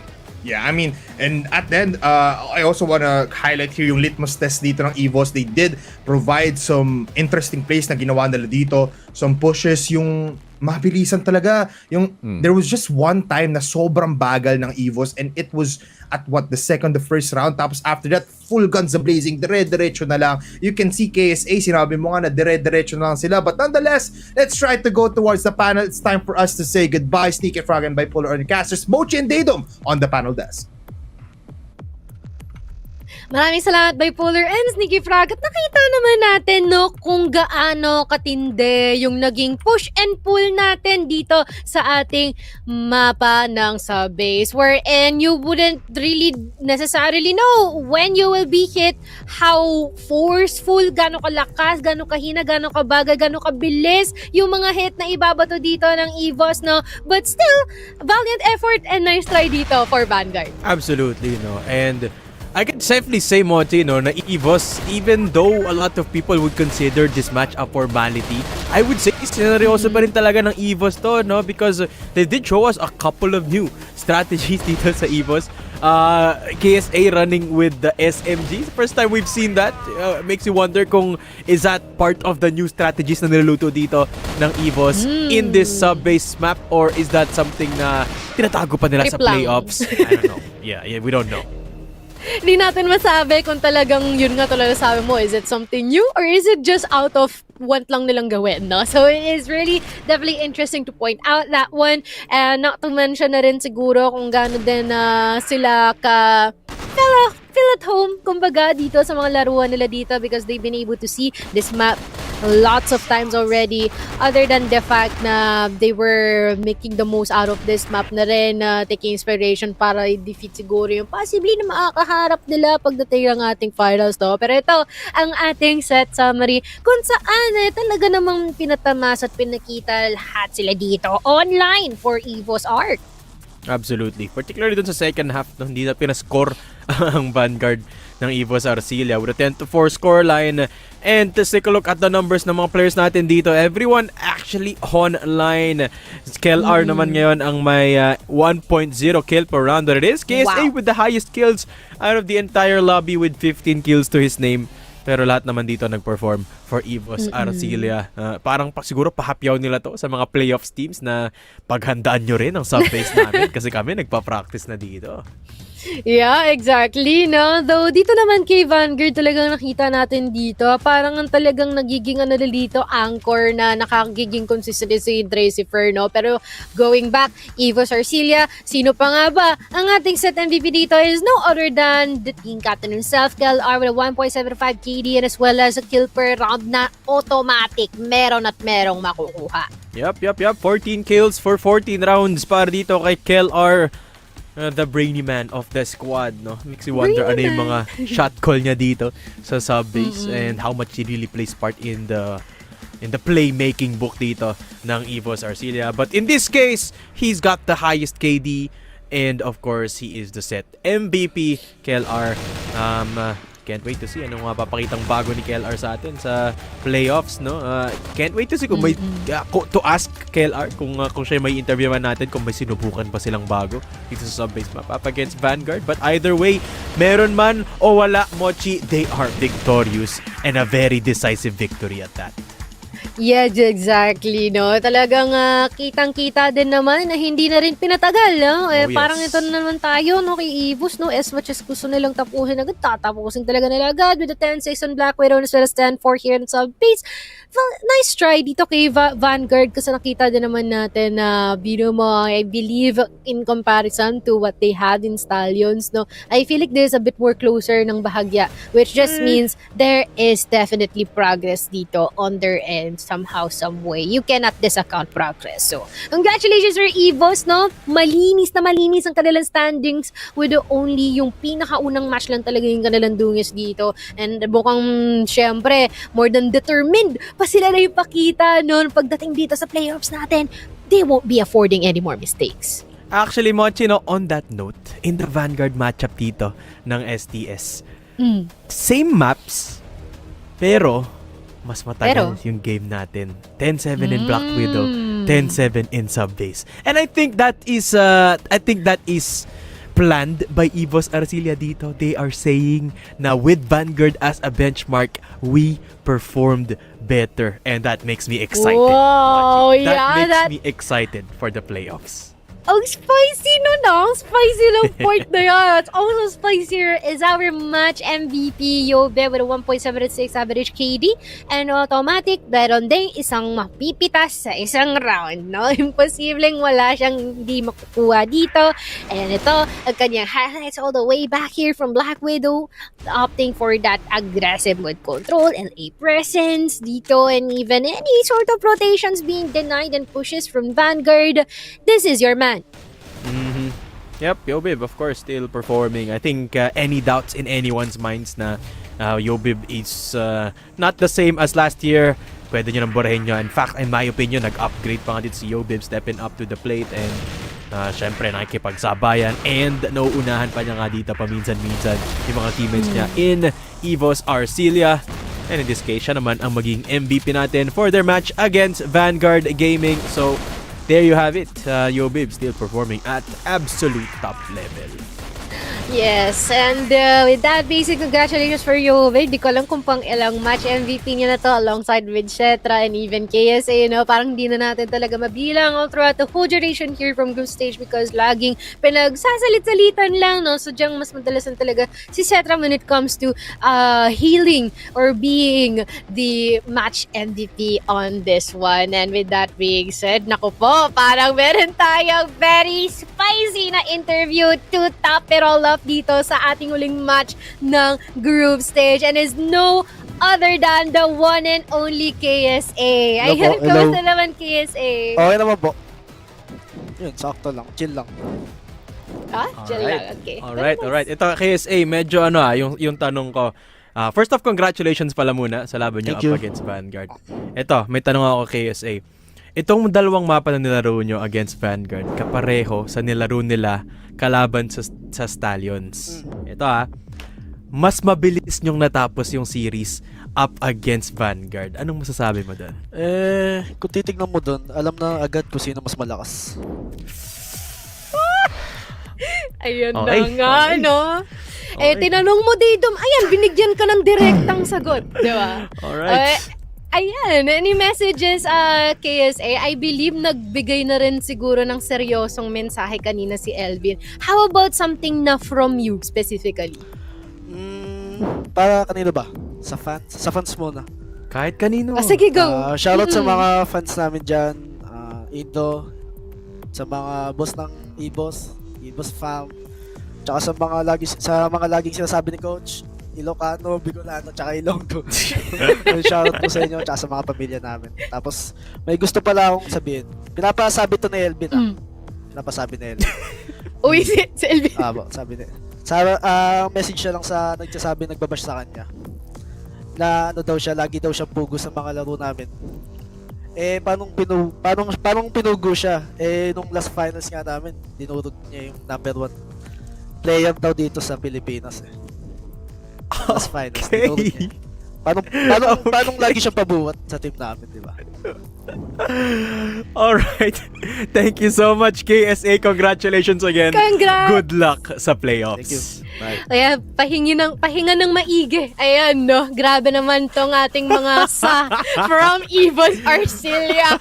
Grabe man. Every time na ini-interview natin sa kanila, walang tapon. Laging absolute na it's either matutuwa ka, magugulat ka, pero automatically for a brief second, you'll be left speechless. And every single thing that they say, they always deliver, which is very, very really good thing about them, to be honest. Love them or hate them, they definitely add spice dito sa ating mga liga.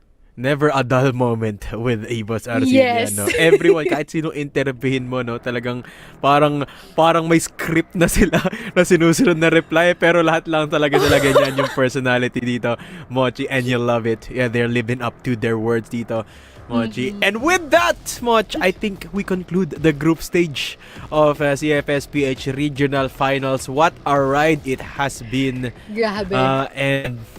And it's such a I can't wait for playoffs. Yes, indeed. At kaya naman din, no, we are also gonna say na hindi lang ang ating mga papasok sa playoffs ang mga panalo dito. Yes. Dahil kayo rin, oo, ikaw mismo, ay maaring makakuha ng up to 4 permanent guns through the Stove PC Client Showcase event. And all you have to do is to exchange yung points sa ating point shop. Paano nila pwedeng gawin yon, Dido? Madali lang yan, guys. Punta lang kayo sa website natin, cfph.onstove.com/stove-client-official. Makita nyo dyan yung rewards points nyo at kung ano yung pwede nyo nang i-exchange. No? All you have to do to earn points is to log into Crossfire every day and gawin yung mga daily requirements para makakuha ng kapanapanabik na rewards dito. Some of the guns that you can get is of course the Chaytak Dominator Novel Gold A1, and you can also see the Gatling gun na pwede nyo makuha. No? There's tons of prizes to choose from. At syempre, yung iba dyan permanent, yung iba temporary, but all free of charge courtesy of OnStove Client Launcher. Yeah, so of course. So ayan naman guys, kung hindi pa kayo mag-migrate na kayo because if not, sayang naman no, until 7 na lang ito. Anong araw na? It is 5. You got like less than 2 days na lang remaining para ma-avail nyo ito. So kung ako sa inyo, mag-grind na kayo kasi sayang naman yung mga weapons na maaaring ibigay ng Stove and as well as ng Smilegate sa inyo. Absolutely, no? And with that, Mochi, to rack your brain about sa standings natin dito. If I'm not mistaken, ang magiging bracket natin inside of the playoffs is going to be top 1 versus top 4 and top 2 versus top 3. That makes it the matchup between Stallions and MATTJESS at EVOS Arcilia up against Execration. Parang napaka-noble naman na ang magiging semifinalists natin are mga Tagalog versus Tagalog. And then, it is the Bisaya versus the Bisaya. But, what do you think that means para sa ating playoffs? I feel like talagang ano na lang to, no? Survival of the fittest is a test kung sino talaga ang mga mas angat sa kanila or kung sino ang talagang mahihirapan na makapuntos dito sa ating playoffs. And especially, i-given na rin na best of 5 kada isang match natin, which just means all-out pressure, all-out battle, all-out kung sino ang mas matagal na makakapag-conserve ng energy at sinong mas makakapag-all-out despite the long duration of our matches. Pero ito na nga ang ating final standings for our group stage. Stallions, EVOS, Execration at MATTJESS ang papasok sa playoffs. Absolutely. There you have it. The group stage is done.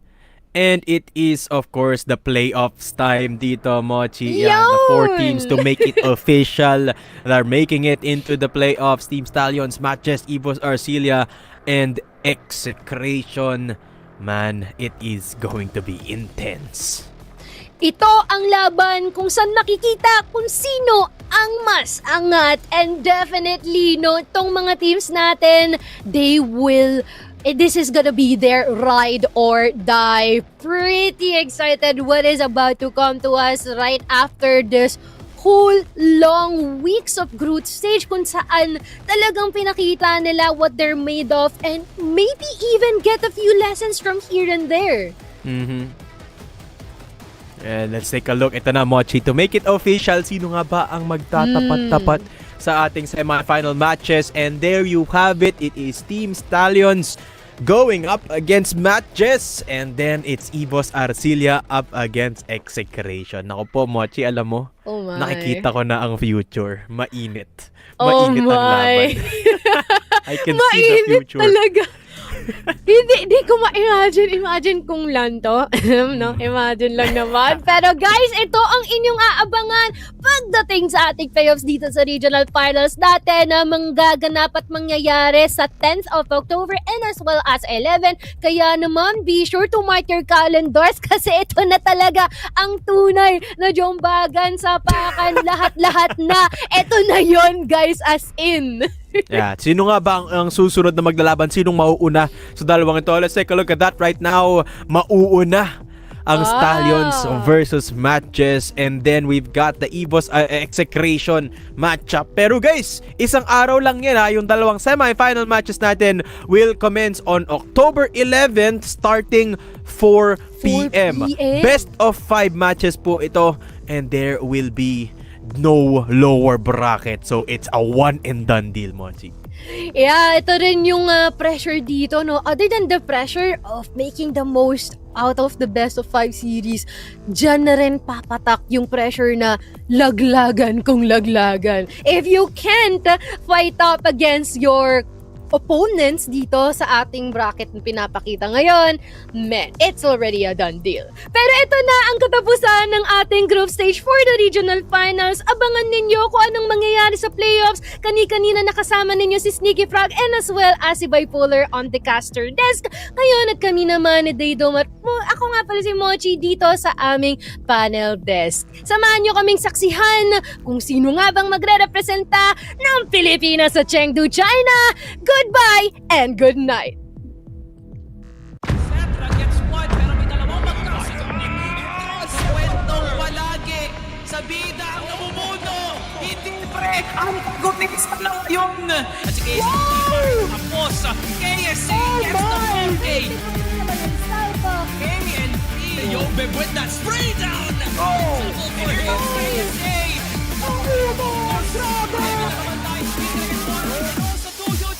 Will be the peak of Crossfire Philippines battle.